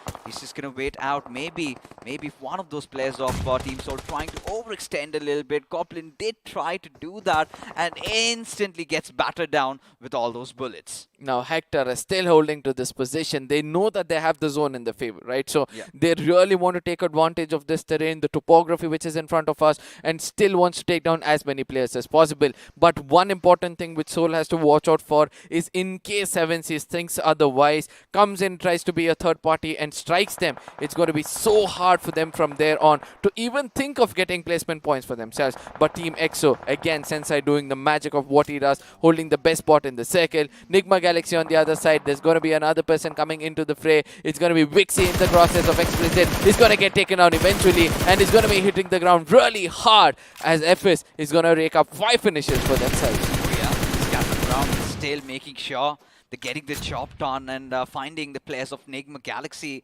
got between a rock and hard place. Now this is what Team Soul wanted, but we have a fight breaking out. It is going to be Hyderabad Hydras going after our Team Walkouts. You can see 3 of the players already knocked out, and now this is where Walkouts, they're going to get the rest back up, as Striker, he's going to be letting himself loose. He's going to go inside the circle. Maybe efforts being made, but he sort of certainly get up in that situation, as OR fighting against Team F is all that confidence exuding out of their bodies, as Aditya gets one more, and this is again OR Esports. Now the big question is, do they go for the revives? 30 seconds still in. They have the ample time though, but how? That's the big one.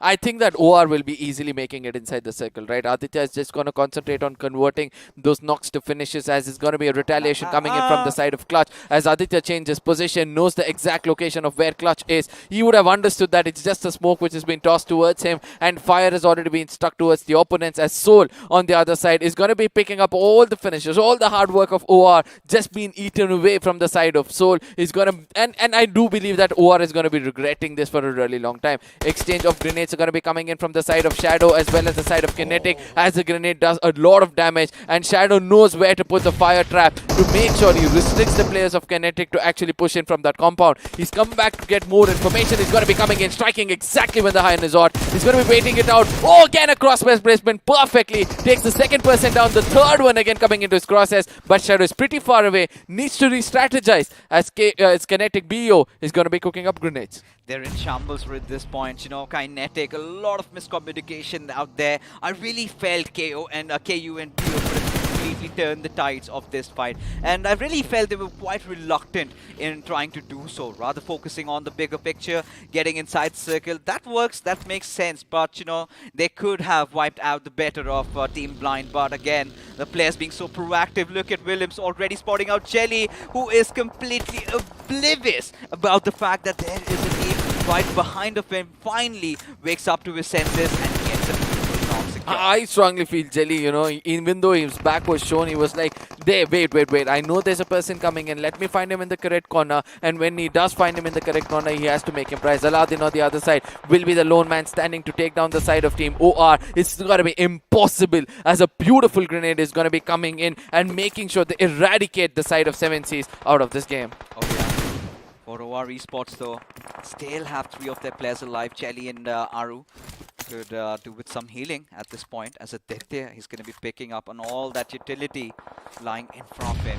Now they've had a pretty decent game so far, right? ACBC as well, but Walkouts feeling high and mighty after the little battle with Hyderabad Hydras, out of which they got the better out of the entire situation, but now find themselves in a little bit of a pickle. Mr. Spray going down, Abrar being reined in with all that lead, somehow still manages to survive. Now, the other side, it's going to be Team EXO, who has a very good off angle, who's watching all these things happen, right? And they're going to strike when exactly it's required, but they have to make it inside the circle. There's a very good hard compound inside the circle. Few people would want to own and expect the zone is going to be coming in towards them. But let's not forget, Soul is still alive with 2 men standing, and they're still doing damage against the side of OR as Jelly gets taken down from in the hands of Team Soul, and they're going to be continue to dominate against the side of Aditya. And look at what they're doing at this point of time. 2 different players taking 2 different fights and still confident that they're going to be taking them down as quickly as possible. It's the high ground that's really helping them, right?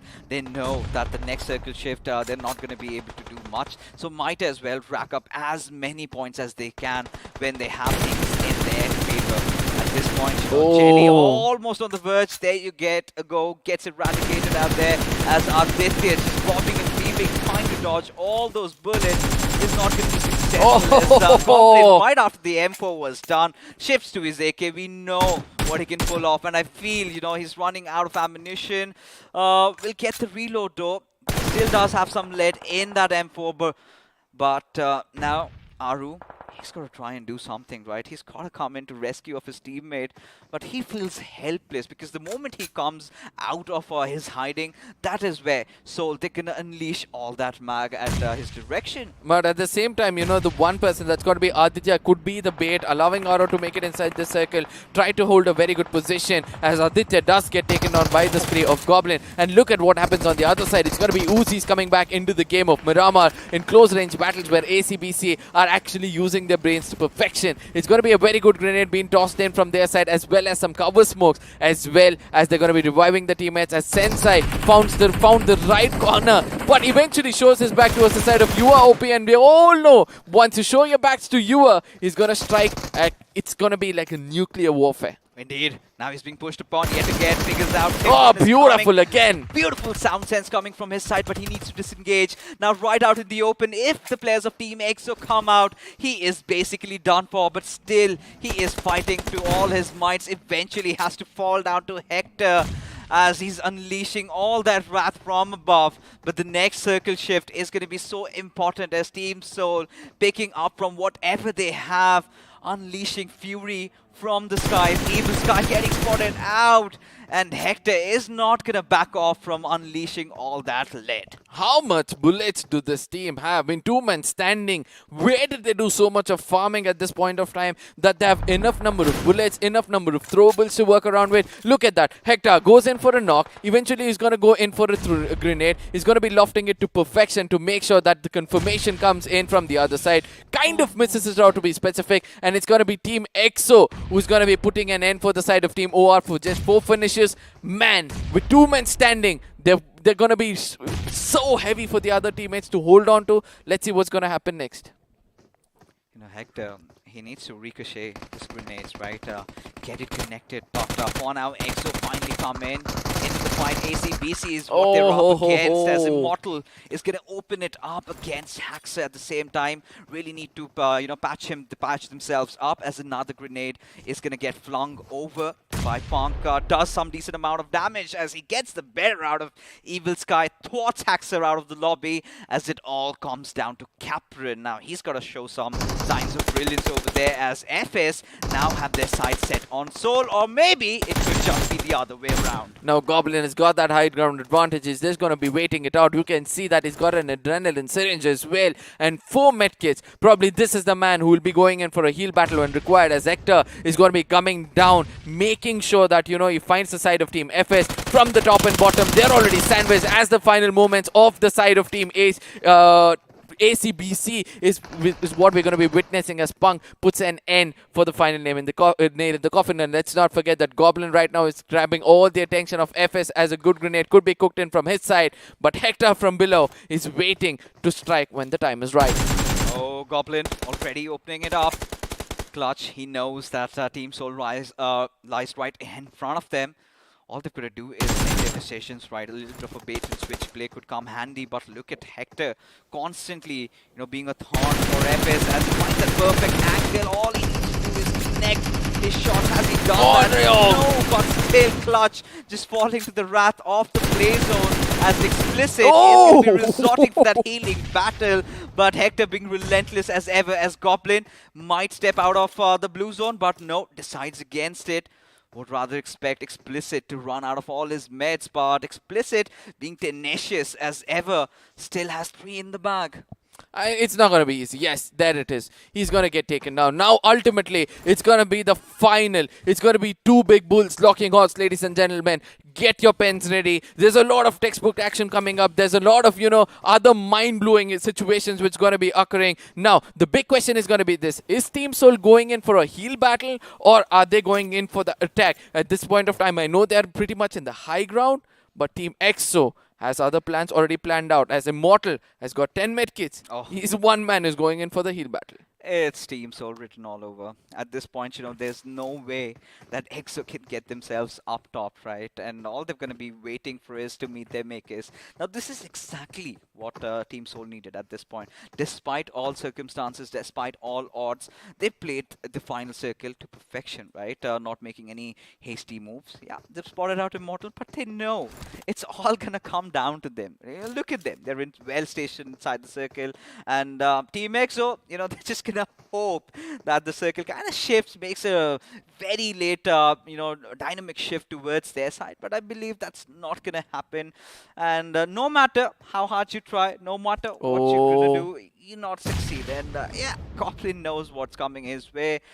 All he's going to do is just let the circle speak for itself. As Team EXO, all they could do is get this far. And that is where it all stops. Now, Team EXO is very, very clever over here, right? We know they have a very composed, calm IGL for themselves. And what he's going to do, he's just going to tell them, guys, wait it out. There's no unnecessary movement which is going to be coming in from you guys. We have seen that, you know, high ground advantage has not been the best thing to do. Goblin, I just love the way what he's doing. He's just waiting for all of them to come under one roof, where he's got a grenade in his hand. We did see him. He tried to open it up previously to take down one of those players. So obviously, he's got that grenade for himself. I don't know when he's going to be making use of it. And eventually, his firepower has come into picture as he's taken down a player. He's going to be going in for a heal and eventually jumping down to make sure that, you know, he does connect a bullet or two and allow his teammate to get in for that heal battle, as he's going to be looking out for more. One player is going to be finished off. Adrenaline syringe means that this man is going in for a jump. I mean, at this point, just blew his own teammate over. And yeah, a little bit of miscommunication by Punk, you know, resorting to trying to throw grenades when he should have provided cover fire while his teammate was trying to get to his other teammate, as mind games, you know, ode from Goblin's side, you know. What do you say at this point?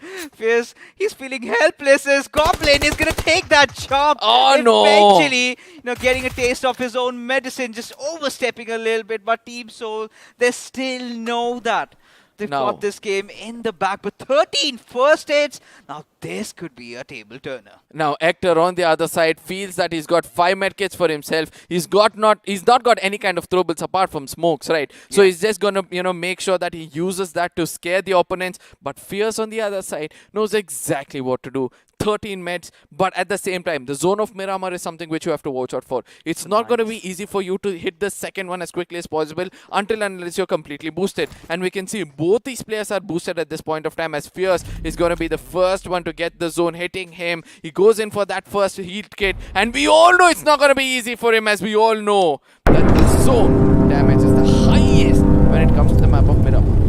It's not just that. It was a 9 circle, for the Christ's sake, right? Just coming in as, ladies and gentlemen, we transition into the post-match segment powered by Loco as Team Soul retaliate in fashion, getting a chicken dinner despite all odds, despite the fact that they were 2 men short in those final few circles when we all thought that this is going to go a little astray for them. But here they come in with all guns blazing, making all those right mindful plays. And a little bit of shenanigans for Goblin, but it is excused because they know they had the situation under control. The moment the circle shifted towards the hills, they know this was their game to win, and that is what they did. But Team EXO, again, valiant efforts, right? Now, one of those things that we've been witnessing so far from their side is they've been very patient. They haven't really gone into fight early on. They've been trying to stay aloof from those kind of situations. And when the time comes, right, that is where they get themselves into the mix of things. And there you have it.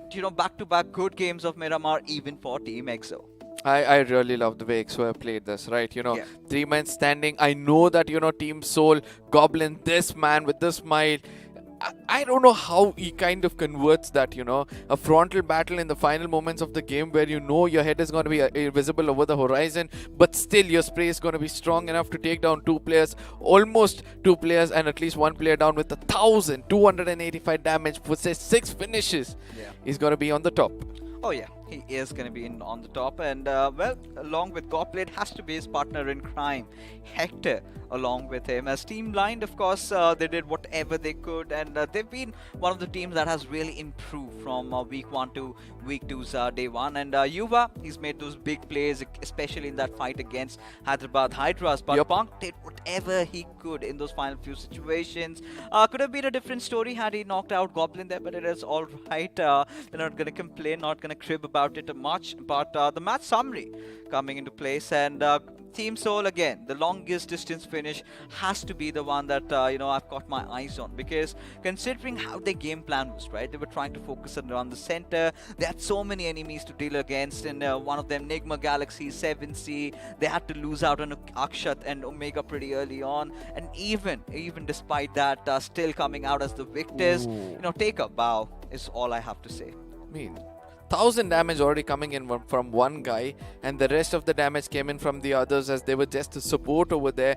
3 players getting 1,000 and an average of 320 or 350 for themselves, and total 10 coming in. But I believe EXO was more clinical, right? They exactly knew where they were moving around. 1,400 damage and 10 finishes for themselves. And so over the side of OR and BB with just 600 damage, 4 finishes for themselves.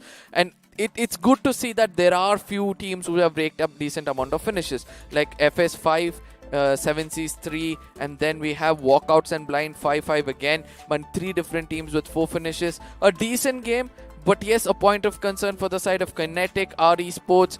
Then we have the side of MG, again, not having a good time. It's as clear as that. The moment of truth right now, Arka. The moment of truth, I still feel it's going to be over. Yeah, I mean, I've got that hunch, but let's take a look at the overall standings, and now the difference has been reduced, right? OR Esports, of course, it was their final game for the evening. Team Soul still has that 1 game cushion, and if they can have a back-to-back, or if they can go all guns blazing, then they also might reclaim their throne that they were sitting on for quite so long. But Team EXO finally back into the first half over here, the top 8, as before the start of today's evening, we had them somewhere at the 17th position, right? And they were sitting around somewhere around 97, 98 points now. look at them, almost 58 to 60 points accrued, and still one more game to play. I think Team EXO can definitely make it to at least the top 5 if they sort of carry forward with the momentum that they're having right now. Now, this is why we say Team EXO as the comeback team. You know, they're the comeback champions.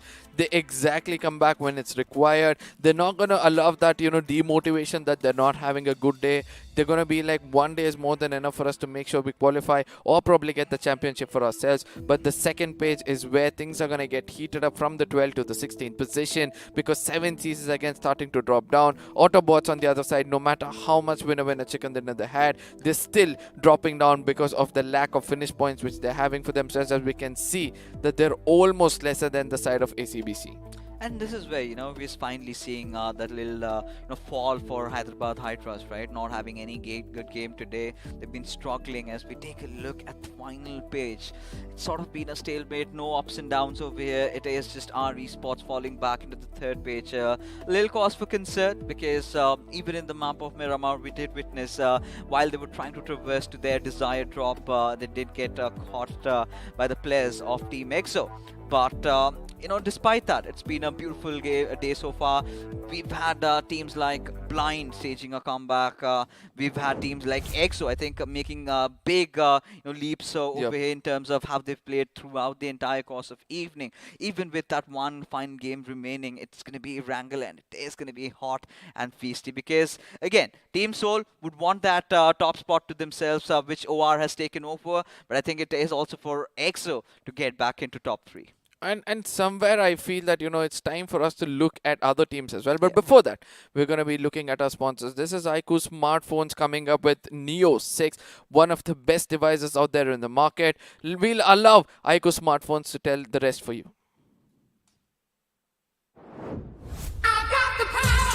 To make every day the best of my life. To strive for more. To beat my own score. Get that encore! I've got this. I've got the power to do more, see more, be more. I've got the power to win. I've got the power.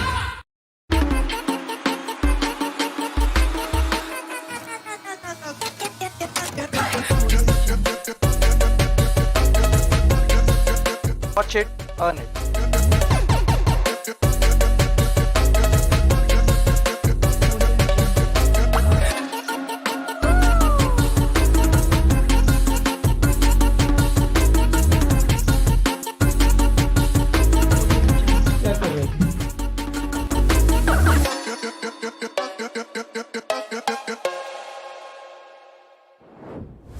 What are you waiting for? Watch, stream, play, repeat. That is what you gotta do on Loco, right?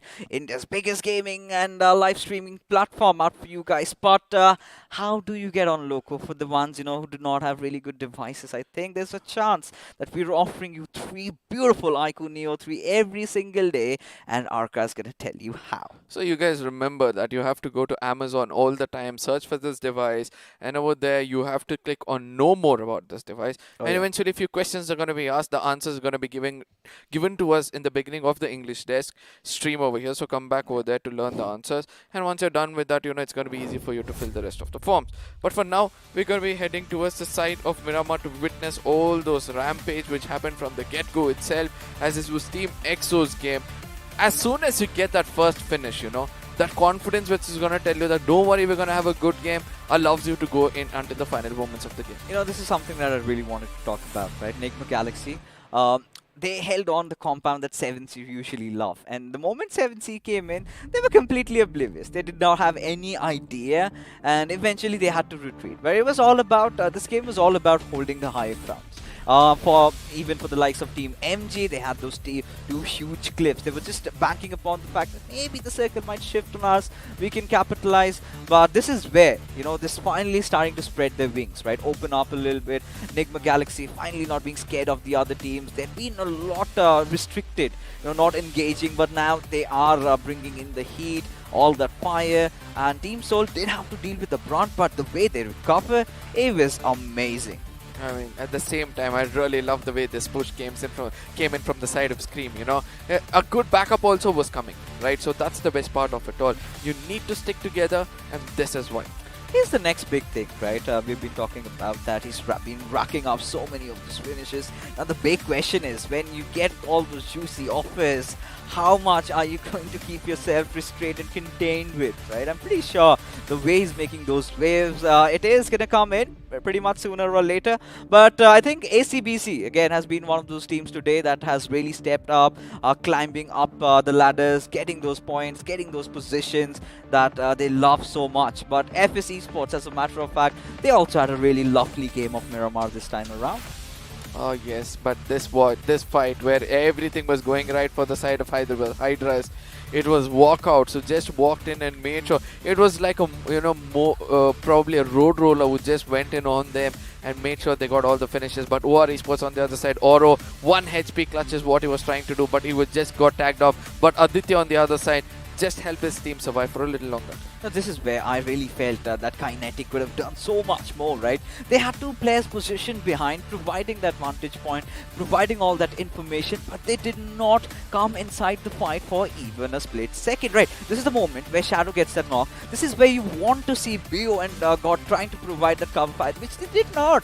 And as a result, you know, Blind just got away, scot-free, and no punishment being inflicted. But OR Esports, they did whatever they possibly could, especially running on a high. This was the final game to play. They're winning their individual fights, but till then, you know, at this point, Solo having that real high ground, being blessed by the gods of BGMI, favoring them, because it's very rare that you see, you know, the circle ending up at the top of the hills, and EXO had no other option, right? Had it come down to EXO's favor or into their laps, I think this was again a back-to-back chicken for EXO in Miramar. I beg to differ. Looking at the way Goblin was playing, he did knock a person out over there. If he had jumped down and made sure before getting knocked off, he can take another person down. Another knock confirmed for himself where he had everything under control. I think Hector somehow could have clutched it against them. It would have been so difficult, right? Especially when you know Team EXO, they were just hugging the walls, right? Yeah. Let's just imagine if the circle had shifted to EXO's direction into their areas of holding. Goblin, of course, he went in for those grenades, got that knock, then he jumped over. Lost a lot of HP, got traded, right? He was instantly knocked out. Now, Hector would have done the same thing. Now, the moment you take your leap out there, you're going to lose a lot of your HP, and that is where EXO had the numbers to count, right? Had all of their players alive, and they could have easily gone. But again, it's like XP says, coulda, shoulda, it favored them, they won it, nothing complaining. But this is where I really feel that finally EXO seem composed, calm, they know what they're doing, they're not looking lost anymore. Yep, agreed on this point, but at the same time, one team proves to us it's not always about the man advantage, it's about your IGL's brains and the execution coming in from your probably the 2 of your strongest players who's going to be holding things off. But let's see how things will turn out, as this was the moment where I felt that, I would beg to differ, but ultimately a good explanation coming in from your side. But Fierce, how could he think that the grenade won't bounce back? It just took down his own teammate. Look at Immortal. I mean, he tossed it over, but I get it. He was desperate. He wanted to, get things done. He wanted to stop the push, right? This is what I was talking about. Now, if this circle had shifted into EXO's favor, right? Look at Goblin taking so much damage, right? And Fierce had to capitalize on it. And this is where Hector, just having that high ground advantage, he knew this game was his. No matter it is the 9th circle, he knew he could not resort to that healing battle. No matter if you have 13, no matter if you've got 50 first aids to your name, this had Team Soul written all over it. Yeah, a very good game coming in from the side of Team Soul, as well as a very good game for the side of Team EXO as well.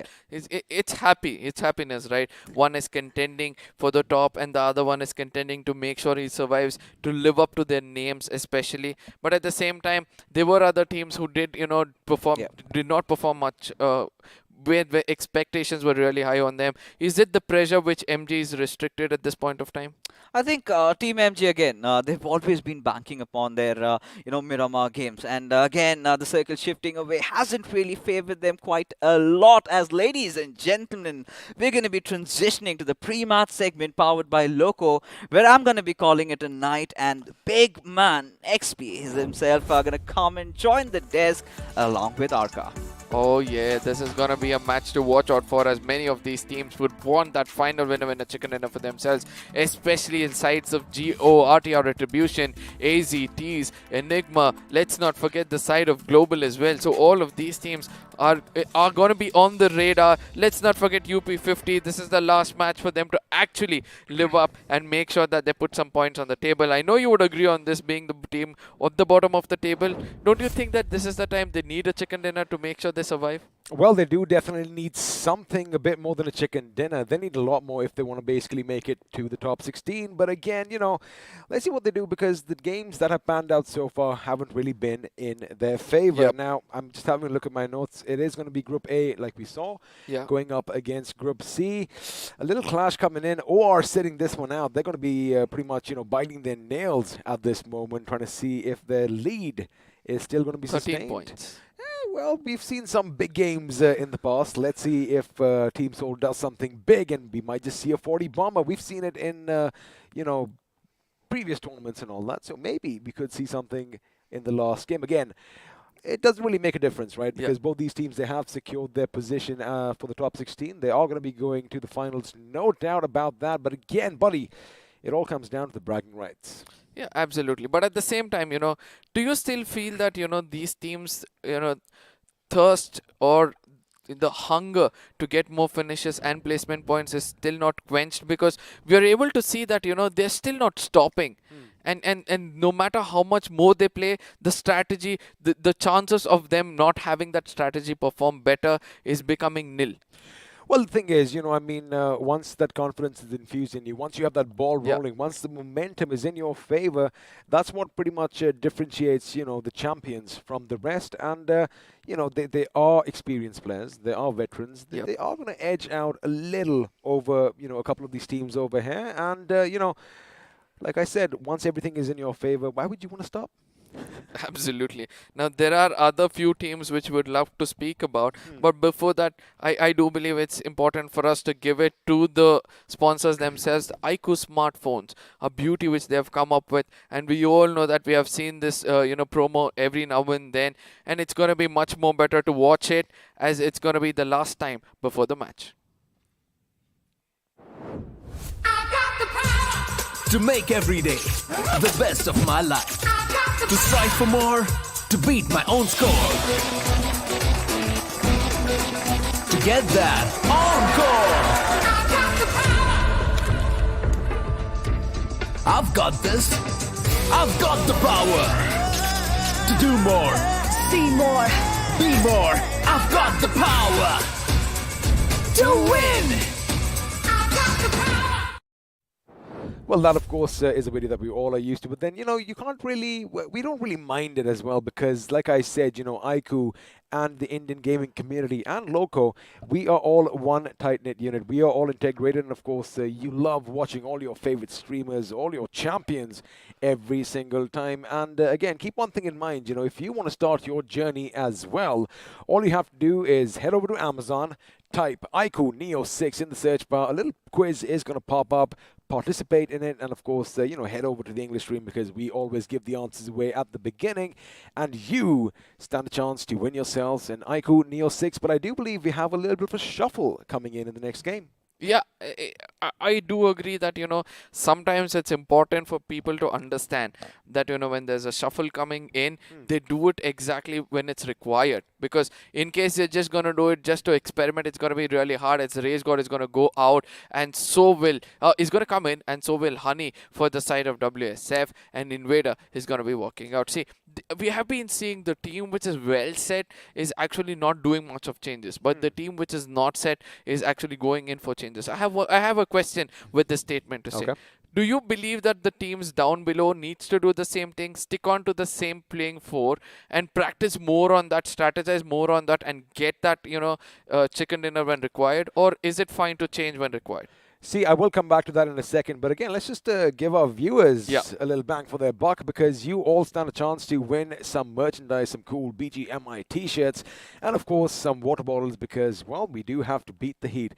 All you have to do is head over to the Esports channel, check that link down below, fill in your form so we know who you are, and of course spam a little bit, hashtag in your favorite team who is going to be on top every single day as far as points are concerned, and you might just walk away with all these goodies. Now, coming back to the question you posed earlier, it's like a football match, right? Yeah. I mean, you do have substitutes that do come in when either things are going really well and you want to give a few other players a chance to, just warm up their legs, or, whenever someone's tired, whenever someone's not performing, you want to pull them out.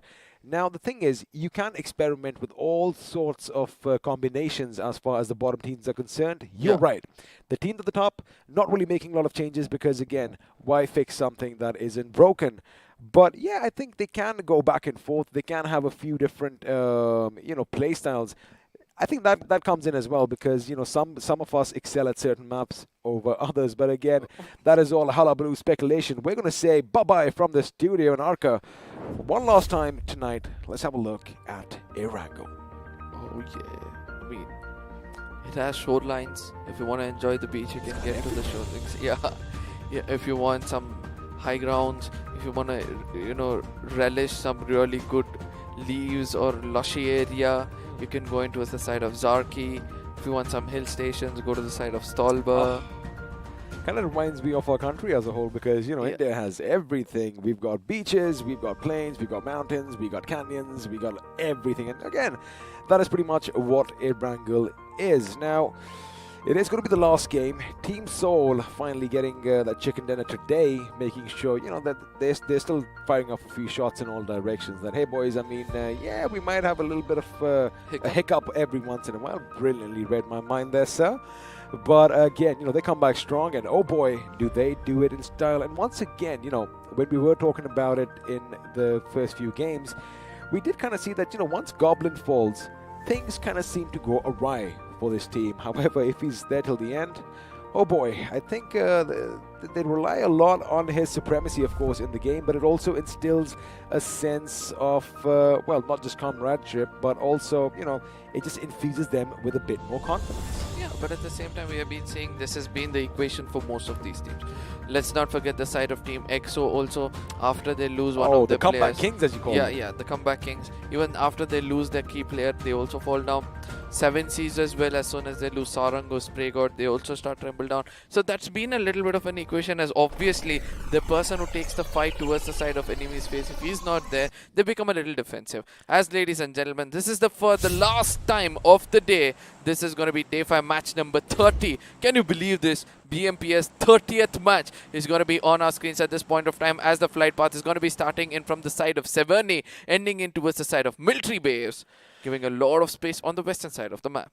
Please, please, please, I want to have a southern circle. I want to have something with the military base in its entirety to be in the first circle, because then chances are, if you do believe in probability, that things might end up there towards the end. But of course, you can have a lot of facts and figures on your screens, and it looks like in Erangel, the boys from OR, they do seem to be running away with the show. We did see Goblin and Akshat even, at the tippity top last week.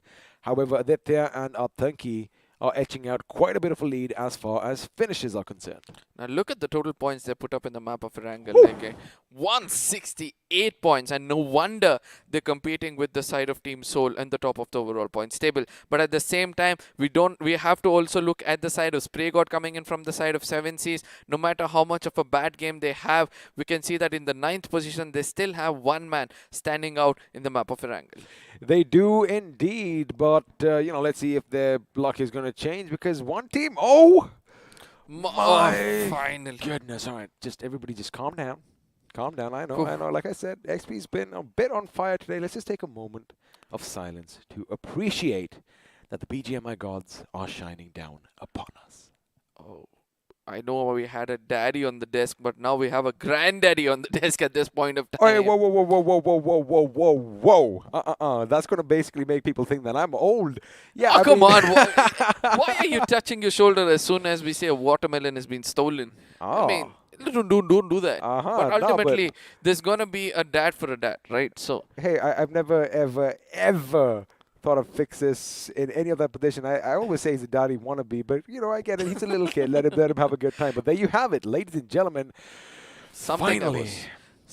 I was looking out for. I- Literally from BMOC till BMPS, I wanted a southern circle to the most southern side of the map itself. Well, someone better clip this because I'm definitely going to be posting it on my socials in the coming few days. But there you have it. Team INS are going to make a break for the South because, again, I'm pretty sure, like a majority of the teams, they are going to kind of anticipate that, you know, the circles to come are going to be shifting further down south. And, you know, I wouldn't blame them. However, have a look at Team Autobotz. Now, they've had the same idea. So chances are we might just see some action break out at the other end of the bridge as Joker is going to try and make it. And now following suit are the boys from Global Esports. I'm pretty sure sooner or later we're going to be shifting to the southern side of the western bridge that leads to the military island. And there you have it. Crazy Soul. Now the thing is, Arca, I think he doesn't know that anyone's here. At the same time, let's not forget that it's not just one team. 5 teams have chosen to go across the bridge itself. One is going to be Team Soul, and we have Team INS, then we have ABCs. Oh my goodness, all big names coming in. But look at what EXO is doing amongst all these things in the big map. It's going to be Punk who is going to start it off, go to the complete southern side of the map.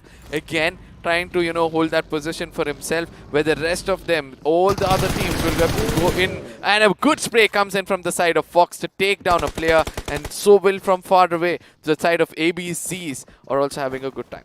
Well, the Autobots are going to be having a good time right now. Looks like Orva wants to add to their little lady luck that is on their side. However, he's going to make sure he gets in his vehicle, and, well, they skedaddle for higher ground because the hunt is on. But this time, it's the Fox and his teammates that are the hunters. Now, I did notice one thing, you know, just before this little skirmish took place, a shot was let loose. And I was going to say something that, you know, even Global Esports are going to be coming in for the party, but they're going to hold on to the northern side. Beautiful timing production. Have a look at that.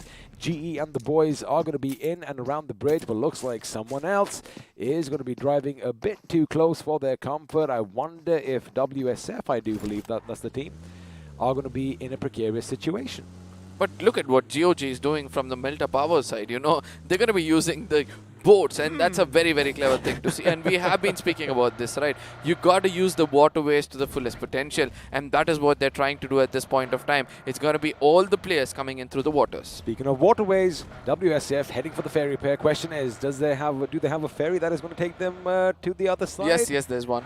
Well, they do have a few boats, but now EXO Punk, as you did mention, ooh. See, INS right now are trying to find a footing in the southern island. Now, they've already lost one man, and wherever they are going, they are going to be a bit flabbergasted as to, wait a second, how are people already here? Did they drop here? Did they wait for the circle to form and then jump out of the plane? But again, you know, it's just quick thinking, as you said, on Team EXO's part, making sure they have the southern aspect of the island all to themselves. But here's the question, Arca.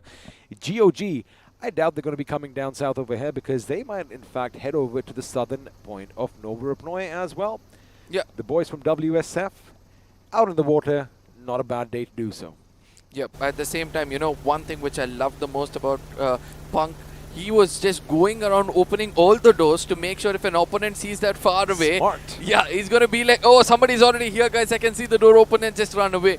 Just one man. Having the best IQ for yourself is all you need. Now, here is where WSF need to be careful. Now, A, the boat makes a tremendous amount of sound, and I think that's the right decision that they made. They have a few weapons on hand, which means, you know, they can come up by way of that little slope next to those cliffs and then possibly challenge anyone who's in the compounds nearby. But elsewhere, our esports are going to have a similar idea, but they could be shot up. There you have it. MJ is going to let loose his shots, and he, in fact, almost gets knocked on a couple of the members from our esports. But for now, they are going to be in the water. But the thing is, you know, we can only hold so much of our breath as the vehicle is going to go boom. But the question is, how does he get across? Because, well, his teammates have kind of... Let's not going to be a problem for them actually, you know. It's going to be easy for him to swim around, as they all know it's not going to be easy. But at the same time, his concentration right now is to get those early finishes for himself. 4 free fishes to go in and fishing and get those finishes for yourself. The kind of confidence boost he's going to get is going to be important. But at the same time, he's just burning his resources. All he had to do was having a better scope for himself and wait it out. I know that these bullets might connect to 1 or 2, but I do believe that it's the biggest mistake he's doing right now. Well, the thing is, you know, I think it'll work out because no one else is coming in from behind. We are going to put up the map in sometime because we thought that GOG had a nice rotation. Looks like Enigma all the way from Lipovka are going to be traversing the open waters as well. Canary is going to be spotted. In fact, Canary does take a few shots to the body. Now, the thing is, GOG, they are still in a good spot, right? They've got 2 members on the main island. They have 2 members at Novo. So even if they do take the bridge, they know all they have to do is the moment they hit the South Island, take a sharp left, and, well, you might just have your teammates lying in wait in case somebody is going to be chasing you. But for now, they are going to drop down. Nice. I really love the way what GOG is doing right now. It's going to be Bullet who's going to be getting into the waters, swimming towards the side of Team Ari, Yes, giving up the location, giving the location of every player, right? Or probably it's MJ who's trying to do that. But, you know, if Ari becomes a bit more clever, thinks that, you know, there's not going to be shooting us, let's get to the shorelines first, then it's going to be a big problem, as at this point of time, both of them are going to the circle. The best thing is this is the best time to do so because no one's going to be shooting at them. No one's in their back. However, there is a vehicle that is going to be coming past them sooner or later. As I did mention, Enigma, if they spot a few fish in the sea, as we like calling them, boy, oh boy, that plan could be problematic. For now, Bayo is going to get the better of K47, and FS Esports are going to be down 1 member. Now, there's another person who gets taken down from the side of Team K or Team Kinetic. That's going to be KO because of the zone itself. But we know it's going to be easy for them to, you know, go pick him up. It's not going to be hard whatsoever. But at the same time, with the circle coming in, is it going to be a southern shift, or is the circle going to play a very different game? Go back to the northern side of the map towards the side of Pochinki is going to be the next big question. It's going to be a no, as at this point of time, it's going to converge to itself. Oh, we're going to have a nice little southern shift sooner or later, and I do believe the action is going to be ending on the military base itself. Have a look at that Enigma's rotation to the bottom right of your screens right now, boys and girls, because they came all the way from Lipovka, and chances are they're going to have a nice little niche for themselves, and, well, they could be a thorn in the sides for a lot of teams. Now, what does stand out is, you know, teams like WSF, teams like Team EXO, they are in close proximity to one another. However, you know, you still have all those compounds and a little bit of respite coming in for our esports as well. 3 members still alive and kicking, but my concern is what lies in wait for them on the other hand, because by now, GOG, there you have it. There's no way that they can make it because, again, this 2-2 split coming in from GOG is going to be a game changer. And speaking of game changers, looks like WSF finally lock horns with EXO as a couple of the members are down on their blood. At the same time, let's not forget Team Hydras are also coming in from the same side as well. You can see that they wanted to come in from the side of Milta Power. They did not choose to do so, as Immortal is going to be coming in way closer towards the side of Bajwa. As with that, Uzi doesn't connect properly, and eventually when he was all trying to come up, it was easy for the side of Team EXO to land it to perfection, as the crosshairs were placed perfectly. It was placed perfectly. What was WSF doing? They've been in that same position for quite some time, which means A, they have barely any utilities, B, barely any meds, and even if they do have a magazine or 2, they can't really do anything when you have a team like EXO pushing up on their position, which again is the right call over here. Canary, you have to spot it now, but Rockstar is the one who's going to be going down first. Now, as far as the boys from GOG are concerned, everything is good. Everything is tickety-boo. Nothing is going to be out of the ordinary because most of the teams aren't going to be contesting Novo since the circle has kind of shifted a bit to the west. There it is. There it is. 3 finishes comes in towards the side of GOG. Now they are done with this game, right? So they want to go up, pick up all the vehicles, but at the same time, do do they have enough number of bullets? Have they done the right kind of farming at this point of time? Because they've used most of it against the side which just got eliminated, RE. Well, they are going to have a little semblance of that, but what they do know is they definitely are going to be making Davy Jones a bit happy as, well, our Esports were sent to their watery graves. But, you know, you got to keep in mind, they still have Novo to loot, and at this moment, the blue zone, well, it just kind of tickles on your side. But FS Esports, they are trying to take the fight to Team Kinetic. Both these teams still in the circle. Both these teams still hoping that maybe, just maybe, the circle might shift north. And, well, if it does, they want to be the only kings of all these houses. Now, just imagine if the circle goes in towards the side of Ferry all of a sudden. What's up, boys? Then let's sit in the water, guys. Let's not worry about anything else. Nobody will have a 6x on them. Nobody will have anything on them.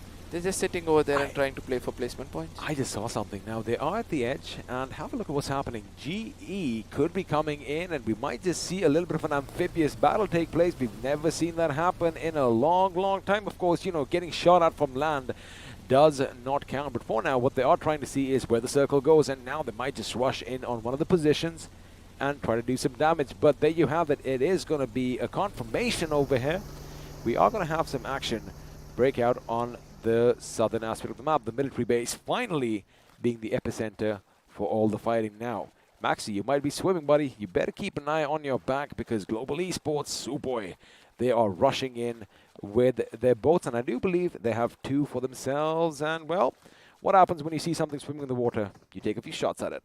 Yeah, absolutely. Now, Team Soul, 13 points to make it on the top of the table. They are on the other side of the island, right? Either they have to come through the waters or through the side of bridge where Autobotz are just holding it out.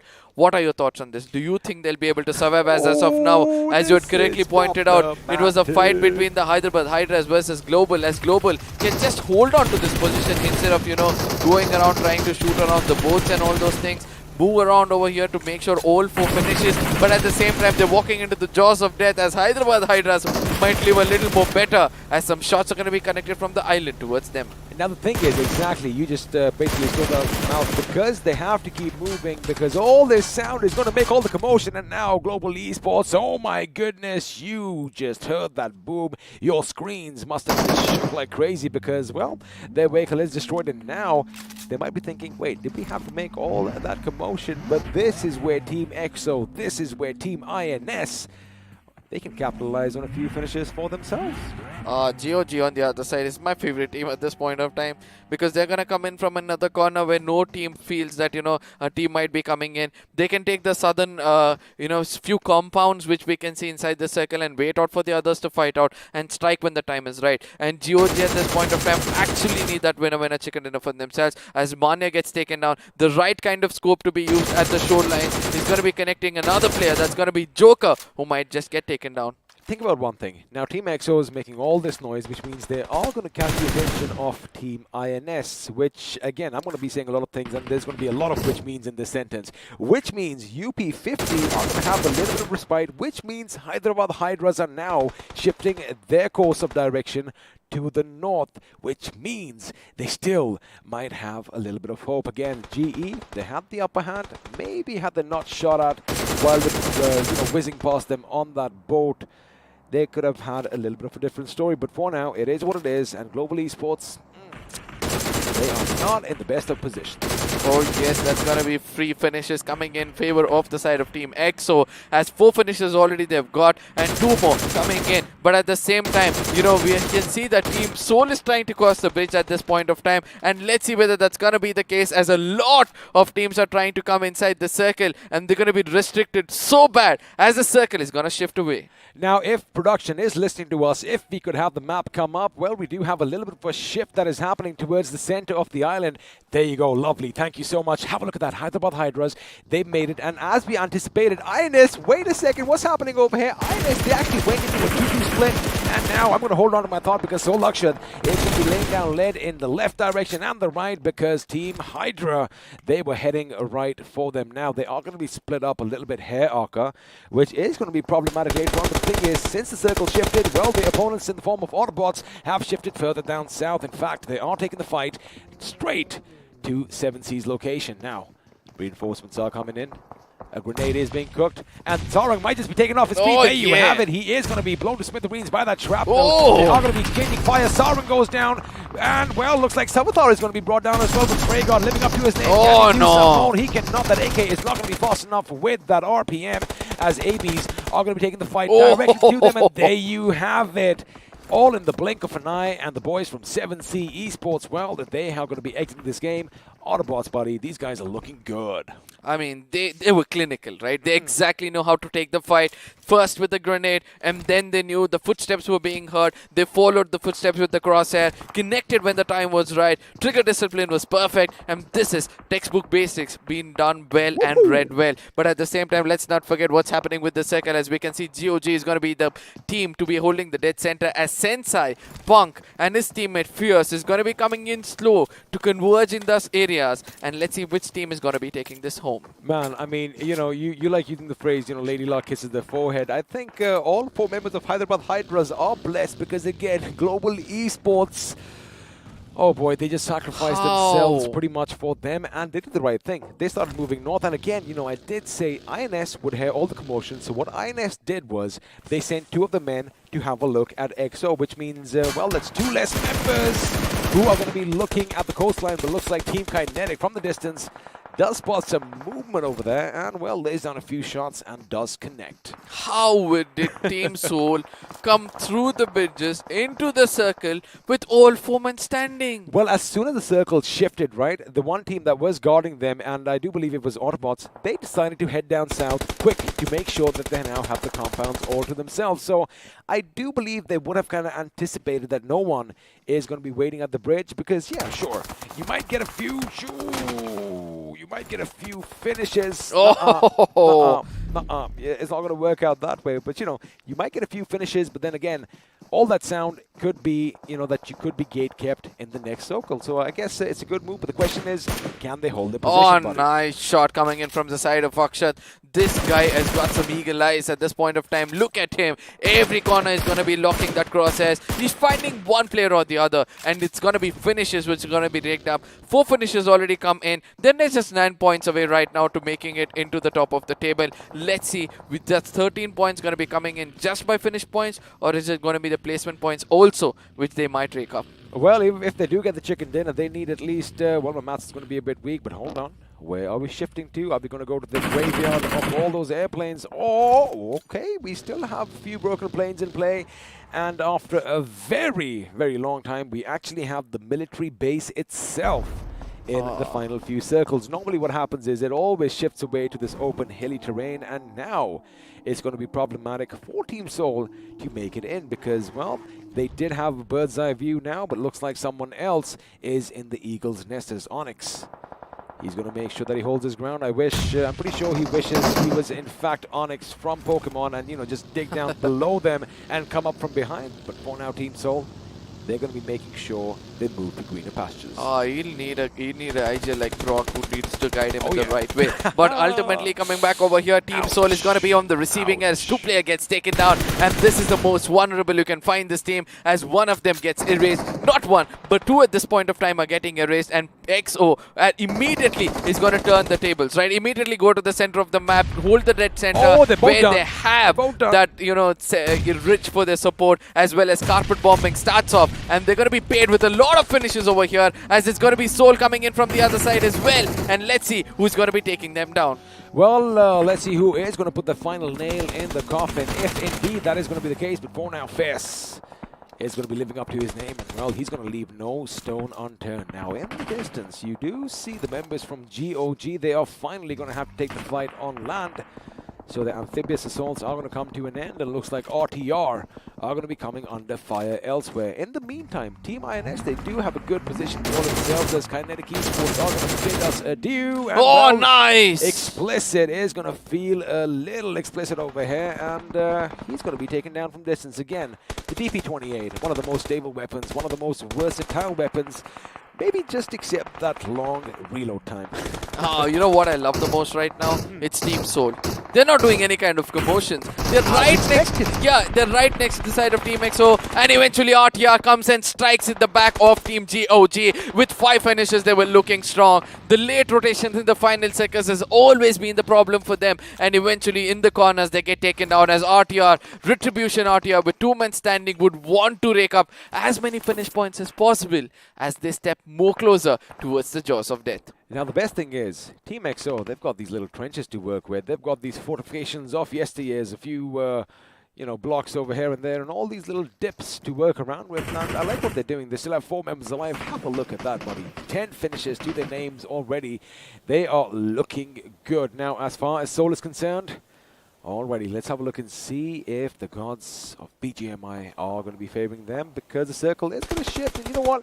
They can still make it in. Team XO in prime position to rack up even more finishes for themselves. 6 teams still alive, vying for that chicken dinner. 15 players left standing. Now, 9 more people are standing inside the circle apart from the side of Team XO. So that is 9 finishes to be taken from the side of Team XO, considering the situation and the zone they're holding at this point of time. As FS, look at that FS rotation coming in. They already crossed this, road at this point of time. They can silently get inside the this compound and make sure they make it inside the circle. But rather, they're pushing their luck too much, trying to go in closer towards the side of Team Soul. In case they get detected, man, they're going to get chewed. You see those 3 things that look like water towers but probably house a lot of fuel, jet fuel in them. That is where these boys are going to want to go. And if they make it to that position, well, they are going to have a little bit of hope, but it looks like Craniax's hope is all going to be out the window as he is going to be taken down.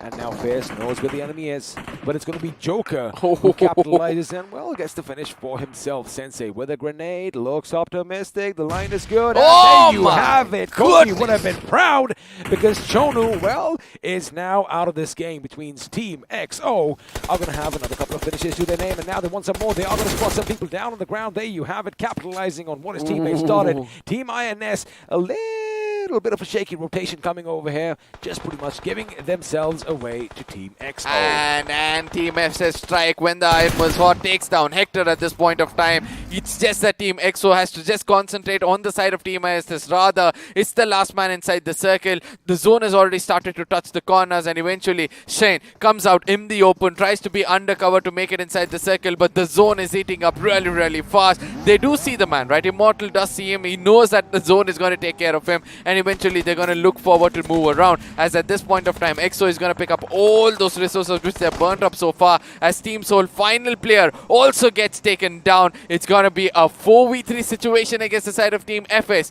If FS clutches this is going to be the game of their life. Oh, this is going to be, of course, the game of their lives, and of course one of the best in this tournament so far. But Team XO, they are looking strong. Have a look at that. Alive. There you have it. Now they know they have a 2-man advantage, and the push is coming in. FS, as expected, we're going to be near those tanks over there, and the thing is, you can kind of see underneath them, so their position is going to be a tricky one. Now, Hitman, he's going to be the first in the line of defense for his team. In fact, he's going to be on the flank over there, as XO are going to be coming in, just basically trying to engulf, trying to surround, trying to make sure they choke every single vantage point for FS Esports. And now they know exactly where they are. This is where the grenades are coming in clutch. You better watch out, because something's going to go boom, and, well, it's just going to chip away at your HP for now. Now, this is what resources do, right? We saw them picking up all those, crates which had fallen over there, and eventually they have enough grenades to go in for the carpet bombing, and it has started off as it's going to be Sensei and Immortal from the other side using the firepower, going against one last man standing. It's going to be Hitman. He has to heal up to his fullest potential before he takes this 1v3, which is going to be next to impossible, and it's going to be one player rushing in. And what did I say about that? They have heard us.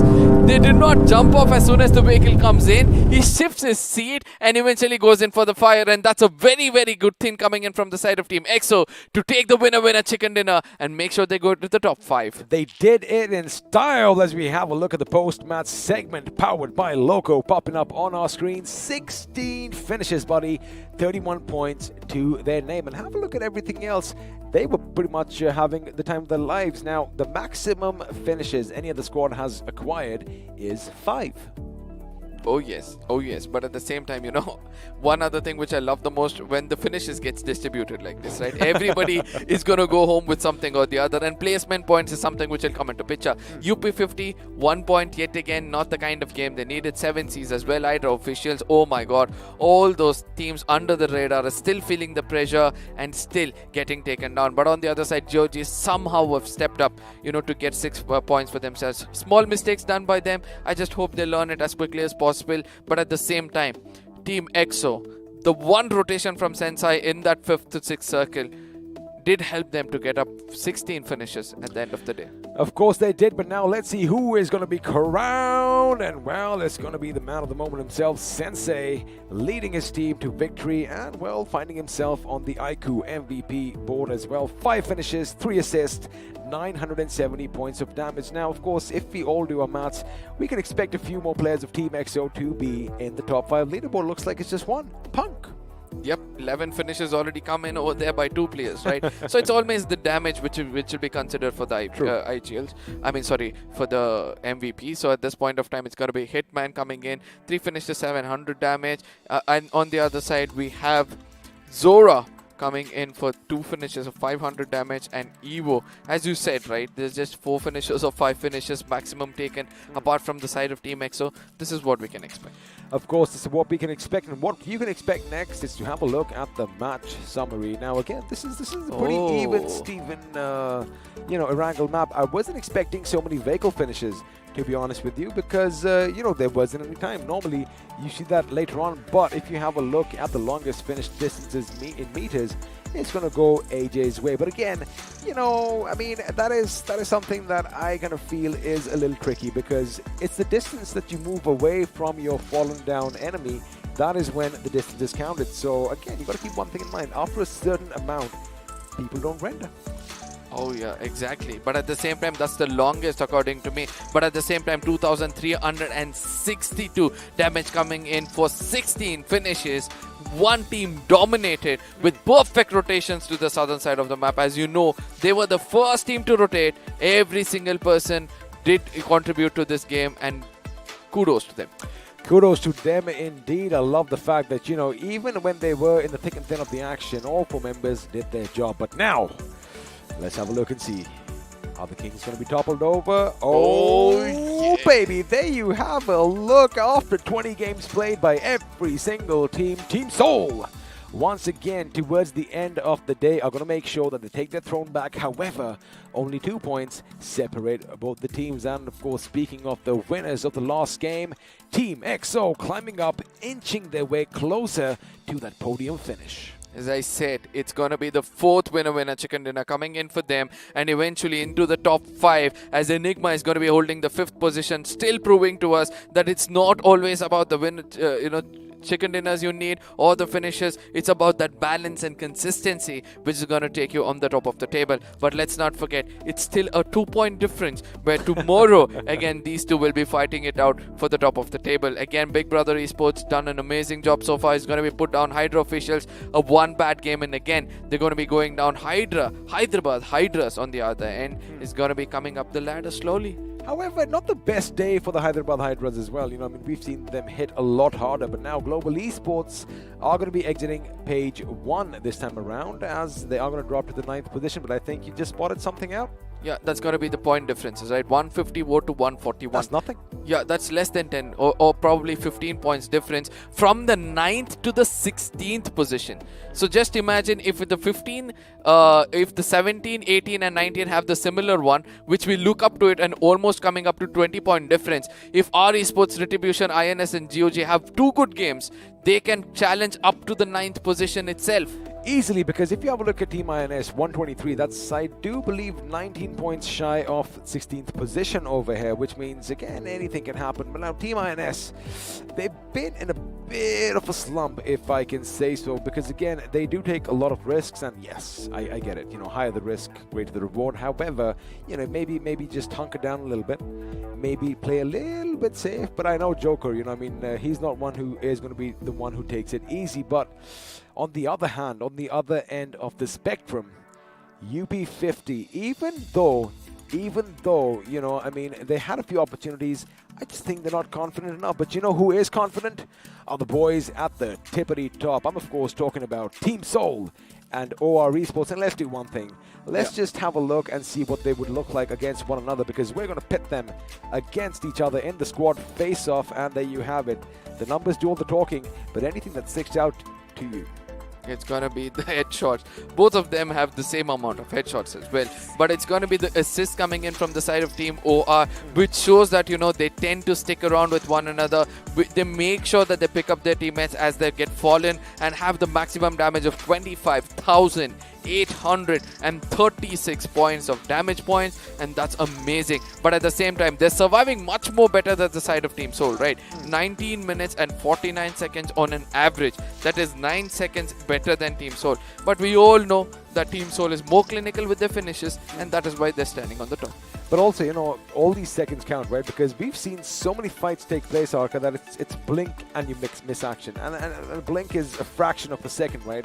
So imagine all the bodies that drop in the final few circles in the 9 seconds. And again, OR definitely making sure they're doing the job right. Now, before we have anything else up, let's actually have a look and see who is leading the charge, because there you have it. The entirety of the tournament after day 5 is up on our screens, and well, Goblin still holding on to that lead with 18 finishes over Scream.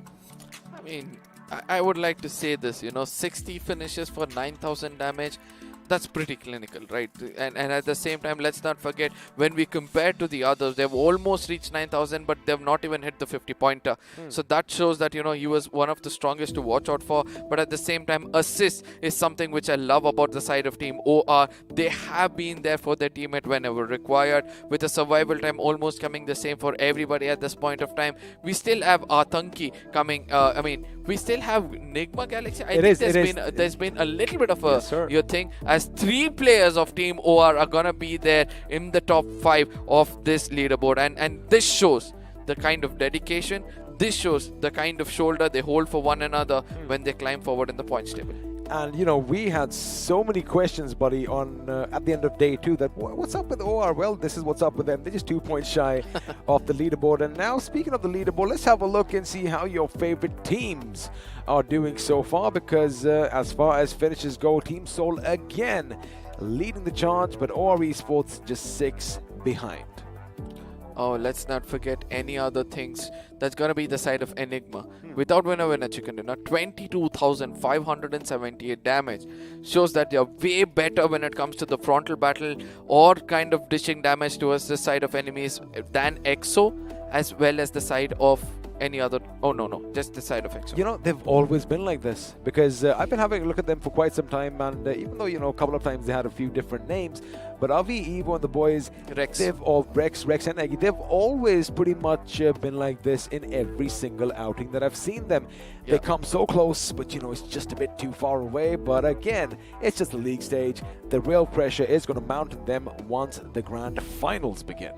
Yes, absolutely. Now this is almost the end of the day, right? So we are, you know, even though it's just been one day, it already feels like we have done a lot of hard work, as if we have been grinding for throughout the week. Obviously, because of one change which has come up, that's going to be the map of, you know, Vikendi, which just came in and showed to us that, you know, it can be more of a game changer only if you play well on it. Whereas in the map of Sanhok, it was always about you picking up finishes, even though you didn't get that winner chicken dinner. But in the map of Vikendi, it was a different story. It was a different story, but of course, if you are going to map, you know, it does help. But yeah, as you said, the RNG factor in Sanhok is too much. But the best thing is, we know one thing for certain: none of this would have been possible without our sponsors, iQOO and Loco. So you know what? Let's have a look at that video one last time. To make every day the best of my life. To strive for more. To beat my own score. To get that encore. I've got this. I've got the power. To do more. See more. Be more. I've got the power. To win. I've got the power.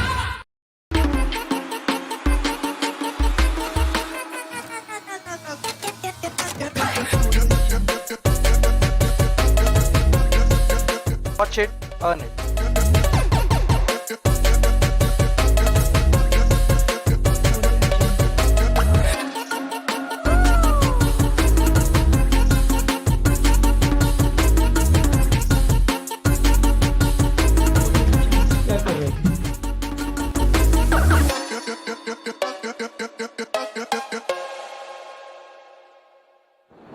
Watch, stream, play, repeat. What are you guys waiting for? I think I know what they're waiting for. They're waiting for a nice device, aren't they? Yes, exactly. And you can get your hands on device. Probably 3 devices in a day is more than enough, according to me. All you have to do is get onto Amazon. iQOO Neo 6 is what you're going to type, and after that there's going to be a no more button. Click on it, answer a few questions. There are going to be 5 questions specifically, and all the data about the questions, all the answers for those questions, we're going to be reading it out over here in the beginning of the stream at the English desk itself. So that is where you can do the cheating as well. But after that, you're going to be putting up your name, email address, as well as your phone number, expecting a call to be received from the side of iQOOs themselves, and at the end notify yourself so that as soon as this hits the market, you're over there to pick it up. Now, suppose you get yourself the device. What do? Now, we already know Loco is India's biggest esports streaming platform with all your favorite BGMI streamers. They stream daily. And, of course, we have a lot of these exclusive tournaments streamed just on Loco. And, well, of course, you are going to go there and make a name for yourselves. But what else is interesting is, I think we should probably tell them, right? Whoever stuck around, well, this is for you guys. You can stand a chance to win some BGMI UC by just streaming, by just having a look at Loco, and it's pretty instant. All you have to do is hit that link down below. What you're going to have to do is go and play a little bit of an in-stream quiz on Loco. And, well, you are going to have all that UC to buy yourselves, all these amazing, beautiful skins and outfits we see in our game. And that is something that, production has not told us that we can't do. I'm definitely doing that on the sidelines as well. And let's see if I get lucky. Yeah, obviously, we'll need those UCs at the end of the day, right? We're broke. We are broke. That's why we are here. The whole world is broke at this point of time due to the pandemic. And I just hope these UCs are going to put some smiles on those sad faces. And let's not forget that, we have to thank for all those sponsors out there for giving a small ray of hope, of happiness for those who need it at this point of time.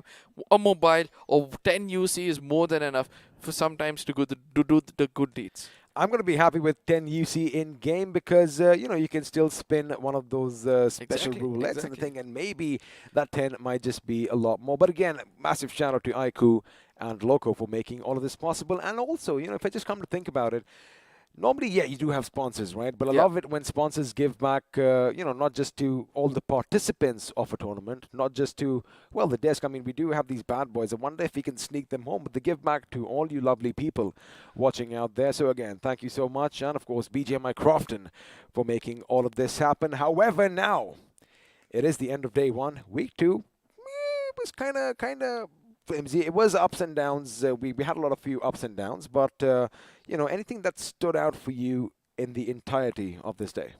OR's performance and EXO's comeback. These are the 2 things which I'm looking forward for to go in and analyze more if I'm able to stream tonight and try to understand and learn more. Try to understand. And also the domination of Team Solid still continues in this tournament. Will they be the champions by the end of the day is going to be the next big question. Ladies and gentlemen, do not forget to spam out your favorite teams because ultimately you might get gifted with some goodies for yourself. But again, it's also the time for us to announce the winners, right? So at the end of the day, it's important for us to say who's going to be getting those T-shirts, who's going to be getting those bottles to beat the heat as the heat wave is at India. It is going to be coming on our screens anytime soon. If I have to throw the question back at you, what are the few things which stood out for you throughout the day? Well, again, one thing that I do like about you is that we are very like-minded. We have similar thoughts. And again, OR's performance, Team EXO, keep in mind, before this, they were on the 3rd page. Exactly. Despite having 2 chicken dinners, they were on the 3rd page. And we had pretty much not written them off because we knew that, after this break, all these teams are going to come back stronger. But boy, oh boy, did they prove a point. Did they make a point today? And, well, we're going to be talking about what he said moments earlier. Your giveaway winners are going to be popping up on your screen. So, first of all, congratulations to Kunal Yadav and Mayur Mohan Jadhav. Not to be confused with another Yadav. Yeah, absolutely. I mean, Jadhav, that's rhyming. And then you have Utkarsh and Parth Roy coming in. These 2 are also the lucky winners over here. They're going to be so happy to get this t-shirts. It really looks good when we look at the CG itself. I do know what Jaskaran Singh. I wonder if it's you, buddy. But congratulations, and of course to Rajdeep as well, because you are going to be walking away with a few nice T-shirts and, well, those good-looking bottles. And let me tell you one thing: the quality is immaculate. I have one myself, and it's pretty much my go-to. And just going on with the thing, because there are a few easy names. I'll take this one: Mohan and Vedant. congratulations. You're going to get some nice goodies your way. Yeah, 2 more names which are going to be popping on our screens. Let's see, it's going to be easier. Yes, it is kind of easier. Harshvardhan and Iron Fist coming in. Oh, did your parents just name you Iron Fist? I mean, if that is what is going to be on your birth certificate, man, boy, oh boy, are you going to be ruffling a lot of feathers. But, you know, Shantanu Chauhan and Parimal Gamith are going to be walking away with the T-shirts as well. But again, I love that Iron Fist. He's like, you know what? You don't really need my real name. I go by Iron Fist, and that is what I'm going to be known by. Well, I think that is the case, but I do believe we have a few more coming up. Ankit Negi and Alok Meena. Well, like I said, congratulations, and I'm going to let you take the last couple of names. Oh yeah, the last couple of names. Atul Kumar Sharma. Oh, there are no commas. It looks like one man just took away the complete moment. It's got Atul Kumar Sharma. Again, congratulations to you as well, and congratulations to all the names we just read out. And I do believe that you guys will also have the bragging rights to say that, you know, we were there on the stream, we watch everything. Of course. And all those stuff. You know, if I was in their position, this is the moment that I would be waiting for. This is where you got to stick around, because you never know. Maybe your name might be the one that is called out. And again, I get it. You know, somebody might be thinking, what's in a T-shirt? Let me tell you one thing. When you get all these free goodies, boy, oh boy, you feel so special. And I'm still waiting for mine, Arka. Yeah, even me. At the same time, you know, we did give our sizes, so hopefully it might be reaching us anytime soon. Yes, but ladies and gentlemen, we have almost come to the end of the show, and it's time for us to, you know, kind of look forward to what has happened, or just look back and see what all has happened, as we had different teams taking that chicken dinner from the get-go. We had EXO having more than one. They had 2, if I'm not wrong, and then we have one going in the favor of Seoul, one going in the favor of... Well, a few teams over there. I'm not going to let you test my my brain right now. But what I do know is what did happen on day one was that after a long time, Team Seoul was finally dethroned. However, just for a little bit, they got their thing back, and they do still have that 2-point lead. Well, Arca, day 2 is going to be coming up. It is going to be amazing. So from us, I guess we are going to bid our lovely viewers a good night. You all stay safe out there. Remember, we start at the same time tomorrow. So what you have to do is make sure you see us. We're all going to have to see you tomorrow. Bye-bye. Adios.